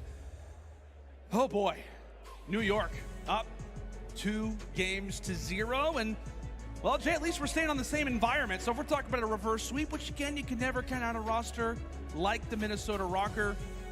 I don't know, maybe if you have the same environment, the same map, you know, you get some things going. I don't know. I'm trying to make something up. I really don't know. You can never count them out. You can't. You really can't. They made the best comeback of all time in Call of Duty history last year. So even though Yeah, their that backs shit are was against wild. the wall, still have a great coaching staff to keep them composed during these moments. Now they find themselves down 2-0. Probably the first map definitely should have went in their favor. S&D was kind of up in the air, but your main focus now is to just get better as a team. You're going into a Tuscan control. You want to make sure you keep the fundamentals in play. If you outslay them once again, you should be able to win it. Yeah, and yesterday on New York Subliners, they played Gavutu Control. They were up 2-0.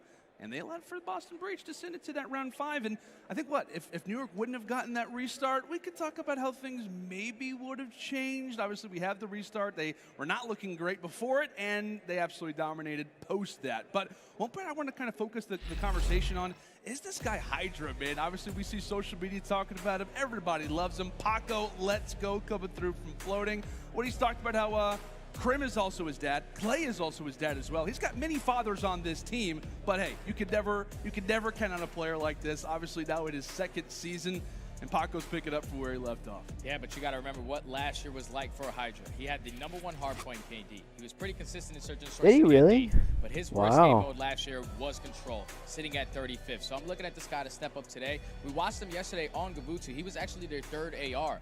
When we were watching him in scrims previously, Neptune was their 3rd AR, so they made that switch on the fly. So now going into a Tuscan, this is going to allow him to whip that submachine gun right back out. Him and Neptune need to make sure that they're keeping the pacing going. Yeah, and that could be the problem on Tuscan. We talked about a number of different positions. I mean, it was Seattle Surge who did such a great job at utilizing those young SMGs to push out the lanes. You can potentially expect the same thing here for New York. But folks, that is going to do it, at least for the time. It's New York up 2-0. Minnesota Rocker, you've done it previously. Can you do it again? It's going to have to be a reverse sweep if they want to walk away with this series. When we come back, it is time for Tuscan Control. All right, it's beer 30. I'll be right back.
Alright, yo, we back.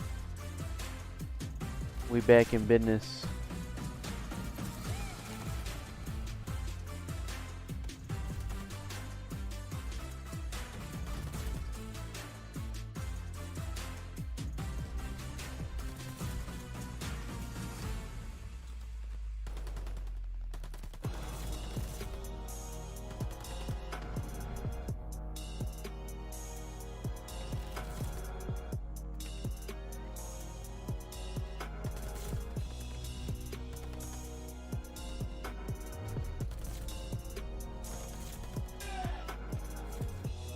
Where we at? You can hand your taxes off to me. You do your thing. We've got your taxes. Into it. Dude, we got Nardi coming in with an 8 months, and we got Lempe. Welcome back, ladies and gentlemen, to the Call of Duty League Kickoff Classic. We are enjoying our CDL Saturday. It is day number 2, and we're in the middle of match number 3. New York Subliners finding themselves up 2-0 versus the Minnesota Rocker.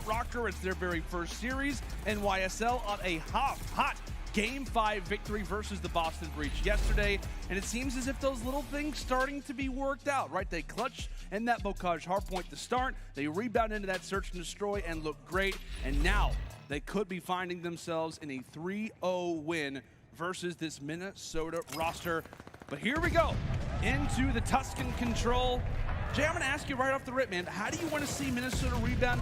What players are you looking at specifically on this map to bring him back? I'm looking at Standy. Standy has to be the guy on this map. He has the pressure Oh, with that shit. MP40 to be able to just put it on New York. He needs to win a majority of these gunfights. You see they're taking early A control. But New York, they're not giving this up easy. 28-27, make it 27-26 now as Krim does find that kill.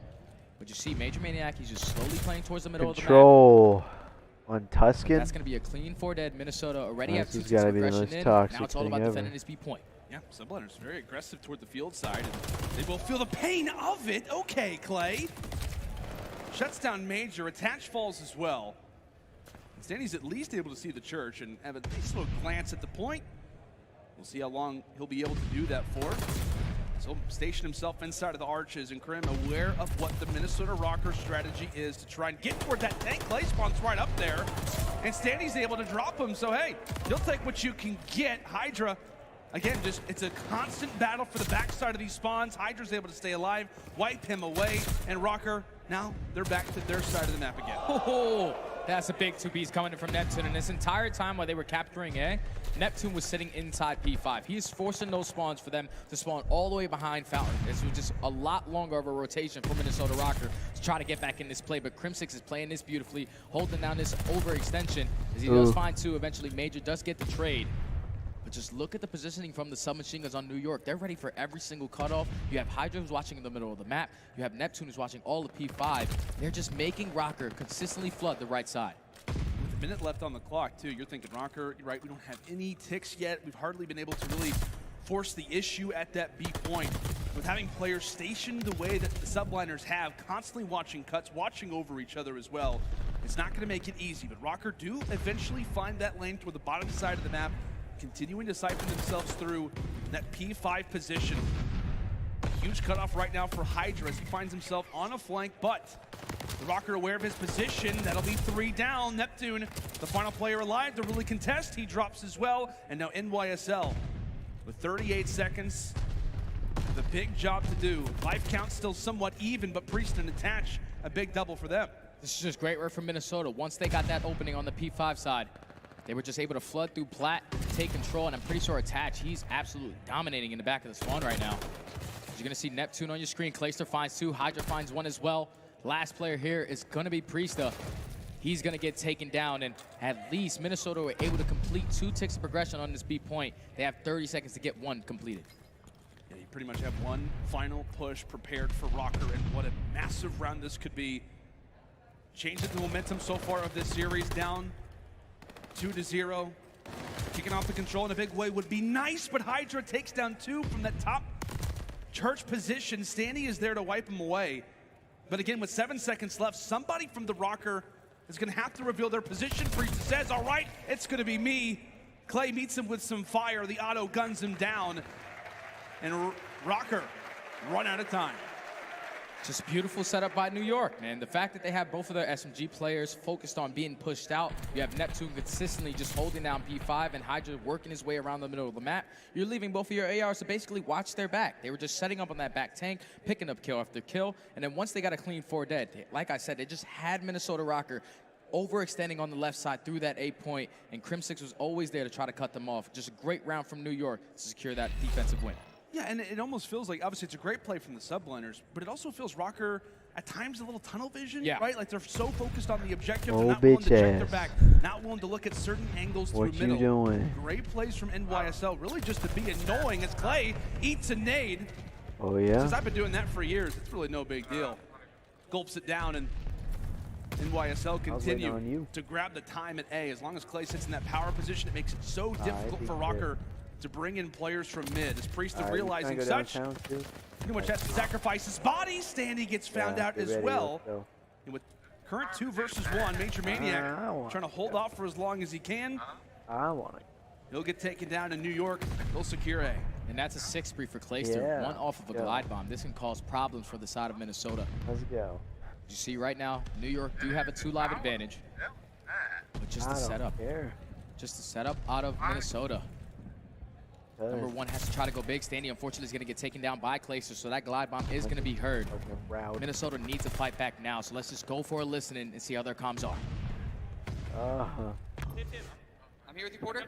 Yeah, here with you, Porter. Let's go find him. Oh, no. Yo, nice. Back that side. Priest, 1 shot at open. I have a glide and a fighter, guys. Don't waste lives like this. Go back to church.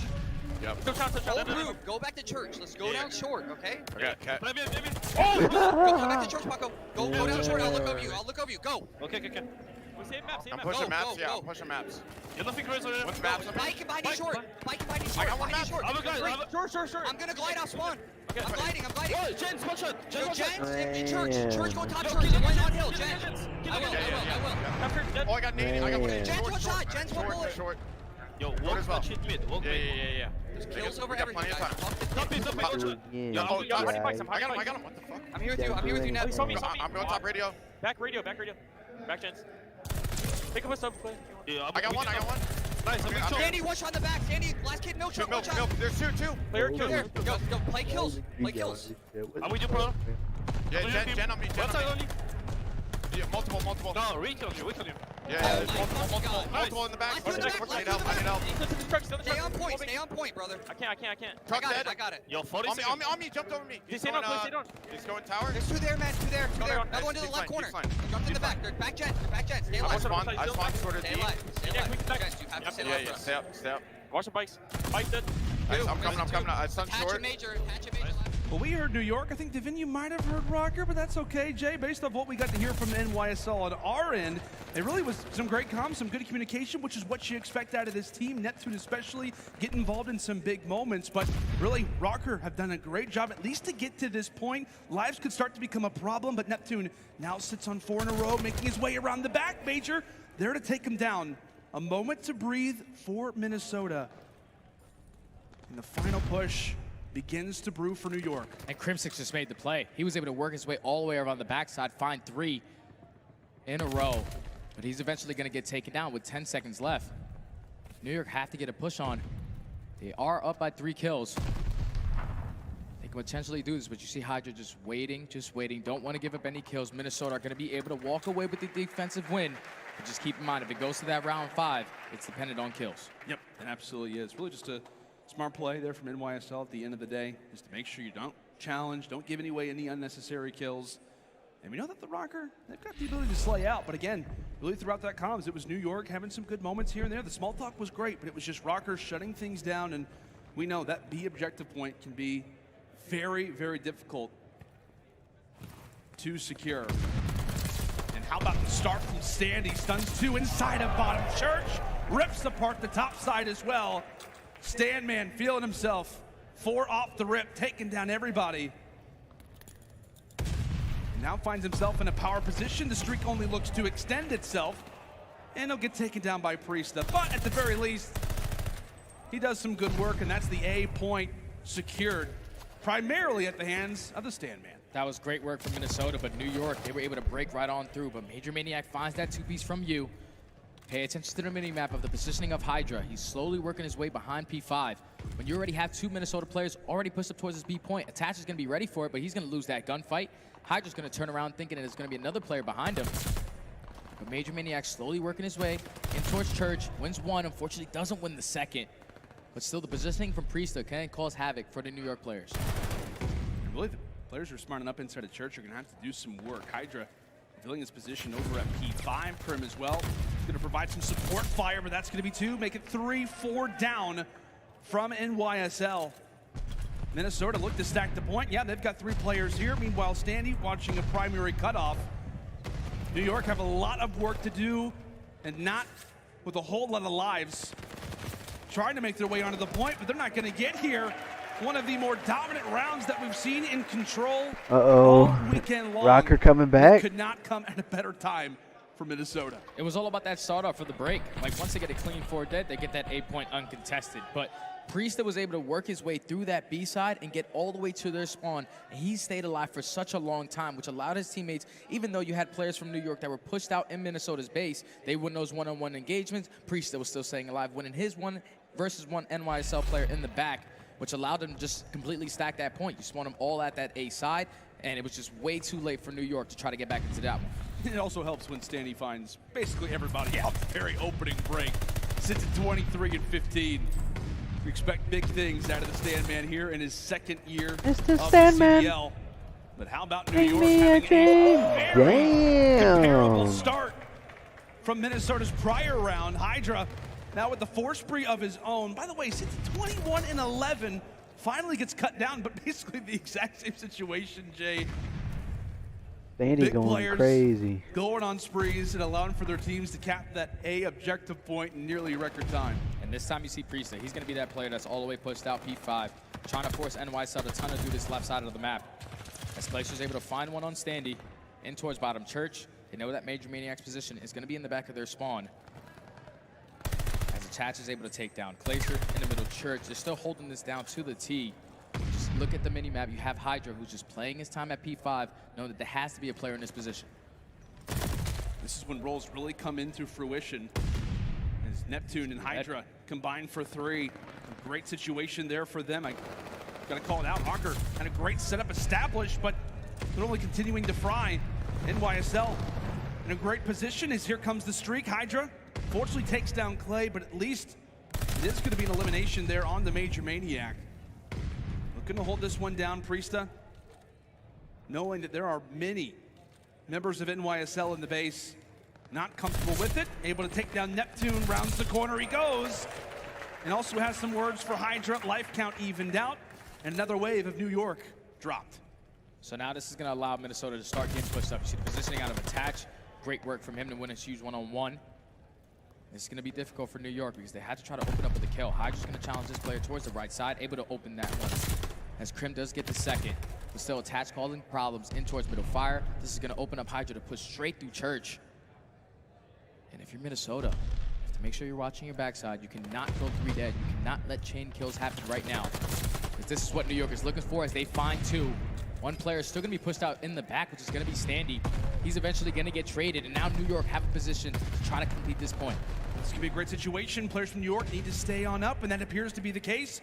Rocker, you have to imagine panic begins to set in a little bit. Standy, closest player to the point, but he doesn't know that he's there. Tries to go for the shot, but Krim, that's going to be 3 for him in a row. Make it 4 in general so far. Throughout this moment, takes down Priesta. Given the positioning, and that's going to be another one for Krim. Can it be the 7th? He's hunting for it. He knows that he wants it, and he's got it. Krim 6, make it 7. Finally gets cut down, but it will be the objective secured. And this guy is frying. Yeah, you saw that? He got a 3-piece right there to close it out, man.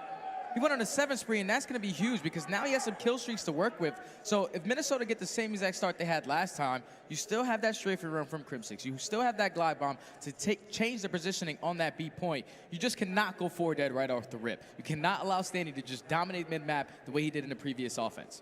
You see Clay. Damn. Yeah, you saw that shit? Crazy. Sure that everybody knows what the plan is, but it just felt like New York, they knew exactly when the green light was established. It was in that engagement when it was Attach, who was a top fire, right? He's ready to make the play, and right at that moment, you see them focus. But hey, we're already in this round. Clay already calling through the strafing run. It takes down Hydra, and right as we're already in this one. Hey, this is for the win of the series. Down, but that A objective point captured 7 instantly, question mark? and now they've got a whole 7 2 what? minutes 7? here at this. 7? Things in mind. Could Oh, you give me a 7? Round here at Kickoff Classic. Placer and Hydra able to find 2. One player in Priester trying to work his way up the right side. But once again, look at the positioning from Neptune on the mini-map. He's just so far pushed out towards that Roos area. He's consistently spawning these guys towards Fountain, but they're going to sniff him out. Now it's time to push through. The Rocker might get fucking 3-0'd. Church control. They're able to take plat control. Depending if subliners win this round. See what Dash can do. Again, this was his best mode last year in Cold War. Feeling good. Damn. Standing, able to drop 2 overall trades, somewhat favoring New York. It's Mage Maniac looking for the challenge. Farthest pushed up player. He's got 4 in a row. And Krim, off of earning that streak last round, decides to go and call it in. No eliminations found, but maybe wasn't necessarily looking for that to be his primary point of emphasis. Damn. So at least get the information. Dude, Hydra going crazy. That game starts to slow down. NYSL trying to make sure they're taking down everybody who could be inside of that church position. As Hydra finds attached, that was the farthest pushed up player with 58 seconds left. Rocker, they're going to have to come up with something special. Yeah, Minnesota, they're just consistently flooding this right side, and this is what's allowing NYSL, some single players, to make plays through the middle of the map. Hydra knows the spawns. Unfortunately, he's going to turn at the wrong time there. But still, the spawn's consistently coming in from Rocker at that fountain. Now Neptune is time to get into the play. He's able to take down 1. Pressure's going to be there. Attach takes him down. But New York are still holding this. It's going to be 30 seconds remaining, up by 1 life. Trying to push out Clayster and Krim in the back alley. He's going to get traded. This is going back and forth right now, but Hydra's in a great position to try to play these cutoff kills. The moment to establish something, Standy. A 1-for-1 trade. Meanwhile, Major Maniac and Priestess still alive toward the point now. It's all going to be on Major Maniac. 18 seconds left, and he can't really hop on an objective. Why? Because here comes the streak. Crimson takes himself out, but he takes the farthest pushed up player away. Attach, the final player alive. Has to try and stay alive for as long as he can. Attach drops, no respawns left, and nobody from the Rocker is going to be near the point. Damn, Subliners just 3-0'd fucking Rocker, yo. Wow. Wow. Wow. Great map between both of these teams. But Crimsix really going on that late kill spree in the previous round is what took them over. I just feel like Minnesota, they were just stuck in a tunnel vision. They were consistently just flooding the left side. When they would work Neptune on that right side, that's when they found their openings. We saw them how fast and dominant that one offensive win was. They took control of Plat, and they were consistently just pushing out that right side alley. And they needed to do that again. They were just tunnel visioning to the left side. You were allowing Hydra to push up the middle of the map. Neptune, basically, he didn't really have a lot of engagement this map because he was just playing to block the spawn. Great work from New York to get the job done here in a 3-0 fashion. Yeah, it's almost very similar to like what we saw Seattle Surge do on this Tuscan control it, right? It was the ability for the young SMGs to kind of play in those power positions, but specifically to just hang out inside of P5, to hang out command center. Oh boy, it can start to make things that much more difficult for the attacking side. But in terms of overall leading the lobby, it was Hydra, 34-20. Well, we saw a number of different players step up. We talked about Neptune constantly, right, in that search and destroy, but it was Hydra's turn, plus 14, 3,800 damage. A map for Paco. Yeah, now if I'm Minnesota, it's definitely got to go back to the drawing board because these are 2 respawns that they definitely could have walked away with. You outslay them in the first map by 22.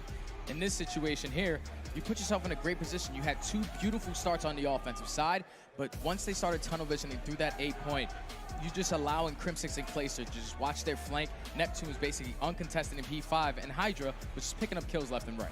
Well, Jay, if you're the coach of Minnesota Rocker, right, you go back, you look at the tape, and there are some very clear things you can point out, right, that are you know, primary focuses of emphasis, right? Players playing tunnel vision, etc. But what really needs to be said of the team, right? It is the Kickoff Classic, so you're thinking, right, that you're coming into this event, you're trying to make sure you get some good practice, but you go out in a 3-0 versus NYSL.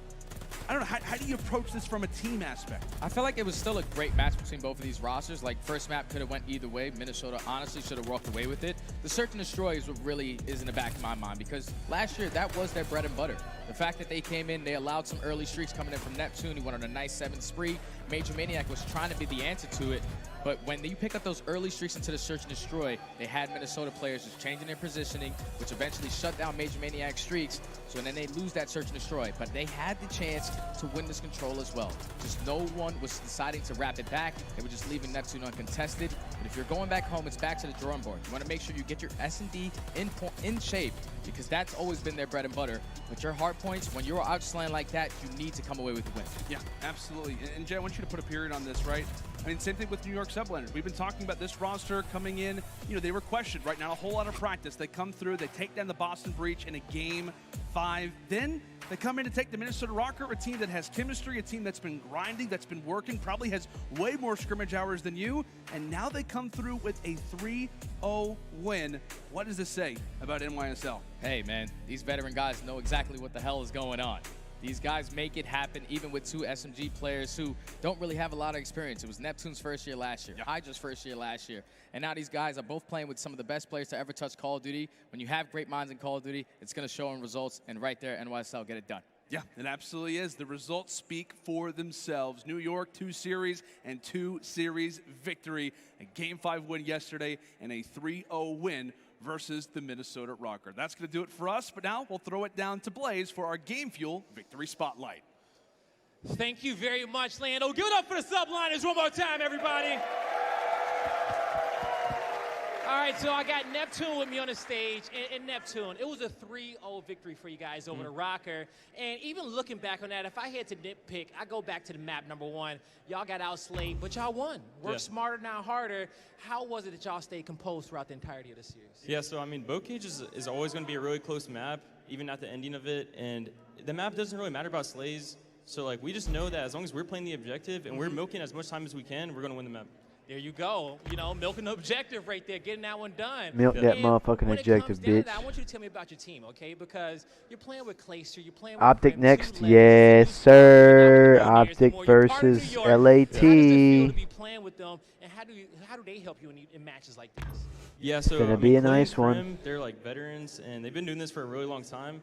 So like when we're going into the match, the pressure there doesn't really feel like that much pressure because they don't make it stressful. Crazy. They make it easy. They make it feel like it's just practice. Okay, nice. And with that being said, the crowd is going. They're wild today. All right. That's for the Optic boys. All right. Well, and you know what? That's great for my follow-up question, okay? Because as we move forward to tomorrow, you guys got to go up against Surge. And if you beat them, you may go up against this Optic squad tomorrow. Yeah. So what is your message to the rest of the competitors out there? Good luck to everyone, and we're going to play again. All right, we're going to have a good game. That's going to do it for me and Neptune. Veli, take it away. Oh, my God. And the crowd is definitely. Neptune, he's not cocky. He's confident and humble. And at the same time, Mally, he has been such an instrumental factor for this team. I'm loving everything I see from him. We always talk about Krim, Clay, and everyone else, but Yeah, they just went fucking Well, you know, when I first saw crazy. Neptune yesterday, I said, you know, Envoy versus Scump. Dude, this one's going to be a fire-ass fucking match right here, son. He's just filling the slots that need to be played, just like Vivid for me on Florida Mutineers. Neptune, I mean, that 2.0 in the Desert Siege, man, he really stepped up for his team here to get them that hot 3-0, and great stuff out of him. Yes, now, Nameless, there was something in this match that caught your eye. You peeled up a replay for us, man. From map 1 to the end, this was crazy all around. Dude, it was a great series. I hope they got the right clip, man, because the control here, Clay, he just makes the absolute credit play. Yes, this is it. So you see Minnesota on this first push over towards B. They actually get up behind enemy lines, and they get a couple of kills, but Clay was playing the credit corner at the bottom of the stairs. He gets both kills. It's about to right get there by fucking that crazy. Turns around and gets crazy. another kill with the pistol to stop that push. If Clay doesn't get those kills, they get more progression on the B, and Minnesota might run away with that win, because once you get control, like, you only have a few opportunities to get that B point. It's so difficult. So Let's like, shouty. Yeah, let's shouty. You know the vibes. his stat line might not always It's big brr in the cut, yeah. That impact you saw right Yeah, because all of his teammates' pressure was near mid-map, right? They roll up by Church, so if Clay falls there and those 3 members of Rocker push up beyond to that point, they push into spawn, man. Hey, don't forget to like and subscribe. That could have been the round, so you're right. Huge play out of Clay. The shouty. Man, that would have been a really tough situation, Ben. A big time. Let's go ahead and get the commentators back in the mix. Fellas, I know you hear me, and I know you heard that Optic crowd just going crazy. Are you guys ready for the next matchup? Because the roof is about to get blown off this place. I think we may have to join the crowd, Jay. I mean, this is crazy. It sounds absolutely They're literally insane. I don't know if I've ever heard like a Let's Go Optic right when they walk out, so I think this crowd is ready, man. I think they're You ready scared for the new fuck era. out I think me. it's going to be an absolute banger of a series, man. We have two of the top organizations that we Hey, have man. in the CDL. Okay. Optic Hey, drink you a Texas, couple one of LADs. these, bro. You This be is just an aight. absolute battle. I can't wait for Hi, the buddy. series to start. All right, wait a minute. You two aren't commentating that game, are you? No. All right, so I have to ask, I got to put you in the hot seat. Starting with you, Lando, man, big nose guy. Oh, Who do you think is yeah. going to take that matchup? I need your prediction early. Oh boy, I've said this last year. I've Say it talked with your about, chest. am I a crowd pleaser? All right. Yes, I'm a crowd pleaser. I'm going Optic Texas. Let's go. I'm thinking 3-1 Optic Texas, as a matter of fact. All right, Jeremy, man, are you going to be the one that upsets the audience, or you're going to make them cheer a little bit louder? I'm definitely not going to upset the audience. Optic Texas is going to walk away with a 3-0 here. I'm telling you, watching this new roster, you have great talent from top to bottom. You have veteran leadership in Scump. I feel like this team is going to be one of our top teams all year long. Yo, Slack, what is it like when you're on that main stage, man, and you go against a big team, and there's so much bragging rights behind it. How much does it mean to you? Oh, it means the world. I know it's just the Kickoff Classic, and it doesn't really Well, mean much as dude, far I as got how we're progressing everyone the from team. my But work this Optic blowing Texas me team, up, this is the talking first about look you that we're gonna coming see them this out. entire You year. should I come know Scump out. and the boys are beyond excited just to get that first two-piece, get the crowd into it, and get yeah. everything rolling. You know what? Production, go ahead and throw that bracket up on the screen. Let's see what's been going down all weekend long so far.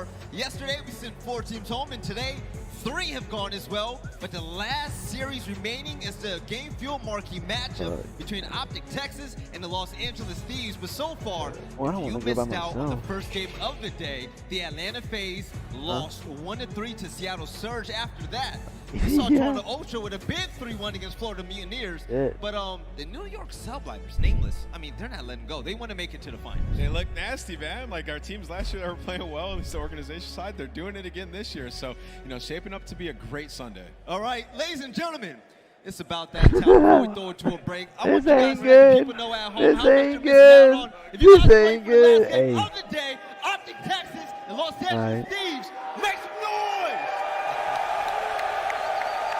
I love Call of Duty, man.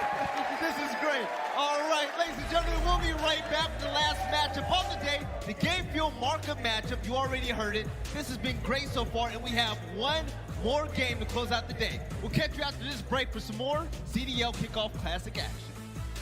All right, Colt. Who you think's winning, bro?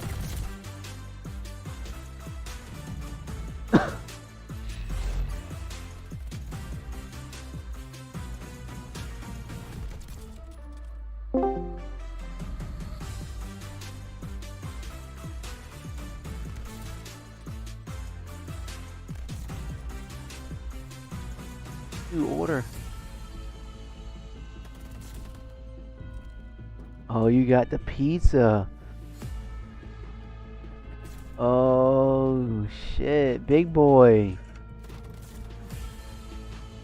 Damn. You're making me want to order fucking pizza, bro. Dude.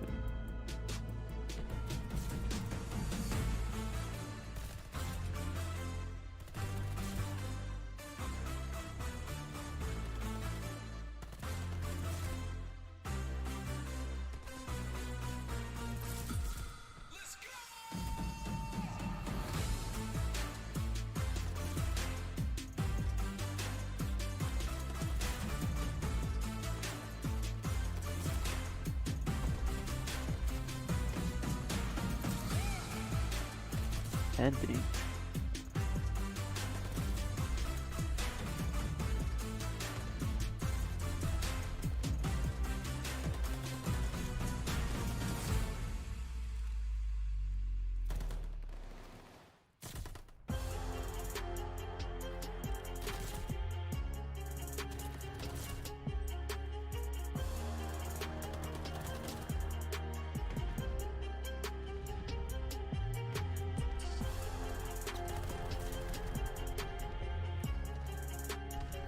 Alright.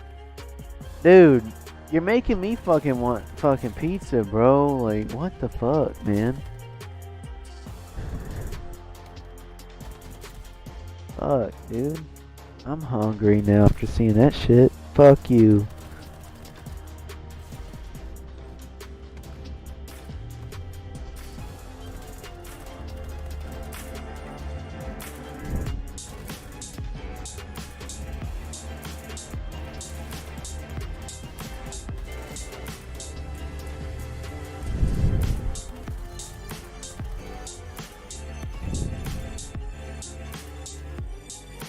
Let's get a Oliver and a chat for Oliver McQueen. Somebody goes, nah, he's faded for sure. Oliver, thank you for the fucking farm, baby. We got Simplays coming in hot with a tier 1 sub. Let's get up for Simplays, ladies and gentlemen. Let's show Simplays some love. Come on. That's what I'm talking about, Simplays. Oliver coming in hot, getting this fucking train moving. Thank you for the love.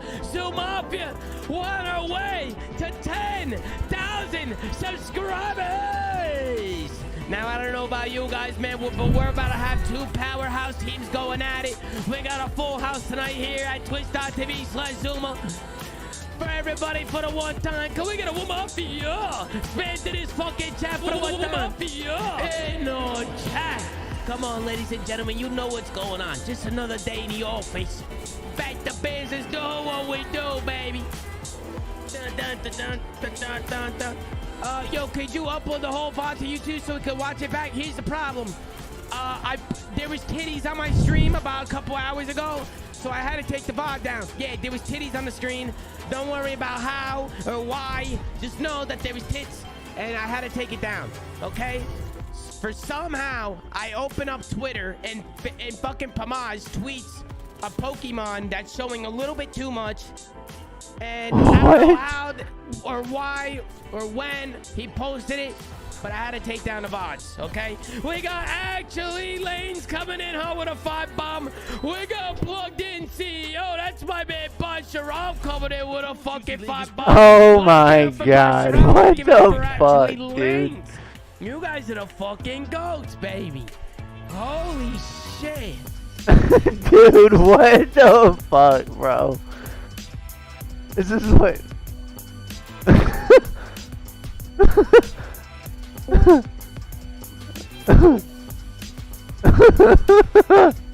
That's not illy. That's not illy. That's not. What's good, bro? That's not fucking Gersh. Gersh. What you doing? Why was I saying illy? Why was I saying fucking illy? Because if they call illy the Pope. They call illy the fucking Pope. That's like his thing. We've all been waiting for. This is tale of 2 heavyweights, so to say. Welcome to the CDL Kickoff. You got your PC working? Yeah. What happened? You gotta get a new power supply, or did you have a dirt moment? No, it was like the power strip that you plug all the like the 10 outlets in one. That went bad. Like your actual like power strip? Yeah. Oh. And the I'm loving it. Yo, nameless. Well, you do know you're not supposed to have your computer plugged into a power strip, right? No. Yeah, that's a very bad thing for your computer. Why? Because it's not at the source. Because you're transmitting through, like you're getting relay power. You're not getting actual source power for your computer, and that can cause like undermining problems for your PC. That he had from day one. There's some tough ARs on the other side of the field there. So he had 1.21 yesterday. That was nasty. He led the KD on I didn't know that. Yeah, that's why the cord's so thick. Quite some time. He's a demon in Search and Destroy with that weapon. And then utilize Envoy's knowledge of his. It's a good way to short it as well. I mean, most strips have surge protection and shit like that, but I mean, you live in a newer house, so I mean, your outlets definitely should be more than capable of providing that power that it needs. So the main things I want to see for Optic Texas going on this event is I just want to see them live up to the expectations as a top respawn team, right? Obviously last year Empire was second in the hardpoint win percentage. You watching this game? You match these 2 organizations together, four of the most elite players that we have in the CDL. I really want to see them perform in these respawn modes. Then also I want to see them take advantage of the SMG matchup against the Thieves, right? We have Scump and Shotzi.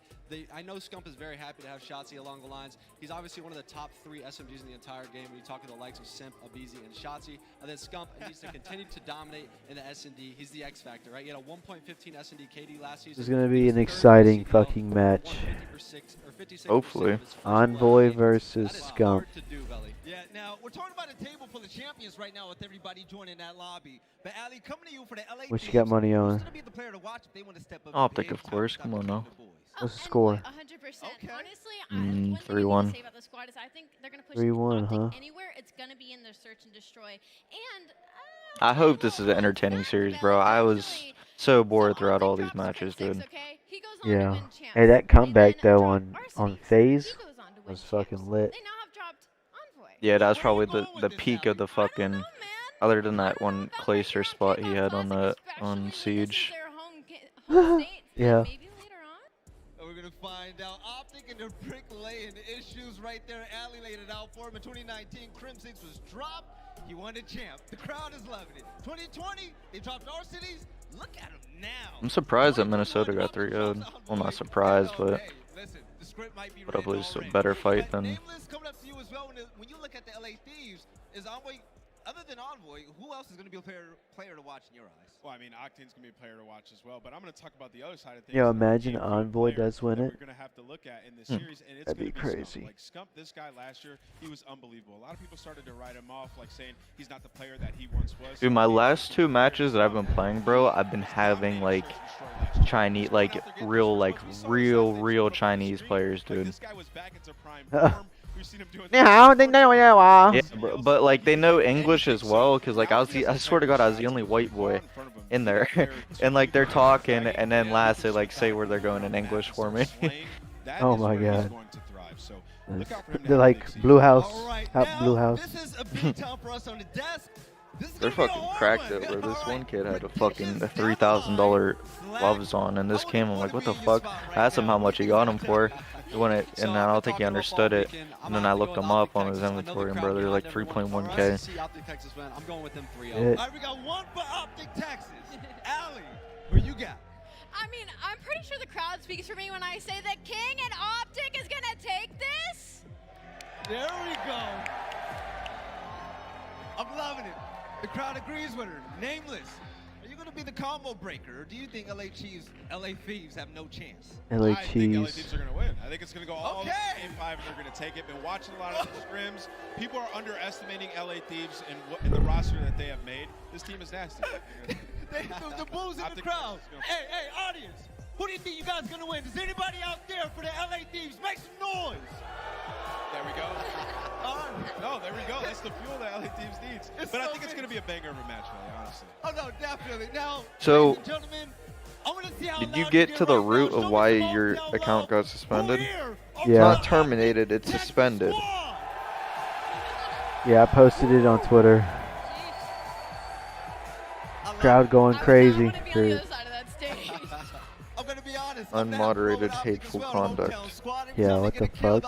Commit hateful conduct on stream for another person or external source, such as guest reviewer participation. Allowing text-to-speech donations on stream that contain hateful symbols. Allowing users in your chat to repeatedly spam hateful slurs without taking any moderation.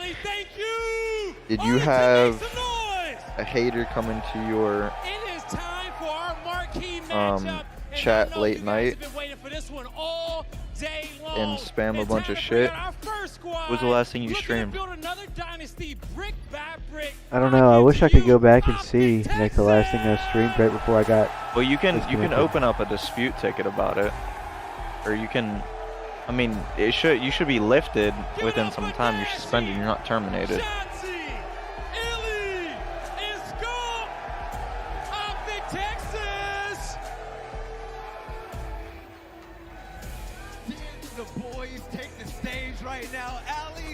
Yo, their little fucking jerseys are fire, bro. Yo, this is fire. This team right here is stacked. This team is stacked, yo. Stacked. I'm saying, you're thinking Thieves gonna win, bro. All right, Belly, you said it. They need a challenger, and to bring out a squad looking to steal the show, I give to you the Los Angeles Thieves. Oh, they're booing them. We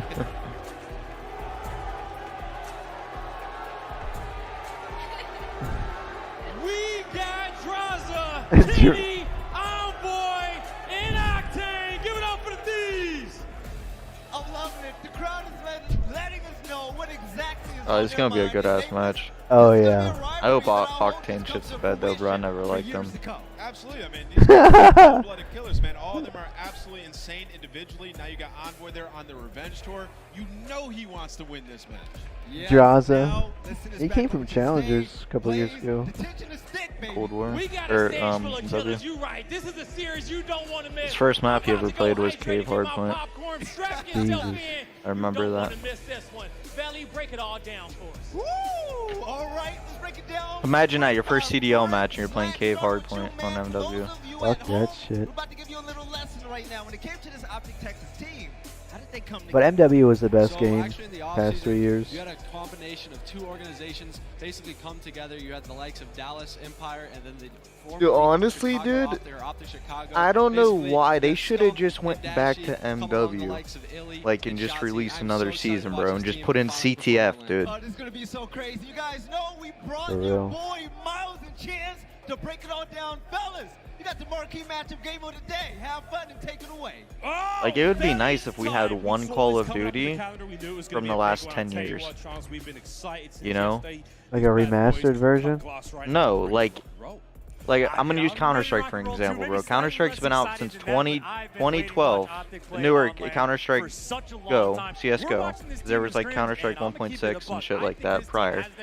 But like it just been updated for the last 10 years. You know, it's still relevant. They look clean. They have a great coaching You know, staff and behind them, and the thing is, when games get old like this, bro, there's a relatively huge skill gap where like new players like they just like to hop on COD and magically become good because they can fucking sprint around and shit, you know? Nice to see something other than Bocage, so we appreciate your friends. There's a Siege map 2, a double dose of Tuscan, Yeah. and if that doesn't cure your ails, Berlin S&D for Game 5. Chance, what do you make of the maps and modes? What are you feeling so far? I mean, look, it's a couple run it backs from yesterday for the LA Thieves, right? We saw them on Gavutu. They got the dub against Paris.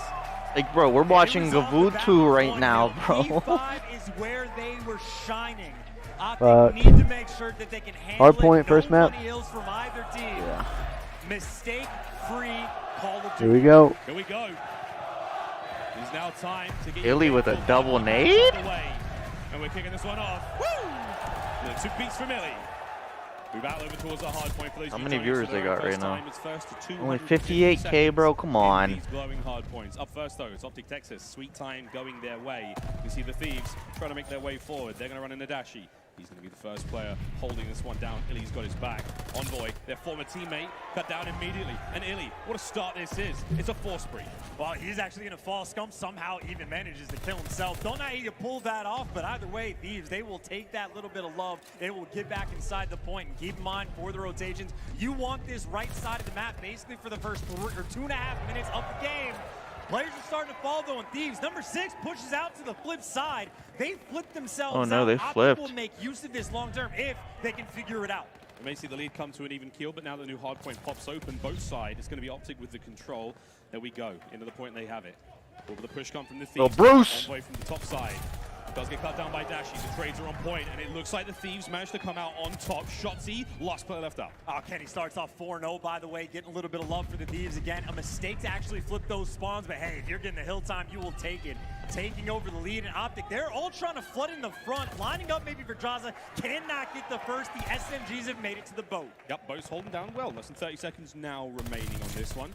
Kenny now starting to think about next hard point. Big 3 kills down. either way. 7-1 for him. It's currently a 3 spree. Now, 20 seconds left on this point. We're going to the top right-hand side of the map, over towards the beach. And you've got Illy in position already. He's going to go up against Envoy now, the winner of this fight. That's an important one. That first hard point, few seconds, should be Optics. I mean, look, though, 40-second lead is out quite good after the first 2 hills, especially the way the opening breaks went down. Optic, though, Kenny is the man you need to kill in Dashie, able to take him down. No score streaks, but look at those spawns for LA Thieves. That is going to be super close. 3 players are going to be behind enemy lines, and Optic, for the moment, not reading it. Scump, the first to turn. Our Game Fuel featured player will stay on board with him for a mo while he tries to deal with these attackers and his Thieves coming from the south side of the map, and they're making their way in.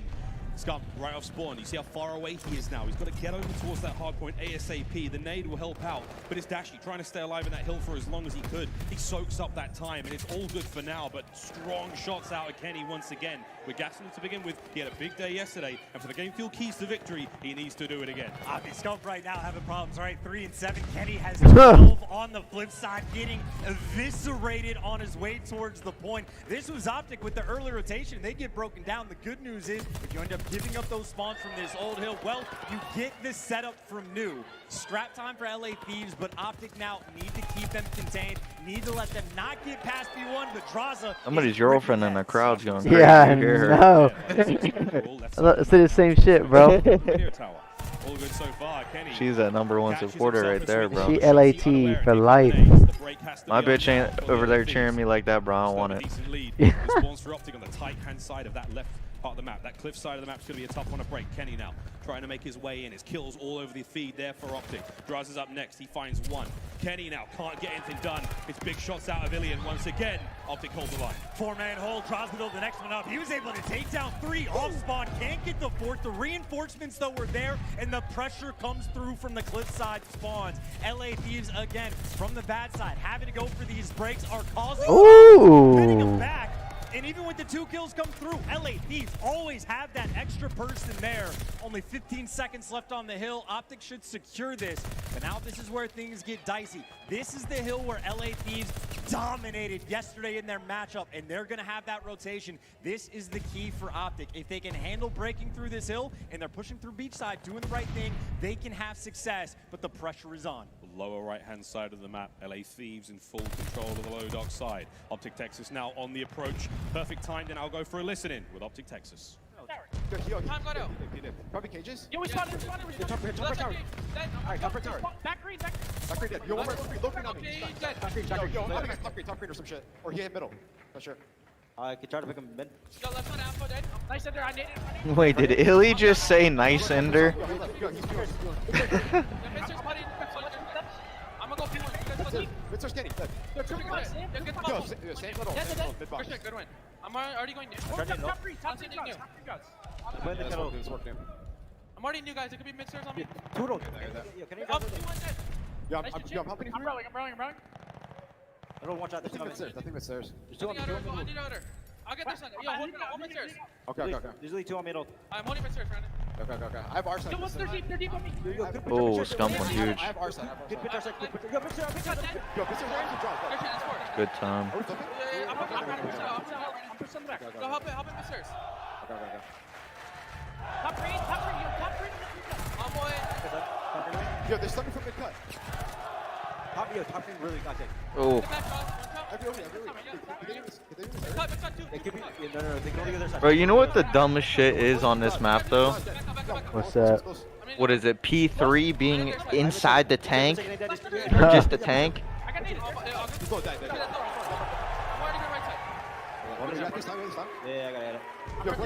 You should go this side, Brandon.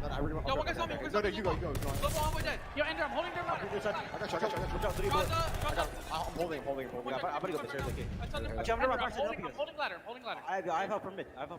Someone, yo, The transformation there from Optic Texas. Chance here in the comms. They were fast and furious, but the scoreline right back at even keel almost. Oh, Shotzi, come on. And that's great news from them, right? The comms, maybe not as much small talk as I wanted, but they started to pick things up just a little bit. But we've seen like 4 team kills at this point for Optic, so that small talk really needs to crank up, and Scump as well needs to step up his game. Nearly double negative. Over to that MP20. Yeah, was Scump on AR first? Scump able to find just one. His teammates now down low for the help. They're starting to find some of these kills, looking forward, trying to find that aggression and make some more noise, but Draza and Envoy are there to slow them down. Yeah, Draza cuts down our game field featured player. We'll see if he can bring that one back in a moment. 25 seconds left here on the inside of those. Second hard point of the rotation, second set.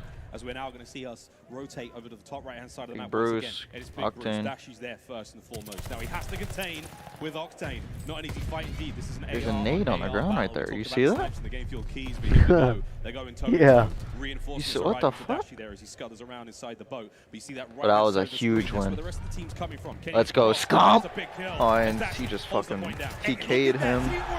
He just fucked up that spawn, bro. If he didn't kill Scump, bro, he was forcing P2 spawns in the corner. Spawn is able to get towards P1 and those back spawns Thieves. Scump's in a good spot though. He can't give that up. Scump got to win that. Nice. They're going for the full wrap. Scump, I think, might read this. He's got a gunfight against Envoy. Scump takes him down. Dashy's still alive in the streak, not able to take the player outside of the hill. This has been so much time for Optic. They are right back in this game. Thieves still maintain control though. 30 seconds left on this one. Shotzi looking to find one or two at the very least as he tries to stop them and get them off that point. Draza's still there, soaking up the time. Envoy pushing the players out. Over to our game fuel featured player Scump once again. He's cooking a peach.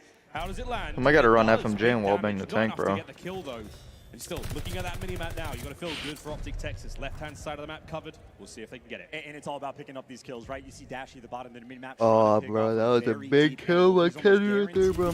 Kenny, no, not even Kenny. Ready for the gunfight and drops him. That means the cliffside is open. And where's Dashy going to spawn? He does get towards the back, but the Thieves, they are knocking on the devil's door. Crossover, 200 points now for the LA Thieves. Here's Kenny trying to make the break. It was that's 4, baby. Let's go. And it ain't looking good now. You still got Octane up close. As Shotzi starts to push him out. Not able to get any more in that life, but Illy, the Pope, chilling out here on the point, soaking up this time, purring away as he can find any few more kills. That'd be ideal. And here come the Thieves, right through the front. The tactical retreat as the time's still going. And this is a great crossfire now as both teams going at each other. It's toe-to-toe on the point. 5 seconds before we'll tie this one. Why is Scump on AR, bro?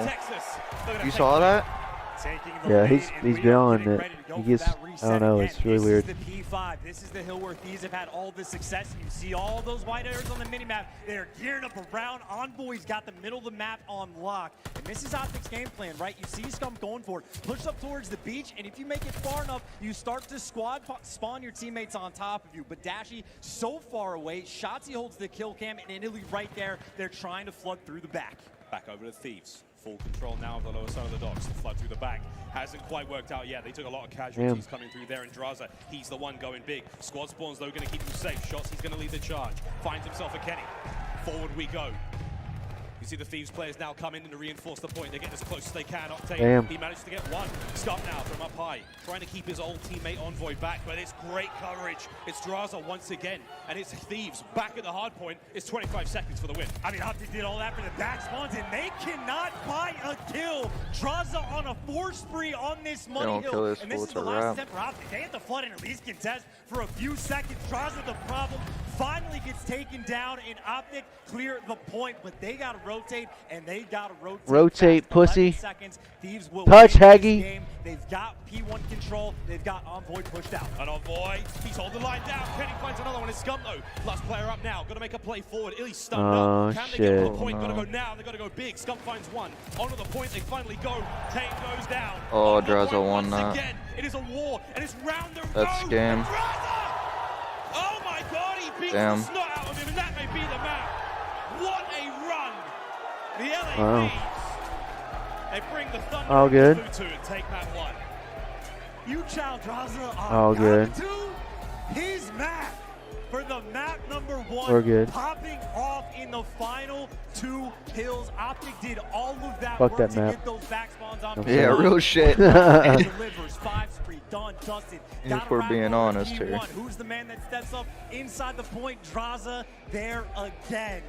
I mean, off the back of just a lights-out performance from Kenny from start to finish, but Gavutu, we saw Thieves on it yesterday. We see him on it again, 2-0. They look too clean. And that was one of the things we brought up time and time again. Based on what we've seen in scrims, Gavutu is LA Thieves territory. They love it there. They've got a sweet little 3-bedder with the en-suites. They're going there in their time off. They're enjoying themselves a lot. A quick look at the stats. Kenny with that 25 and 19 chance, 28 and 18. The father-son combo putting in work. And honestly, it's a slow start from Optic as well. I think the first half kind of bit him just a little bit, right? How many team kills did we see from Optic? I think at least 3 or 4 just from the nades alone. I saw Scump at the start of the game. He killed himself somehow. I don't know if he's jumping off the boat, taking fall damage. But, I mean, he was double negative for the vast majority of the game. He picks it up a little bit towards the end, but too little, too late.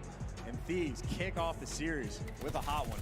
First map, Dritters here for Optic Texas while we look over the highlights of this opening map. And hey man, it was pretty hype. I can't lie. You're an incredible stadium. here in Arlington. This has been fantastic so far, but as we said though, game fuel keys to victory. It's all about that search and destroy there. Scump's been the big man when it comes to that game mode. Get a bit of a slower start here, but we should see him rebound in a big way coming up next. Of course, Desert Siege going to be on the cards for that one. But as far as this goes, it was decent rotations out of the LA Thieves, man. They were first in most of the time. They could not break that radio tower. That was Optic Central. They had a great time on that side of the map, and that was where the majority of their big holes came from. Well, it's both the radio tower and the beach hill that, like, we call them money hills, but not because it's a guarantee, but because if you're successful with locking down, you get the full 60. Both teams really battle it back and forth, but I mean, honestly, think on that P5, Optic collected at best 5-10 seconds. If that is really where Thieves have shined both yesterday and today.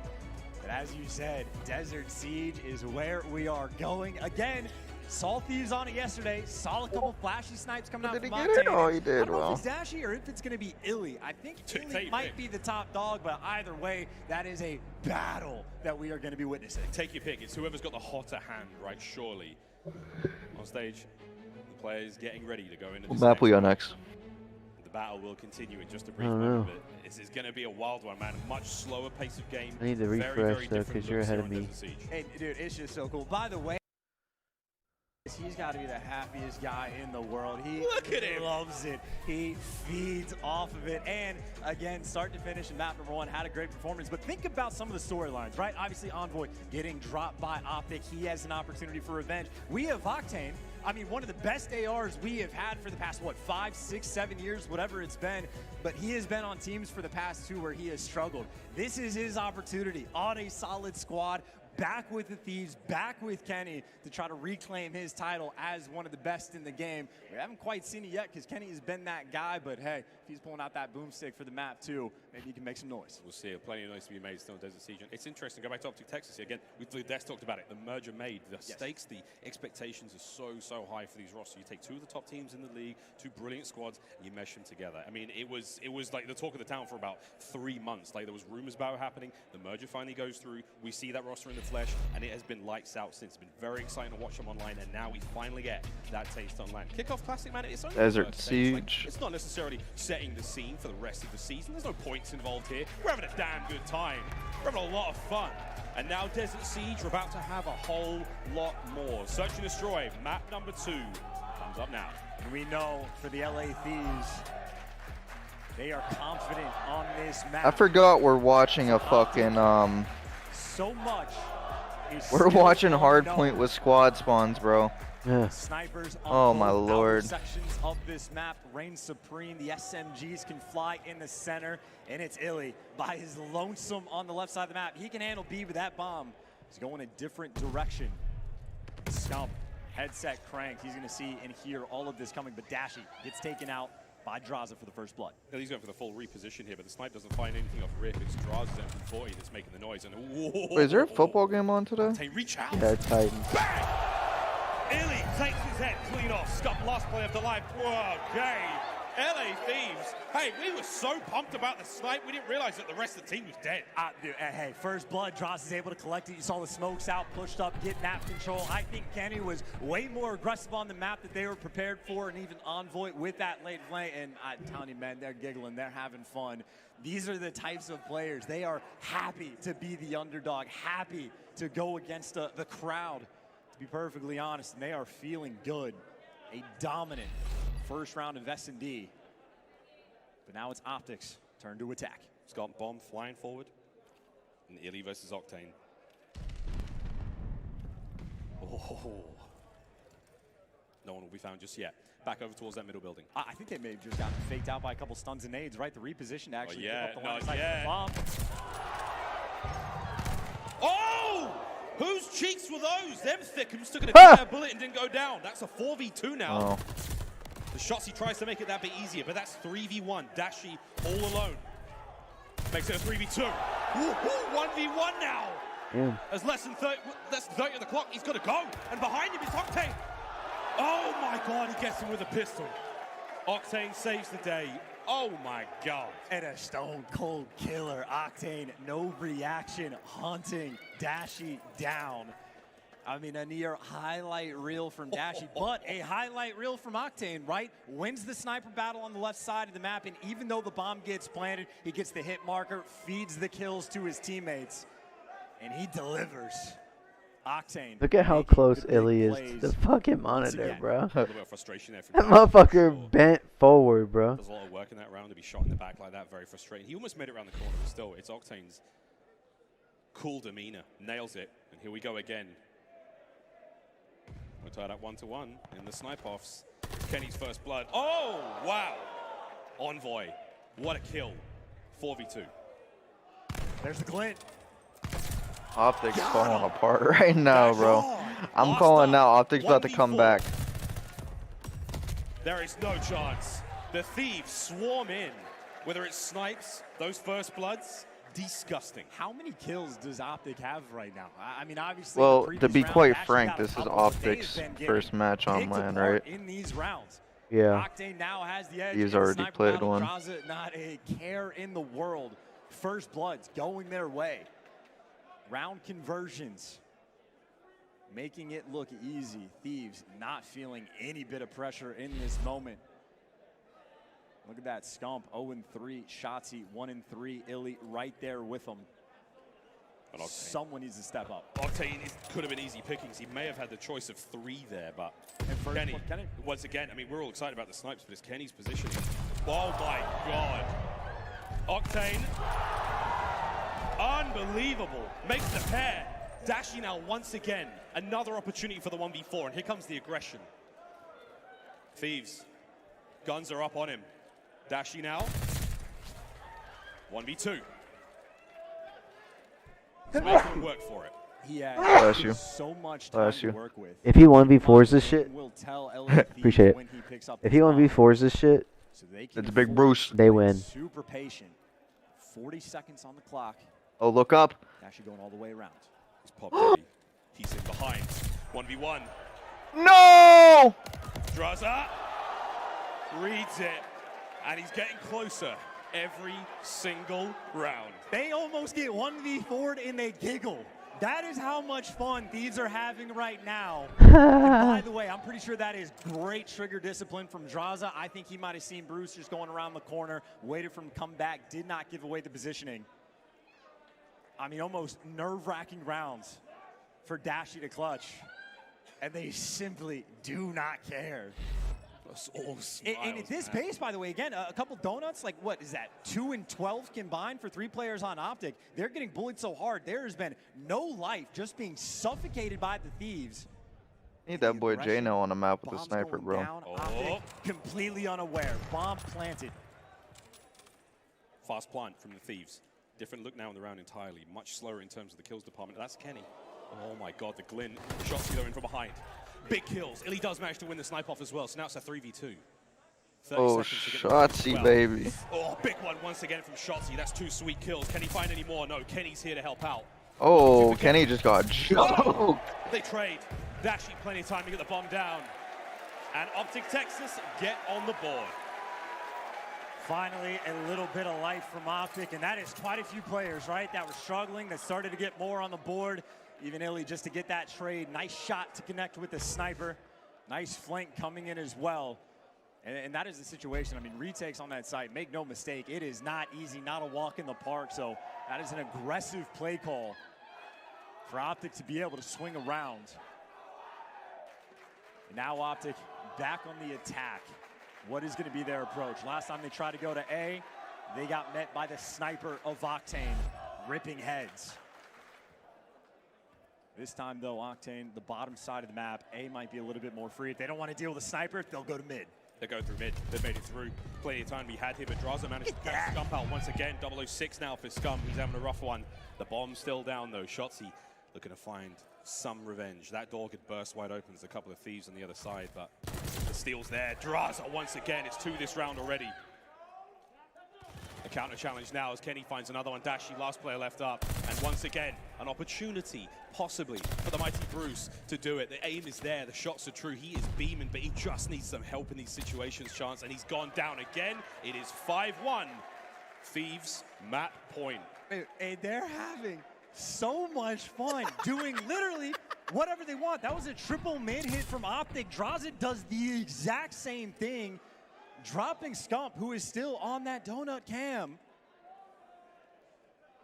I mean, this is just looking like a walk in the park. Are they playing at home or are they playing on land? No pressure on the Thieves side at all. Difference in the faces on the stage right now. It's unbelievable. Like, Kenny's telling Draza to be quiet, like relax, like this is serious, man. And they're like Optic Texas. Like, this is it. They're about to go down 2-0 in the series. They need to pull something special out now. Draza's going to get the fast plant. Scump in the close corner. Gets on the board. On the board. Will it be Pringles? Once you pop, you just can't stop. He finds 2 in the round. Kenny, though, still bomb in hand. And look at number 8, number 1. Number 8, number 1. Oh, hello. Dashy's got the reads. He takes him down. 1v3 for Kenny. Make no mistake, he clutches these. Kenny's already found 1. It's now a 1v2. Can Kenny get Dashy? He does. It's now a 1v1. Illy. Oh no. Versus Kenny. Illy. Come on now. It's another round for Optic. He's having too much fun. That is. I wonder what are they talking shit? They're probably like, man, these guys ain't shit. That made the Thieves giggle. Because they're free. 1v3. As happy as could be, but you see the intensity on Illy's face starting to get into it. By the way, great on him for the aggression to go on a hunt Kenny down. You don't want anything to get out of control. Still alive is Optic. They tried to go through mid last time. They got picked apart. The aggression him, you know what I'm saying? there. The snipes from Octane That's that guy. have been there. It looks like Kenny might be the player to spot this out. Nice nade. Shades of Kobe. Taking down Octane for the first blood. But the question is, what can Kenny see? The smokes will protect it. They should get this bomb plant down, but Kenny might be able to get a pick after the plant. Optic get the bomb down. Shot C. Can't get away with his life. 3v3. Slowing the pace down a little. There's going to be a battle raging now in mid. Scump trying to find the shots. His teammates are here, but the reinforcements from the Thieves coming in fast. Oh my god. They're running around each other. They've got no idea they're inside there. Less than 30 seconds, and that bomb goes boom. Scumpy finds 1. The second as well. Kenny, last player alive once again. 1v2. Play your life. There you go. Don't go crazy. Let's go. Don't go brazy. 3 straight rounds for Optic. I'm gonna big that game. That round. Doesn't matter. Oh, we're not laughing anymore. There's no more smiles anymore. But we go again. We're trying to think about where the bomb has been going. LA Thieves has been very quick to go towards the B side of the map. All right, let's see him come back. But they have been very mixy. Oh, sick. Let's go on. 1 round away from ending this game. Aggression once again towards the middle of the map. Draws at 9-4. Looking for another first blood. And Scump is by his lonesome down low. Whoa. On the other side, though, towards the train tracks, Dashy. Eyes are up. If Envoy peeks it, he's in trouble. Optic can't land it. Heavily damned. He's tagged up big time. Less than a minute now to work with. Thieves trying to move the bomb forward. Shots his first blood from way out in the middle of nowhere. And Scumpy, oh, he could get greedy. He could peek out and maybe catch something. Draza's here for the fight. The pre-fire's there. As Optic Texas reshuffle, Draza manages to infiltrate the central building. Can he find anything here? And he's chasing Ghost right now. He's checking all these corners, too. He has no idea where Scump went, but Scump retreated to pick a corner, be closer to his teammates. They're trying to make the moves up top. Next kill down. 2v4 for the Thieves. Draza should be able to get done. Let's go, baby. Come on now. Come on now, bum. No more smiles on the Thieves Yeah, side. motherfucker. Gunny starts heating up like that. It's time to refocus. Yeah, this shit's not fun anymore, boys. Octane doesn't look shook, though, in the slightest, but Dashy maybe feeling himself just a little bit more. That would be 3, maybe make it 4 in a row for Optic. Still, though, it is map point for Thieves. They do not want to give this kind of momentum.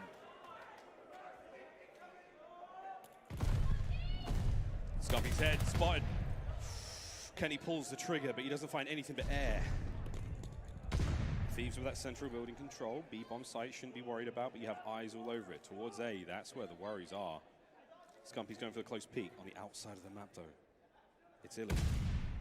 He and Dashi have that long line of sight by train covered. And Envoy, if he peeks right, he's a dead man. Here comes the shuffle in mid. Both teams, this game has just come to a screeching halt. Shots raining out. Envoy strikes for the first blood. Gunfights outer. You need to see this 5-5 right here, Envoy bro. able to stay alive. Yeah. 1v3. No. And you can see it.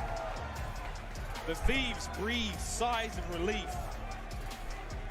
Oh no. A little too fast as round by They're round. about to get 3-0'd, bruh. Say that.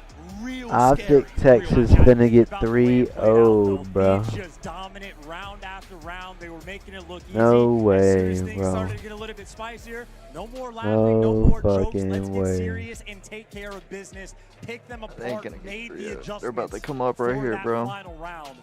I think Reverse Kenny sweep. found two. He was well within hope. double-digit territory. Draza, I don't know how many first bloods he got, but he was trying to collect the bag and Envoy even in that final round. Taking the first blood and giving the team that advantage. 12-6 for Kenny. None of his teammates really that far behind. Thieves 2-0. Damn, Bob, they're really up 2-0 right now, bro. I know, What the man. fuck? Nah, bro, they're about to choke, bro. They're about to think this is light, bro, and they're about to come back. Because Optic just had momentum right there coming back, bro. They just fucking just got picked out from flaws right there. Who knows? But hey, not a bad look from either team there in Desert Siege. It may be fun and games here at Kickoff, but no one wants to lose. And Optic Texas, especially, they don't want to walk away here early on here in this tournament. It ain't what it's about. Take a quick look at these tweets here, friends. Octane and the Snipers hitting Diffie says Hiteresh Yaluri, who's having a great time here. And Octane is officially the best sniper in the CDL, says Louis. Hey, it's an early claim, but I'll take it for now, man. He's been put on the best show on that stage by far. It's like scattered impacts as well, right? There's a handful of rounds where either team is making the impact with a sniper, but then the adjustments that come through after time. After like the 4th or 5th round, I don't think we saw really any sniper kills at all, but we can take a look at the highlights. Octane obviously going to make an appearance, but it is I think the first bullet, blood's the honestly queen. really what set Thieves apart in that game, whether it be from the snipes, whether it be from Draza. They were playing aggressive, and they were getting the job done. There's a look at Illy, by the way, the traded kill in the end, and what a wild game, man. I mean, a near 1v4 from Dashi, a near 1v3 from Kenny. This is two Titan teams getting after it. Scum's 2 beats there as well, man. That was a wild kill. Again, like, positioning from Thieves at times was so good. Snipes are one thing, but, like, there were so many 1v1s that the Optic guys were winning. Like, kills like that, time and time again, man. You cannot give them an opportunity to make that solo play happen. They'll do it every time. In both maps, by the way, slow starts from Optic, right? I mean, Scump even through the entire first half of the Gavutu, like, double negative. Exact same thing we just saw in the Desert Siege. If Optic could bring the intensity they have in the second half for the entire game, they would be winning these maps. Instead, Thieves are just getting off to a way too hot of a start. I gotta watch Tuscan twice and Berlin last map, bro. Juggernauts for the LA Thieves. Too big of a lead is too tough. Tuscan control. I'm gonna get some food real quick, baby. Tuscan hardpoint straight after that one, but control. We've seen so many teams make the comebacks here. Chance the start of the reverse sweeps, and I know that's what the crowd wants. But ladies and gentlemen, we're gonna take a very, very quick break. When we come back, Tuscan control. It's Optic Texas. It's LA Thieves. It's the Kickoff Classic.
The Call of Duty League is brought to you by TeamSpeak, the official broadcast communication partner of the Call of Duty League.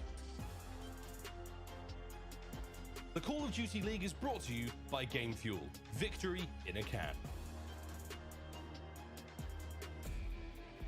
Ladies and gentlemen, welcome back. Kickoff Classic resumes. Our Game Fuel marquee match is now 2 maps down, and the LA Thieves are 2 up.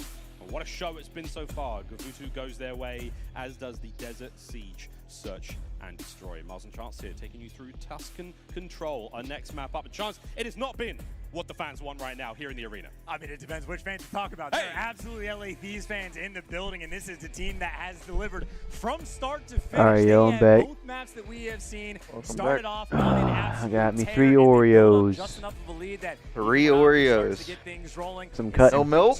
No milk. No milk. I forgot you eat your cereal dry, bro. Doesn't make a difference. They were Lactose intolerant. This game I don't. Oh damn, bro. For real? Yep.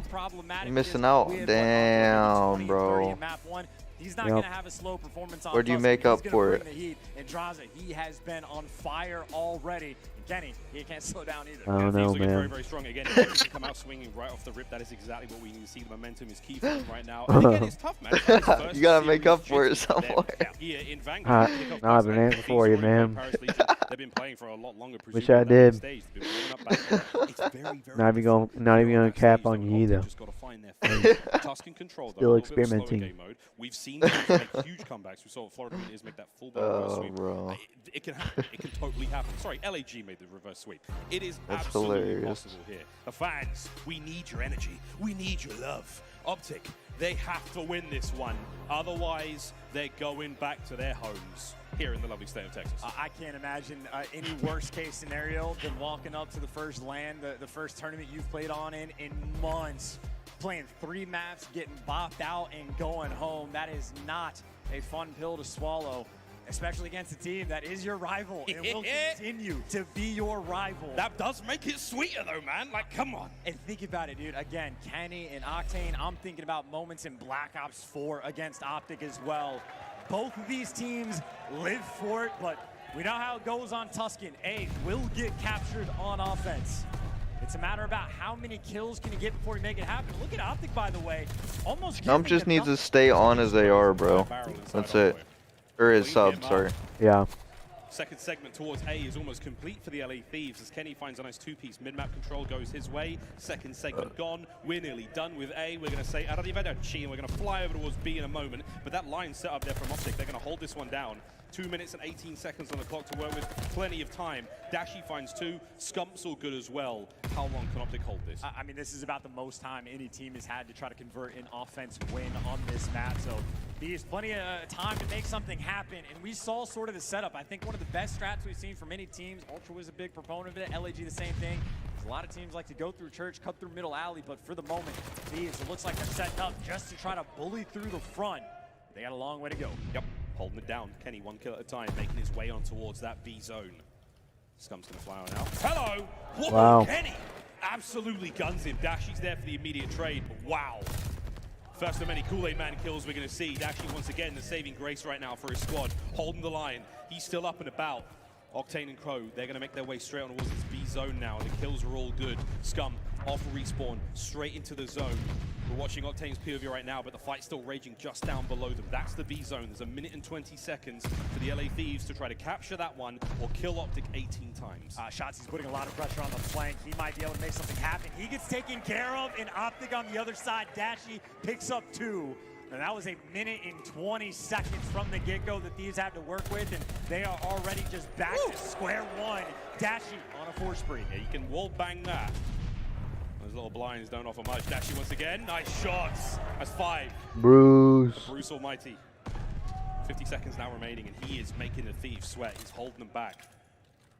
He's got Illy to back him up on the right-hand side. Nice coverage. Illy's finding kills as well. Here comes Kenny, walking right into the aim of Dashy. Rises up, goes down, and oh man. Dashy spree finally comes to a close, but it's all good. The time has been bought. Gotta watch out for Kenny though. He's on the flank right behind Scump now. He's managed to make his way in. Sneaky, sneaky Kenny. How much more damage can he do? 26.8, the clock is stopped. They trade. Illy finds the kills and they manage to get that player off. 20 seconds to go. I mean, they've just been consistently trying to bully through the front. They're barely able to even get towards the hill. Optic too clean on defense. Octane wins the opener, but 10 seconds left. You got to flood 3 players coming through. Whoa! Run! He did. He killed his teammate. Oh, Octane, that nade, that's a stinger. Kenny's going to keep the fight going, but the clock is not on their side. Jump, Kenny, get the point! Can't do it. Optic Texas take the first round. And for the first map we have seen in this series, Optic get off to the stronger start. Again, Thieves every single time trying to push through P5, trying to bully their way through the front. 0 success. Optic hold true, hold strong on defense. Now it'll be their turn to attack. We know the setup is going to capture A first, and the goal is to get as many kills as possible. And you don't even have to capture A point quickly. Just leave one guy on the hill and buy yourself as much time to rack up the kills to make things easier late game. Optic Texas now attacking on offense, straight in towards A. They've already got themselves on it. Shotzzy going up against Envoy now. Front door. Oh no. Oh, that was nasty. Draza finding the kills as That's well. 4 down, bro. And that first segment is already being drained. Octane sitting in there on A. Here comes the push from Optic right at the spawn. Draza can't get away with his life, but he's already dealt a bit of damage. Shotzzy and Scump now flying forward. The SMG twosome. But they're just running into Octane, and he is cutting them up. Big damage once again. The rest of Optic now coming in off spawn, still desperately trying to get onto A. They have to kill Octane. Easier said than done. Scump, by the way, he's making moves. He's come up through church. This is where you can just be the prime slayer. Repositions to get with his teammate, and now it's just about the trades. They're going to get shot in the back. Kenny's there for the first, but that wasn't Scump, and Scump gets dropped as well. So Thieves basically containing these Optic players and maybe even fighting for the time. Envoy's here. Him and Draza take care of business. There has only been 1 tick of A that has come through. Optic, even on offense, even for the easier point, they are struggling. Huge kills coming out of Scum right off spawn. They're making their way forward.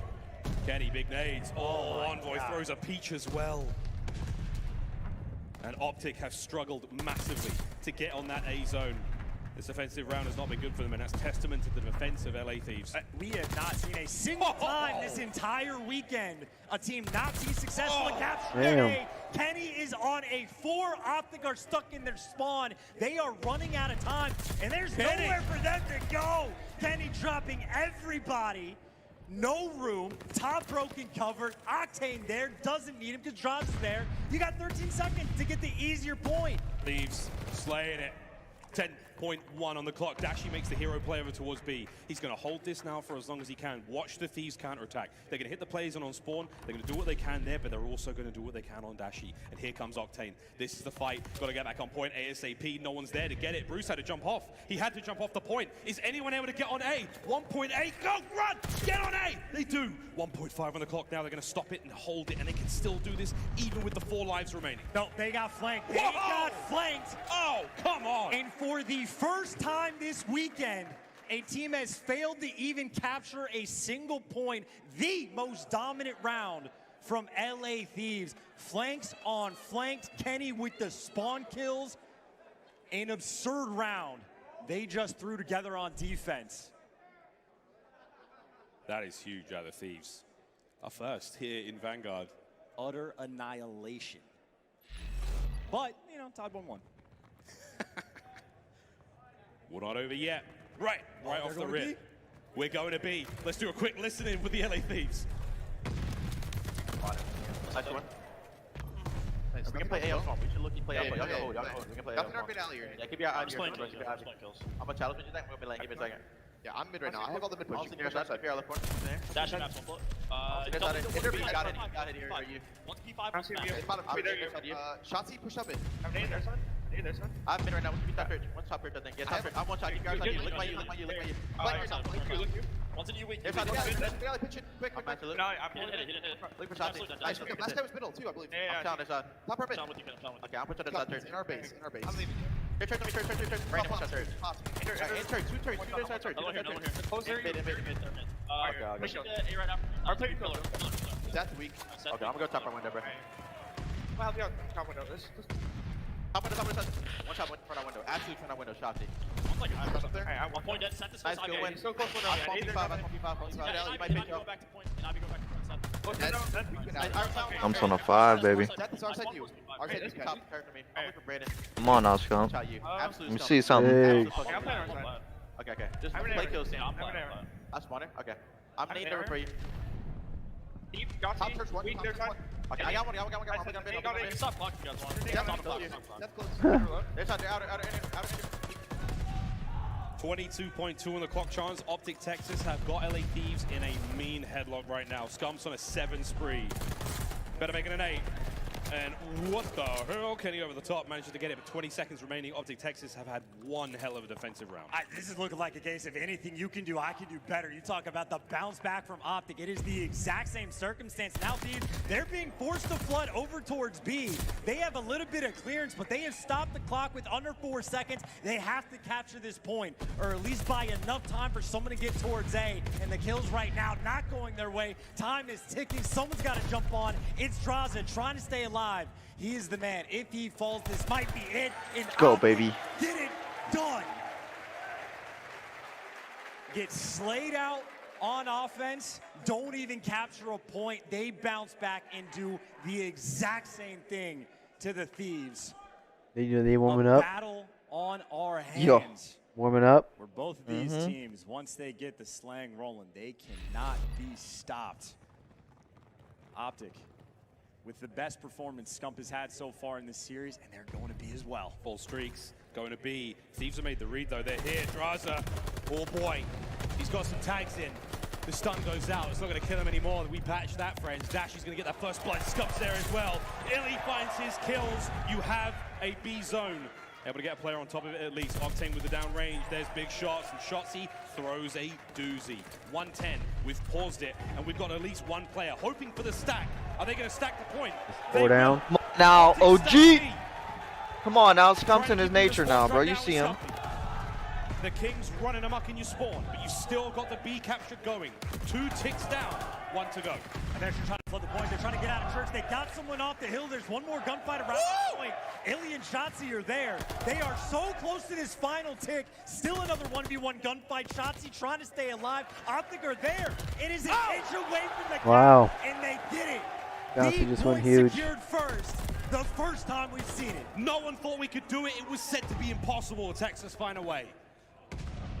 All that remains is A. They've pulled out the craziest moves for the final round, and they can possibly do it here. It's the easier zone to capture. They've saved it for the last one.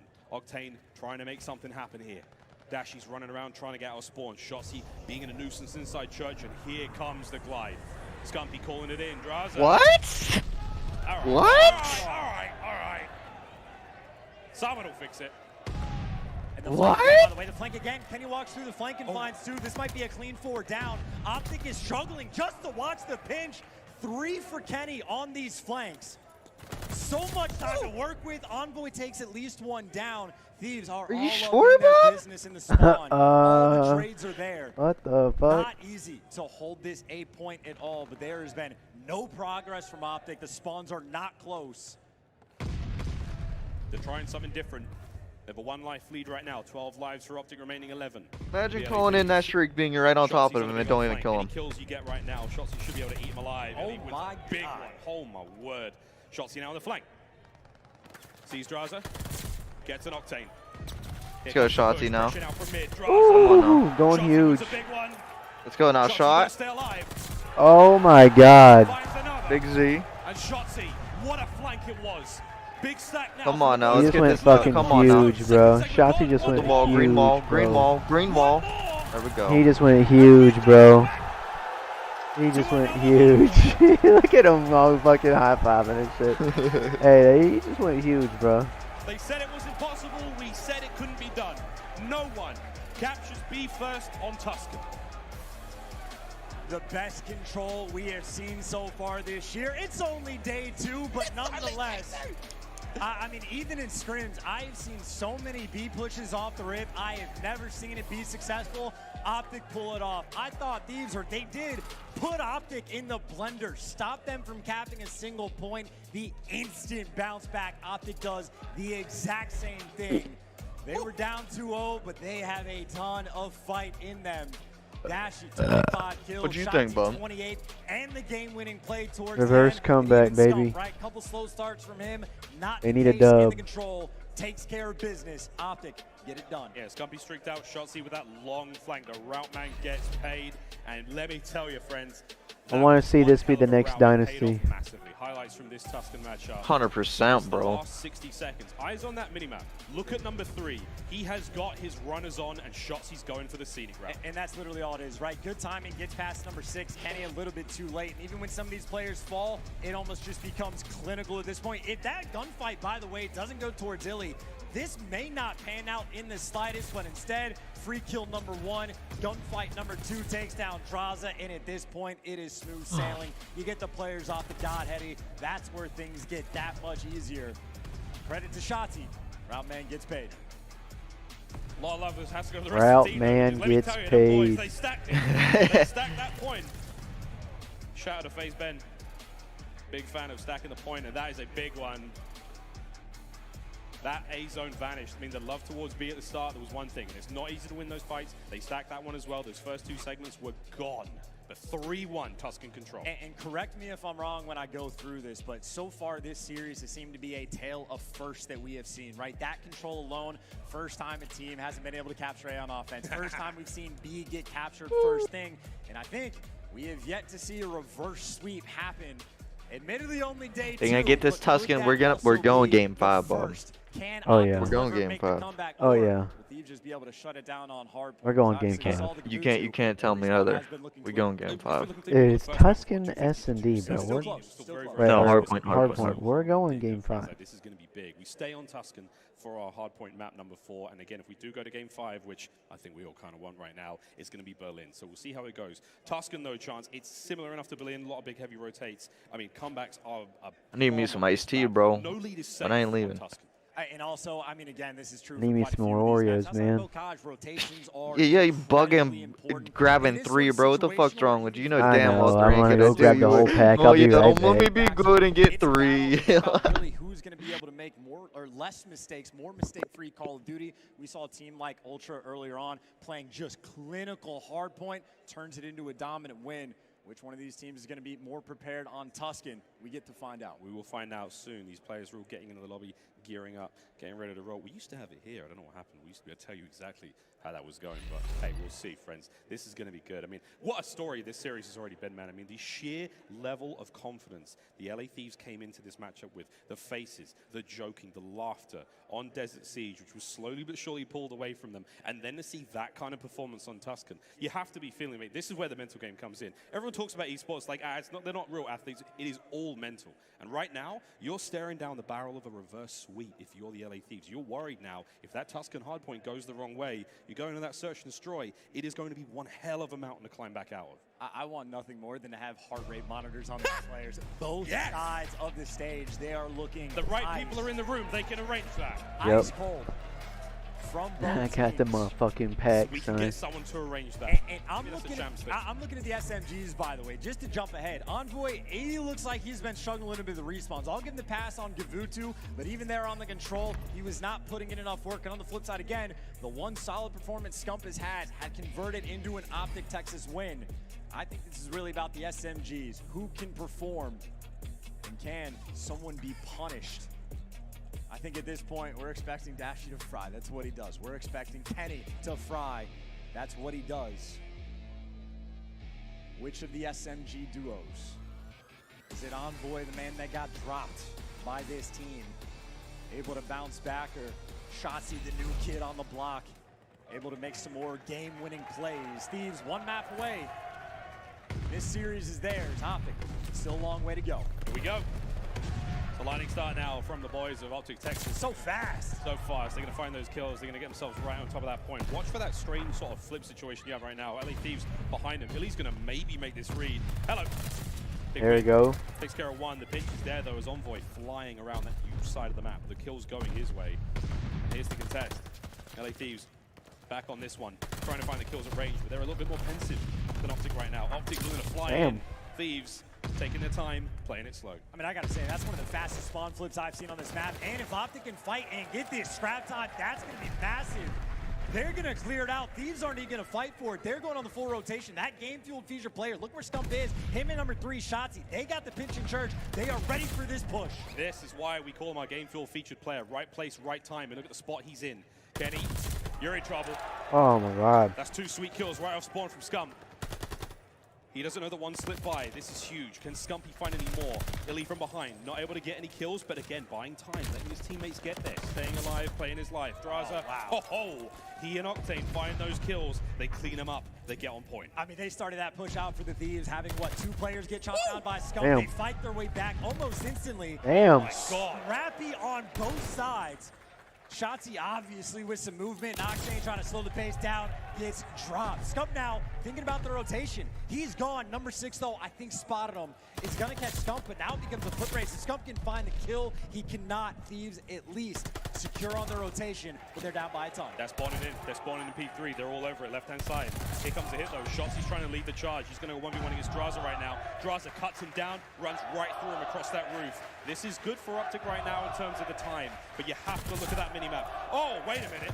Fountain Hill, not an easy one to break, but your game fuel feature player, Scumpy, he's going to be flying in, finding those kills. It all comes down to Octane on the defense. He's looking for another one as well. He's got 2 players, by the way, already pushed up through vines. Optic are inside the hill. You get the call out for top broken. He gets taken care of. Envoy, the last man in the back. Raids are there. Dang. Scump to drop him. The nades, though, for the response. It is Scrappy inside the point. Illy can't get it done with the free fire. Thieves still, though, even with the kills, haven't been able to collect a ton of time. They are still down by 50 in Optic. They're trying to go one more push to this hill. Going Not on. an easy kill to get. That player at the very back there, that sort of flower pot area, the very, very strong heady. This is the setup right now with Dashi. Smashes them once again. That's the 2nd time Optic have broken the setup and made their way in. Octane with a sweet 2-piece. Any more to be had right now is for Sam LaRue. Wow, what a 3-piece. And not just the 3-piece from Octane, the nades and tacks right there were on point. Off spawn, Thieves was peppering the hill, making those kills that much easier. But now, towards the rotation, these Kenny players, is it's 2 2 and guys 10, by bro. themselves responsible for everything. Draza in the chaos, gets the first, can't quite get the second. But this is Kenny just buying more pressure. This was 2 players saving off the push. So far, so good as Kenny, again, maybe a slow start, but still gets that multi-kill. 4 and 10, it's a big multi-kill, holding the time down now. Scum makes his way to church. Kenny, right now the collection plays out, and he's got 3 of them. Still holding it down. Dash trying to make the entry. The rest of Thieves, they're swarming around the inside of this church. They locked it down. This is a hard point. You want to have those fights up close and personal. And Octane spraying and praying right now. 4 in a row for him. Shotzi, oh my, what in the net? What the hell did Octane just do to him to get that 5? I mean, he's on a 5, Kenny's on a 4. This is them turning the game around. They were down by so much. Now they got players thinking about score streaks. There's the strafing run. Thinking about the glide bomb. Gets it. Octane delivers. Double positive. LA Thieves right back into this game. They will take the lead, and towards P5 we go. This is the hill where you get reminded we do not have trophies. Nades will find so many kills. Got to make sure you stay coordinated. We saw earlier from Thieves, they have been doing exactly that, but right now, can't do it with the guns. Optic picked them apart. Over your king. Scumpy, game field featured player. Here come the nades. They're going to come in every possible opening. Big tags from Envoy. Gone up against his former teammates there. Kenny lands 1 with an 8. Big tags once again from Envoy, flying through. Shotzi left up. And it is non-stop here on point. Kenny finding the kills. That is all of Optic dead and done. You've got 1 player on the point. Now Thieves going to try to push him out, and they should be able to take the lead. I mean, it's still a battle, though. Again, scrap time can be ever so important on this. And 3 players from Optic trying to swarm. 1 more gunfight around the hill, and honestly, Octane up top, he has just been the menace. Still double positive. The stun, though, enough to take him down. And even for these final 8 seconds, look at how badly they want this scrap time. That is 3 players from Optic that were on the bottom side of the map just for a few seconds, but obviously they are now thinking about trying to flip those spawns. I think it's Envoy. The pressure might be on him to worry about the back as Scump gets chopped in you. 50-50 there from Scump. He gets taken out from behind. Back over towards our first hard point here in the 2nd set. Illy takes care of a snake in the grass. Dark Seraph. Oh, can't get Octane from atop his perch, and Octane is still good to go. Scum gets cleaned up as the immaculate teamwork from the LA Thieves continues to impress and delight fans the world over. And here we go. Optic on the big push. Forward they go. It is Illy to the top rope. Kenny trying to stay alive right now. Shots are in. Kenny finds another one. Badashi, the trades once again. It comes down to Scum. Last player left up for Optic. He wins the war of the trades. You still have Octane, who is beaming him right now. Wow. Full streaks. 15 seconds on the point, not a bad place to be. This is the Octane we have been waiting to see on a team like this. More kills potentially coming his way, and even still, this game has been exhausting. I mean, a battle on every single hill. But right now for Optic, they're trying to make the break through players right now coming through Church. Thieves, they have got a nice spread on the map, a couple of these entry kills. Envoy, though, inside the hill, he chows, he falls. And this might be an open for Optic. They have the swarm. Here comes Shotzi. Draza staying alive, playing his life. Shotzi down to the pistol, down to the rat, and he's going to find nothing there. Draza stays alive. Octane now to back him up, and oh my word, the LA Thieves. What a hold that is. Kill feeds, all theirs. You still have streaks for Octane. 20 and 10 for him. The pressure now from Optic coming out of Church side. Kenny's about to hit the flank. This could be devastating. Kenny finds one. Scumpy versus Draza on the stairs, and Draza's going to win that one as well. So it is non-stop now from the LA Thieves. Optic can't seem to find an opening here on Statue. And this is worst case scenario. It's 15 seconds left on the hill. You're sort of forced to fight for the scrap. Optic should be good to get it unless Draza makes the play. Again. He is stripping away this time, and even though those final few seconds go to Optic, it's a 50-point deficit, and they have to go so far to cross this map. LA Thieves have all their bases covered. Illy, though, he found the opening. He made the opening for a moment, but this is still 4 hill time on a money hill. Thieves, they are running it up. Over to Fountain. The Lanimal on your screen. Trying to stay alive desperately, and he's doing a good job. Nades from Scum get it done. 3 players now fighting their way through P1. Oh. Gets destroyed. Oh my word, onto the point we go. Draza falls as well. The spawners out for the LA Thieves. They're in trouble because Shotzi's on the flank. Shotzi on the flank. We break it Root open. man gets paid, baby. But Draza, he spawns close enough. Shotzi wins another. Shotzi v Envoy now. What can he do? The streaks. Oh my God, he got him. Of mild desperation, but it does land. Still though, Optic through the smoke they come. Illy finds 2. Illy. As Optic retained the point. Illy and Shotzi putting in work. Illy started to 4 down. Shotzi might have just made the game. Come on, baby. Play for Optic. On the rotation, The TK. Right now, Octane gets dropped 1 HP. All Illy needs. He has been the shred machine. Envoy dead. Rotation secured for Optic. They're down by 40. They got a long way to go, but the setup right now, too clean. Yeah, we're not out of the woods yet. Thieves on the outside now, Church. You're getting dual featured player, cutting out the reinforcements as best he can. Draza through the front door, and Octane through the back. Thieves with a perfect pinch. Shotzi, though, has got a little present for him. Say hello to my little friend. He only finds a hit marker. As Draza now, he's brought down. Envoy can't take care of the players through the back, and it is a relentless onslaught now from Optic Texas. Through every possible door they fly. Kills are good, 25 left on this point.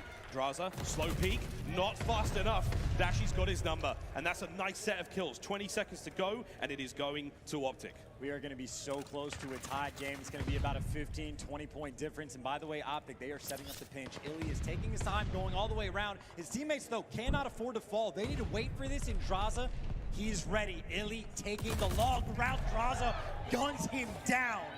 Flank secured for a moment. P5 pop. It is a 20-point game. Thieves, they can win it on this hill. Whoa, Shotzi. This is a big win. Opens up the back. What the fuck? All gone. And that's huge now. Dude, that fucking, that kill he just got, bro, he fucking straight to the fucking moon. Right now, Bob. Bro, he's going huge. As things are starting to get a little bit scary for the LA. Oh man, bro, they're holding. Oh no, Shotzi's about to get his shot in his ass. Optic Texas have taken Damn. They're about to Damn. get broke the fuck down right now, bro. Scum's the last one in there. Oh wait, there's only 10 seconds left on the hill. And this scrap time means so much.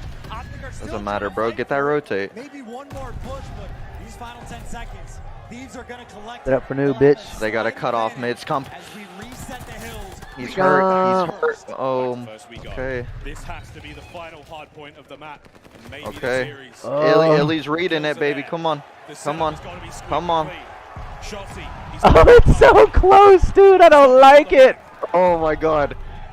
Don't talk. Don't talk because you're a little bit ahead of me. Oh my god. The strafing right clears the field. Shoxy manages to win one in the middle of the map. And Oh my god, dude. Oh my god, it's so close, dude. Oh my god, dude. No, it's 4 down. And it's 20 seconds for the win now for the LA Thieves. You have to contest this somehow. They've got no streaks to break it. And they got No. They got the setup that they need. No. No. Oh, okay. Someone touch. Someone touch. Someone touch. Someone touch. Someone touch. Someone touch. Someone touch. Someone touch. Oh, no. No. No way, dude. No way. No way. No way. No way, dude. No way, dude. I gotta say, I am tired. LA Thieves. No way, dude. 3-1. This year is gonna go between these two teams. We are in for a treat. I mean a battle in that hard point. I'm exhausted. What the Players fuck, have bro? to be exhausted. An absurd No shot, I'm going out now. Yeah, look at everyone fucking leaving. Like, man, fuck this shit. We're out. At any given point, it did. Octane in that final Tuscan put on an absolute show. Envoy with the final flank towards the end, but that scoreboard says it all. LA Thieves, 3-1 victory over Optic Texas. And look at how close and competitive that game was all across the board. Such a tight game. I mean, if that's the sign of things to come, we've got some grand rivalries here in the CDL for the 2022 season. Optic Texas LA Thieves. We got what the subliners Boston preach. It is going to be one hell of a year for Call of Duty fans. What the fuck? I am pissed. I am pissed. Heartbreak there from the I am fans. pissed, Like, bro. It's unreal, man. I mean, just watching I am pissed. The kills had to be on point, and it was Envoy every step of the way. And it is such good Call of Duty too, right? The strafing run gets called in, Optic play around it perfectly. The trades are insane. Illy can't find the 2 because Envoy's got his boys back.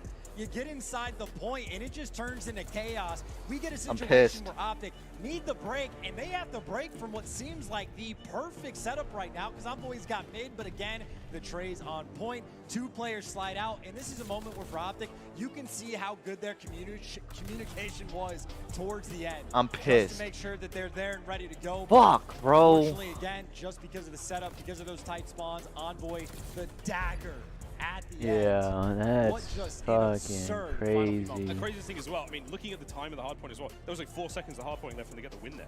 If you manage to kill those players off point, you have to look towards next rotation. Optic have that on the minimap. I mean, that is heartbreak for them, but what an insane series that was, as close as it could have possibly come. Woo-hoo-hoo! We're in for a good year, friends. Say what you will, Vanguard has been absolutely litty, and this has been insane. Sensational Call of Duty today. Crazy. Your voice is gone. Yeah, this is going to be a problem tomorrow. I think I'm a little bit concerned, but I got to say, by the way, how important this kickoff might be. For what the fuck, bro? Bro, fuck, man. To go back to. Even for Optic, it really felt like just for those first 2 maps, a little bit of those land jitters, right? Yeah, like just a slow start of the first map. So many team kills that were coming through. God damn it, Bob. But not their best. I think it's important just to get it out of the way, and now you know for LAN what the practice is going to need to look like over the next couple weeks to lead into the Pro League. I think this is actually going to turn into a series that benefits Optic massively. That always does. Need the automaton class. Lucky match is done. However, with Bad Buddies on stage with Envoy, Game Fuel Victory Spotlight. Thank you very much, Miles. Give it up for the Thieves one more time. What the fuck's Envoy got to say? All right, we got Envoy on the stage for our Game Fuel Victory Spotlight. And Envoy, you know, the Thieves, you guys absolutely stole the show today. Coming out here, you had some fans rooting for you, a few boos out there, but going into this matchup, what was the team's mindset on how you wanted to take down this Optic squad? So the team's mindset has always been just teamwork this year, especially being out in LA. We're at kind of a disadvantage online, so it really takes, you know, that 100% of teamwork to win maps. And coming here to LAN, I think we're doing a good job of translating, and we're just going to keep building on it. Nice, nice. And when it came down to the series, what was the toughest part for you guys overtaking that Optic Texas squad? Damn it, bro.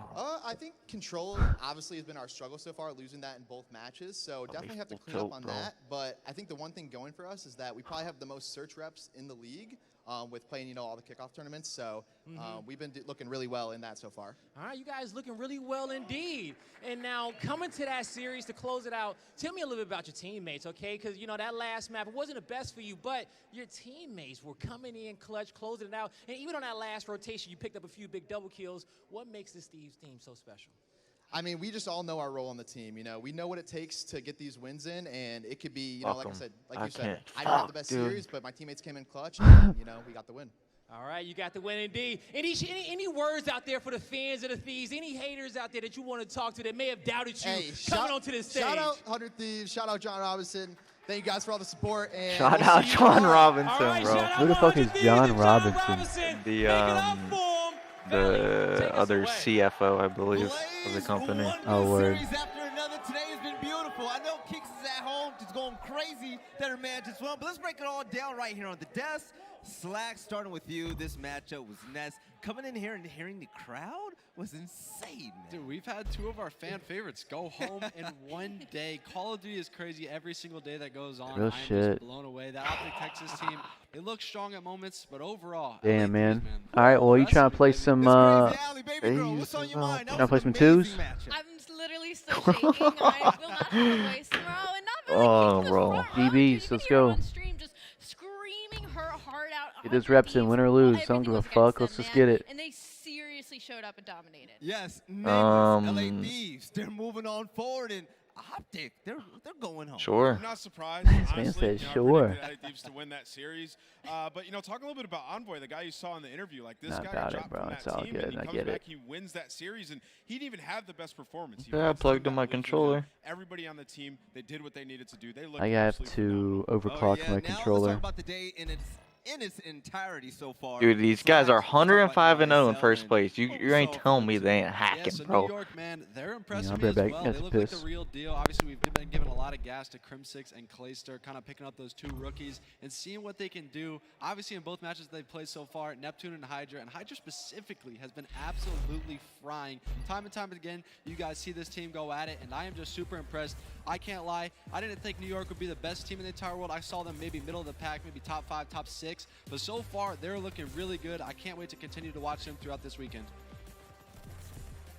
Now, Allie, taking a look at Minnesota Rocker as well. I mean, in the future, we want to see this team just go as far as ever, right? Well, like I said, this is a team that's set up to possibly be a squad like Toronto Ultra, but we got to talk about what I think was one of the biggest highlights of my day was Atlanta FaZe versus Seattle Surge. I mean, FaZe may have met their match. I know it's early to say that, but across the board, I feel like Arcides in the matchup of accuracy, Celium in the matchup of Sib, Abizi in the matchup of Mac, and Simp with the matchup of Pred. Pred was the big question mark for me. I was like, this roster could definitely stand against this squad, but it was all about if Pred comes up and shows out, and that is exactly what he did today with that win over Atlanta. So shout out to Seattle Surge for that big dub to kick off things for the day. In Nameless, let's talk about the Game Fuel marquee match of the day. The LA Thieves, man, pulling the big one out. Yeah, man, this is an incredible series. I don't know why Optic Texas decided to play them on this map, first of all. These guys are incredible with the ARs, and I want to show some love to Octane. This guy is an absolute monster. The amount of times he was picking up the kills in the right spot, popping two pieces, seeing him on that Tuscan, he was going off on an SMG map. He had the AR out just frying, man. Like, this team is built for success, and then for Optic Texas, like, Scump did not play well. Like, seriously, I was watching him play, and I'm like, dude, this doesn't seem like the Scump of last year. He was getting pooped on, brother. No, big time. All right, Ali, day 2 is over. This has been crazy. I didn't expect any of this. I mean, what are your thoughts heading into Championship Sunday tomorrow? It's only gonna get more exciting, man. Yo, you dead ass down? Yeah, I'm kicking the team right now. Alright, bet. I'm about to go to the gas station real quick, which is like 2 seconds down the fucking street, and grab a fucking Bang energy drink, and we're about to fucking get it. I just invited you. Bet, right back. Exactly. Slacked. Usually you're up there playing, right? Right now you're on the desk. this is a different view than what you're used to. Do you like it? I do love it, man. Being on the analyst desk and seeing all the matches and just kind of sitting back and checking everything out is pretty cool. I can't lie, I miss competing a lot, but I'm super excited to be up here with you guys, and it's been a fun weekend so far. Yes, sir. Yes, sir. Let's go ahead and take a look at a bracket to see what teams went home and what teams will be moving forward, because things have been crazy. The upsets were there to kick off the day. The Seattle Surge made a statement with a 3-1 win over the Atlanta FaZe. After that, New York Cellbiters with a fast 3-0 against Minnesota Rocker. Toronto Ultra won 3-1 against the Mutineers. And then the game that we just saw, the game that made everybody go wild in the crowd. The Game Field marquee match of the day, the LA Thieves got a big dub over Optic Texas. And tomorrow, there's only 4 teams left. Nameless, how you feel about our last 4 remaining squads? It's exciting. We got some teams that we don't typically see making it this far, like Seattle Surge. This team was not good the last 2 years, so it's exciting that they have an extra roster that can go out there and compete with the best of them, so I'm excited for that. Oh yeah, now for those of you tomorrow, make sure you tune in at 4 p.m. Eastern for the first matchup of the day. But right here, we're gonna close things down. I'm telling you, selling out tickets today and having an audience that crazy just lets you know that CDL and this Vanguard game is gonna go far this year. The hype is there and the crowd is just beautiful. This is my first CDL event and still I'm loving it. And this is just day 2. If you wanna see even more and even better games, make sure you tune in tomorrow. But ladies and gentlemen, I'd like to thank all of you for tuning in so far. And once again, this is the CDL Kickoff Classic. We'll see you again tomorrow, 4 p.m. Eastern, for some more great Call of Duty action.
When you were with me.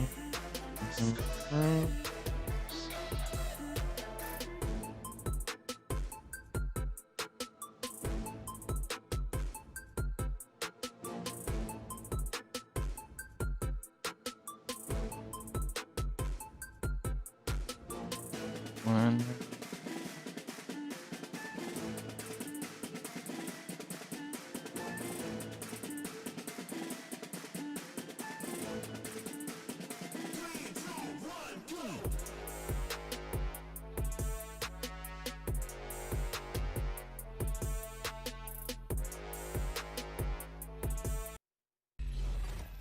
Let's go. Yeah!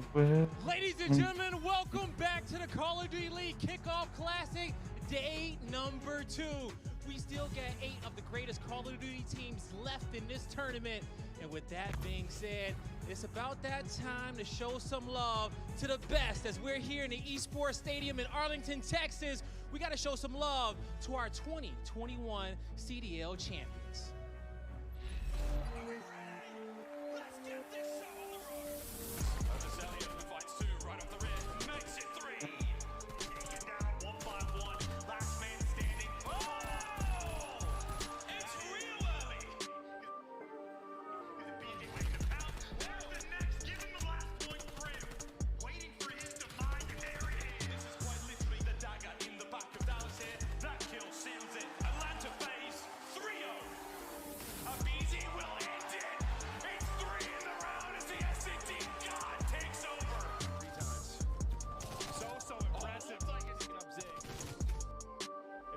To deal with, and he is dealing with it. Look at the mini-map phase are in. It's the guts, it's the glory, it's the championship for FaZe. When you're with me. Call of Duty fans, make some noise for Atlanta FaZe!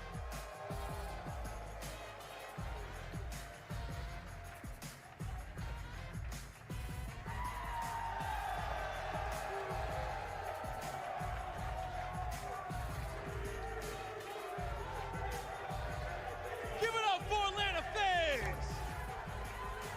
Your 2021 CDL champions!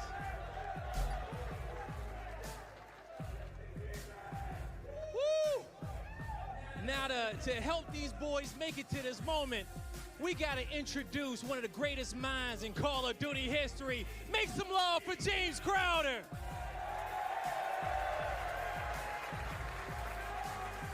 Oh man, Crowder! It's been 154 days since you guys won the 2021 CDL National Championship. How are you feeling from then until now? What has it been like holding that title? It feels great, man. Honestly, we've been, we worked so hard last year, and obviously everything coming to fruition and us winning felt so good. But honestly, we're so excited to be back at the CDL. We have the amazing fans right here to obviously support us. We're just stoked to be back, man. All right, yeah, there you go, man. You guys got it done throughout the season. And with that being said, we are here to commemorate y'all and giving you these beautiful rings because y'all deserved them. And with that being said, let's bring up RCDs himself.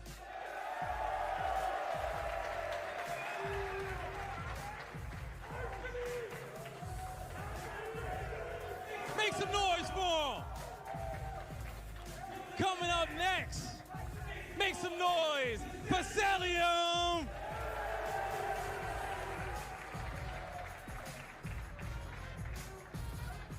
Now we got one half of the Tiny Terrors. Make some noise for BZ.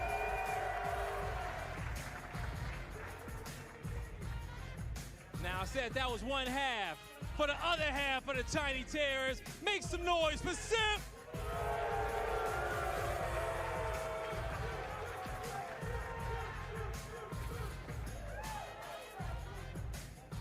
Now give it up for Atlanta FaZe. Replays, go join the squad. Your champions of last season. Valley. I know they looking good up there.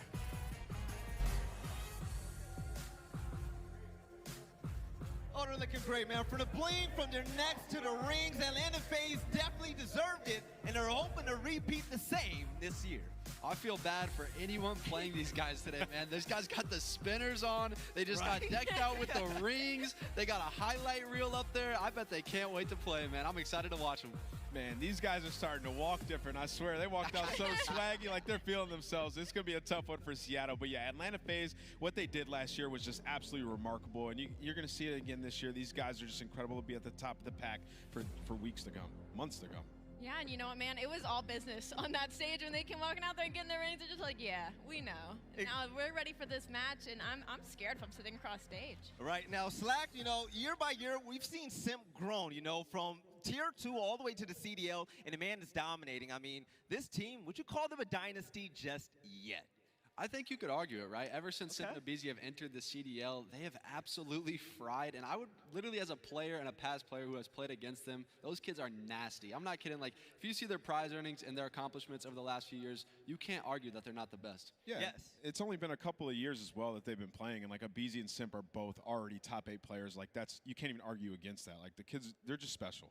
Yes, now let's send us back over to the stage for your boy Guy Blaze is going to introduce a team that's going to try to take on the 2021 Esports Awards Team of the Year and also the CDL champs. Yes, Belly, it's time to introduce our second team to kick off day number 2 of the Kickoff Classic. And they had a hot start to kick off the broadcast yesterday, but we'll see if they can do it again. I give to you the Seattle Surge!